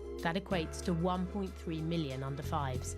They say that more than 70 people have been killed and a further 138 injured in this latest series of airstrikes. Started before dawn. Ukraine woke to explosions around the capital, Kiev. Suddenly, people were being told that we needed to be mindful of resources, as we weren't sure how they were going to be affected by a worldwide pandemic and everything that followed. Although Oliveira performed better than many other creators in this time, by the end of 2021, he was losing momentum, and by the end of 2022, his channel had effectively ground to a halt. Although the numbers may not look bad, by Tyler's standards, these were catastrophic, as he operated on a high-risk, high-reward model that required hefty returns on investment. For someone as performance-oriented as Tyler, it was a sign that he needed to change. Maybe he just needed a little help. Pasha and I were too scared to come alone. I don't believe a word of it. Tyler's attempt to diversify was a venture into the supernatural, a subject that has long performed well on YouTube. The plan was that he would visit haunted places and see just how spooky they were. This style represented a departure from his usual shtick and an approach more reminiscent of live journalism. Killers, rapists, serial killers. A lot of people refer to this particular spirit up here as the Creeper. The Creeper? There isn't too much interesting to say about these videos. I don't think you're going to be leaving this video questioning your beliefs. What was that? Is that you? What was that? No way. Holy shit. Who heard that? I heard it. You guys heard knocking, right? Yeah. What do you mean? In fact, probably the scariest thing to happen in this video is a confrontation with the Slop King himself, Brent Rivera. What's up, little sis? I've had it with you little pranks. To be honest with you, Brent Rivera is more than deserving of his own video, but to do so would actually require viewing any of his content for longer than 5 seconds. Content that looks like it's catered to kids or people on watch lists, so I don't know if I'm gonna do it. Either way, one of the haunted places Tyler Oliveira was scheduled to visit was the Stanley Hotel in Colorado. As luck would have it, Brent Rivera was also filming a video there at the exact same time as Tyler, and with such two large influencers in the same hotel on the same night, there was no way such a small space could ever contain both of their massive egos. Do you fake your videos? No. Do you fake your videos? No. Alright. Okay. Have fun, guys. Asking Brent Rivera if he fakes his videos is like asking the CIA if they've ever interfered with foreign governments. You may not receive a straight answer, but you already know. Hey, go have fun with your 100 subscribers, We get that louder. You don't have a directional mic on that camera? If we were normal guests, that would... Whoa. Okay. Normal guess? You think you're elevated beyond an average human being? You've ascended the human... Wait, what are you... Wait, who are you? You're harassing our tours. No. You need to back up right now. Come on. Dude, get moving. Have fun, guys. We're not harassing. I want to say hi to my favorite YouTuber, Brent Rivera. Totally doesn't fake his videos, and it's totally awesome. Hi. Why are you having trouble speaking? In spite of this, Brent was still offended by the inference in Tyler's line of questioning, and becomes hostile and confrontational pretty quick, with snide comments escalating in security being called, who asked Mr. Oliveira to leave the premises, with police arriving shortly after. Can I ask you to pack your stuff? For sure. Can I propose a compromise? No. Estes PD's on the way, so you have until they get here. For sure. Unfortunate. The footage shown by Tyler obviously makes Brent look like an insecure jackass, and Tyler makes the most of this idiocy by uploading the video and presenting the narrative in its entirety. This was then reported on by large YouTubers who provided their takes on the situation, mostly siding against Brent. Brent Rivera got confronted in the real world, and I'm using that word loosely because it wasn't really confronting. He got trolled in real life and just for some reason acted far stronger and more badass than he is. Like, bro, you make videos eating gum off of a child's shoe. Like, why are you going to try and pretend to be like this fucking man's man when met with controversy or when met with conflict in the real world? With the coverage the clips were receiving and the mounting pressure on him, Brent decided to take to TikTok to post his response. If you recently saw a viral video of two YouTubers arguing in a hotel hallway, well, one of those YouTubers was me. Things quickly get taken out of context, so here's the full picture. Also, this isn't me defending the things that I said, but more so giving you guys my perspective of what happened that night. In this video, Brent apologizes for any insensitive comments, but affirms that Tyler was attempting to provoke them by making inflammatory comments of his own, following and harassing them, not vice versa. As the night went on, he continued to approach us with his camera, saying awful things about me, my friends, and my sister to try and get a rise out of me for his video. At a certain point, it bubbled up so much that I did what he wanted. I stooped down to his level and I said something that I should not have said. Go have fun with your 100 subscribers, bud. Later on, he came up and started filming again, this time while we were on a tour. His actions toward us and other guests on the tour caused the hotel staff, not me, to call security. And after several warnings, the hotel chose to call the police to get him escorted from the hotel. This response wasn't well received at the time, especially with the footage available, which clearly showed Brent acting in a more hostile capacity in front of Tyler and making more than just one antagonistic comment. There's little doubt that Brent downplays his role in this confrontation, but I do think people tended to overlook the fact that Tyler was clearly looking to get a rise out of him. We know by now that Tyler Oliveira does have a talent for poking the bear, and we don't know how much content he cut out of that interaction to present an image that was more favorable towards him. I could imagine being annoyed if someone kept coming up to me in a hotel, pointing a camera in my face, and asking me provocative questions, even if I did make bottom of the barrel slop content, but we all know better than Brent Rivera why Tyler did that. If it's something worth talking about, people will give it attention. And although the views garnered from this coverage of the situation didn't quite galvanize his channel in the way he may have hoped, it did seem to put a light bulb in his head that he could scale up his investigative efforts from here. But first, it's a new year. That means new horizons, new opportunities. On February 28th, 2023, Tyler Oliveira uploaded the video "I Went to the Incest Capital of America." It features Oliveira going to the beautiful state of Alabama to interview some Southerners about their relationships with, well, their relatives. In the video, he does interview some people who quite brazenly admit to kissing their cousins, and even features a bit of kissing at the end. This one's to all the gooners out there, I guess. It seems Tyler took Brent's advice to heart, as we can see here that he is equipped with a more professional apparatus, including a directional microphone and a simpler goal of just interviewing as many kooky characters as possible. Can I interview you for $5? Hey, what's up? Have you kissed a cousin? Yeah. Yeah? Is she hot? Yeah. Hot as hell? Oh, yeah. Would you smash? Yeah. Okay. I'll be honest with you, I ain't gonna lie to you. As entertaining as this video might be, Oliveira's commitment to journalistic integrity seems a little questionable. The video itself is paralleled with an overarching narrative of him trying to find the Smurf family, something that was mentioned to him in an interview early on. However, a quick fact check would have told him that the Smurf family, or the Fugates as they're more formally known, were a family from Kentucky, which, if my memory serves, is not Alabama. He was searching in completely the wrong state. When talking about them, he also shows a picture of Paul Carrison, whose skin turned blue after trying an alternative medicine and is of no relation to the Fugates whatsoever. But at this early stage, maybe you could defend him given it was his first venture into this style of content. So I drove to Blue Mountain and I wondered to myself, is this where the legendary Smurf family lives? In spite of these inaccuracies, people were Okay, let me get back on.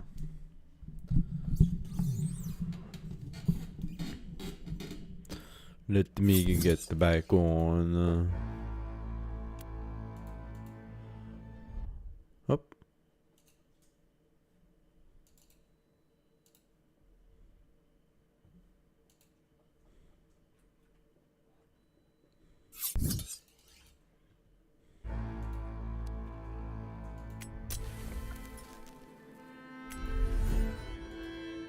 Alrighty, let's try Merlin. Or Aladdin, sorry.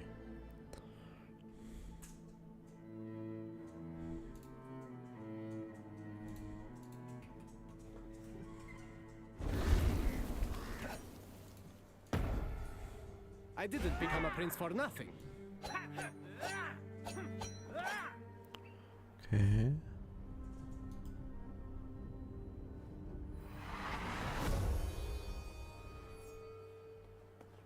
So that gives me like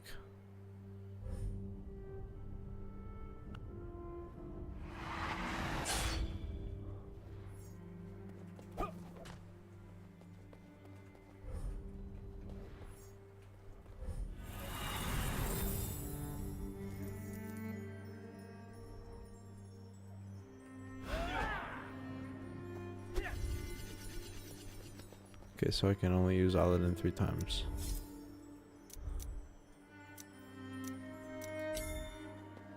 One to heal me, one to do that.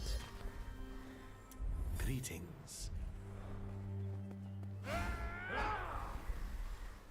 Okay, and I can hold my one.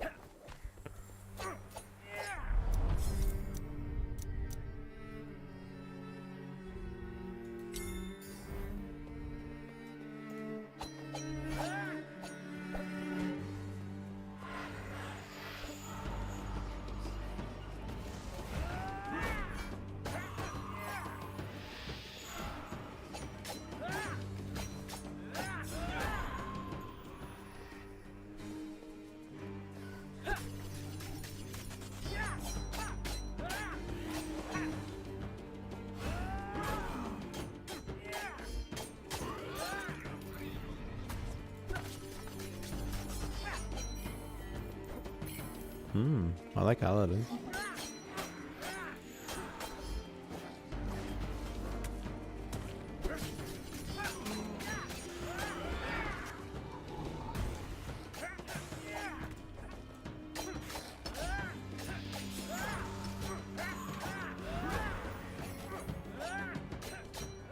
They didn't even see me coming.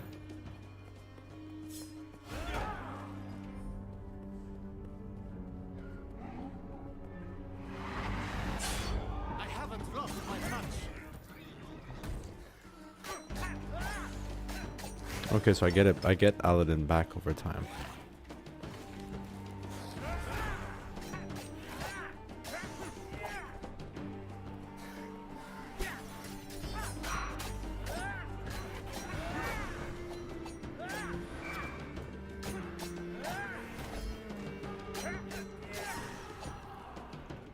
So what's his like? What's his Schmidt?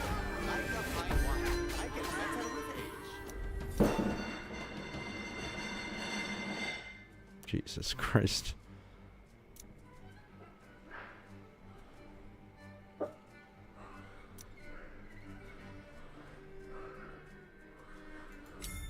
I'm honored. So wait. If I use... Is there no end to the fighting?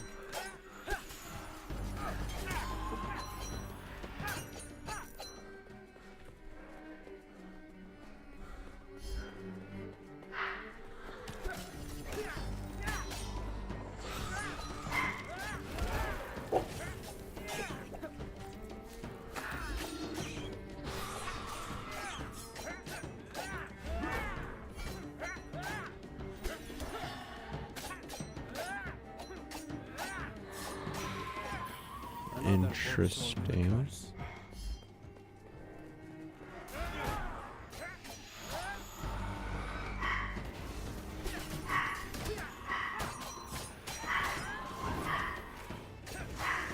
Hey, puppy!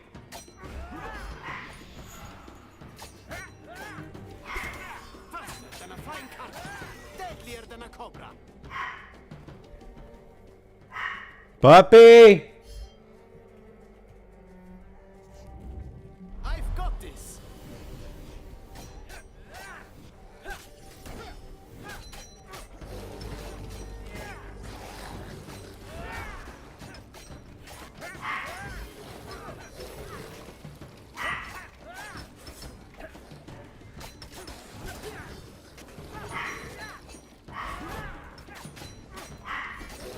Puppy!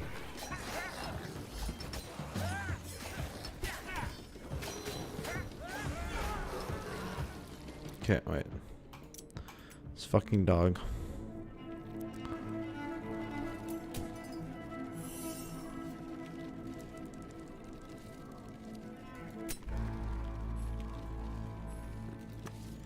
Okay, try that.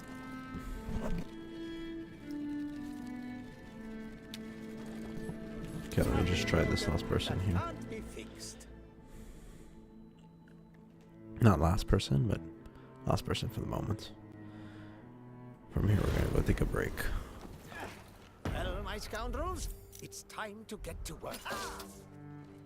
Okay, shields.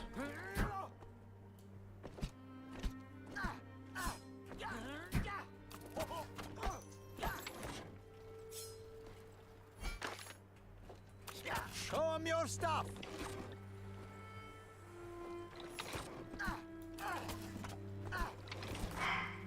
With a bang!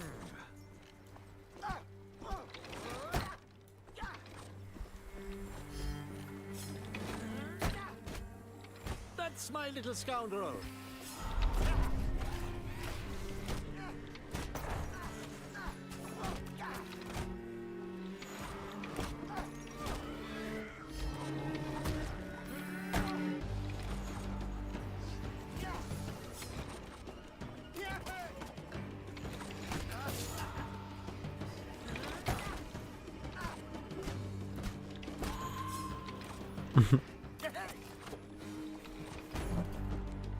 So he's just...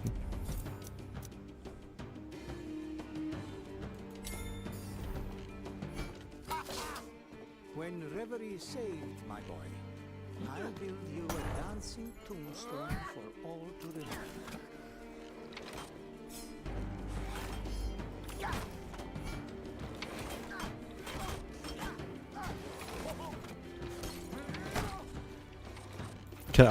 I can smack him into him. Okay. And then let's say give myself shield. Boom. Wait, I'm gonna smack him into. Boom.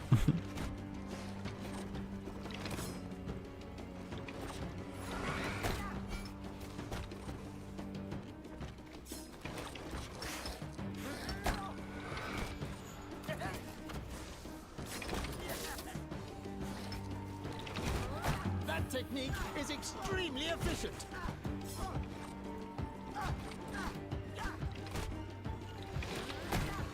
Oh my god. I'm basically just playing pool.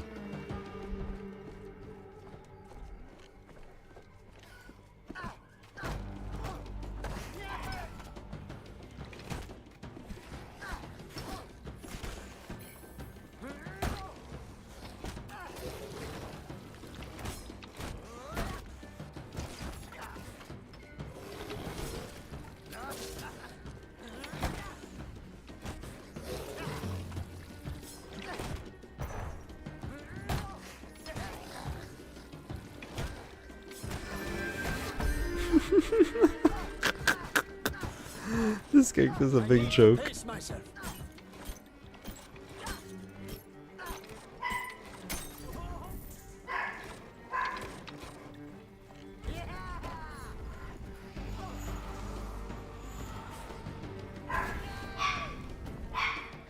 Oh, okay, that's not bad.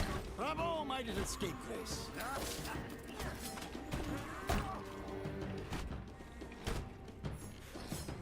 Put down and throw. Alright.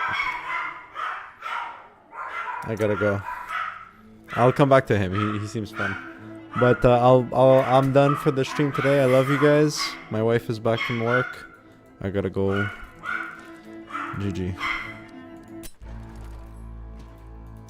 G to the G. But I'll play this game on the side because it's pretty fun. Alright. I love you. Bye-bye.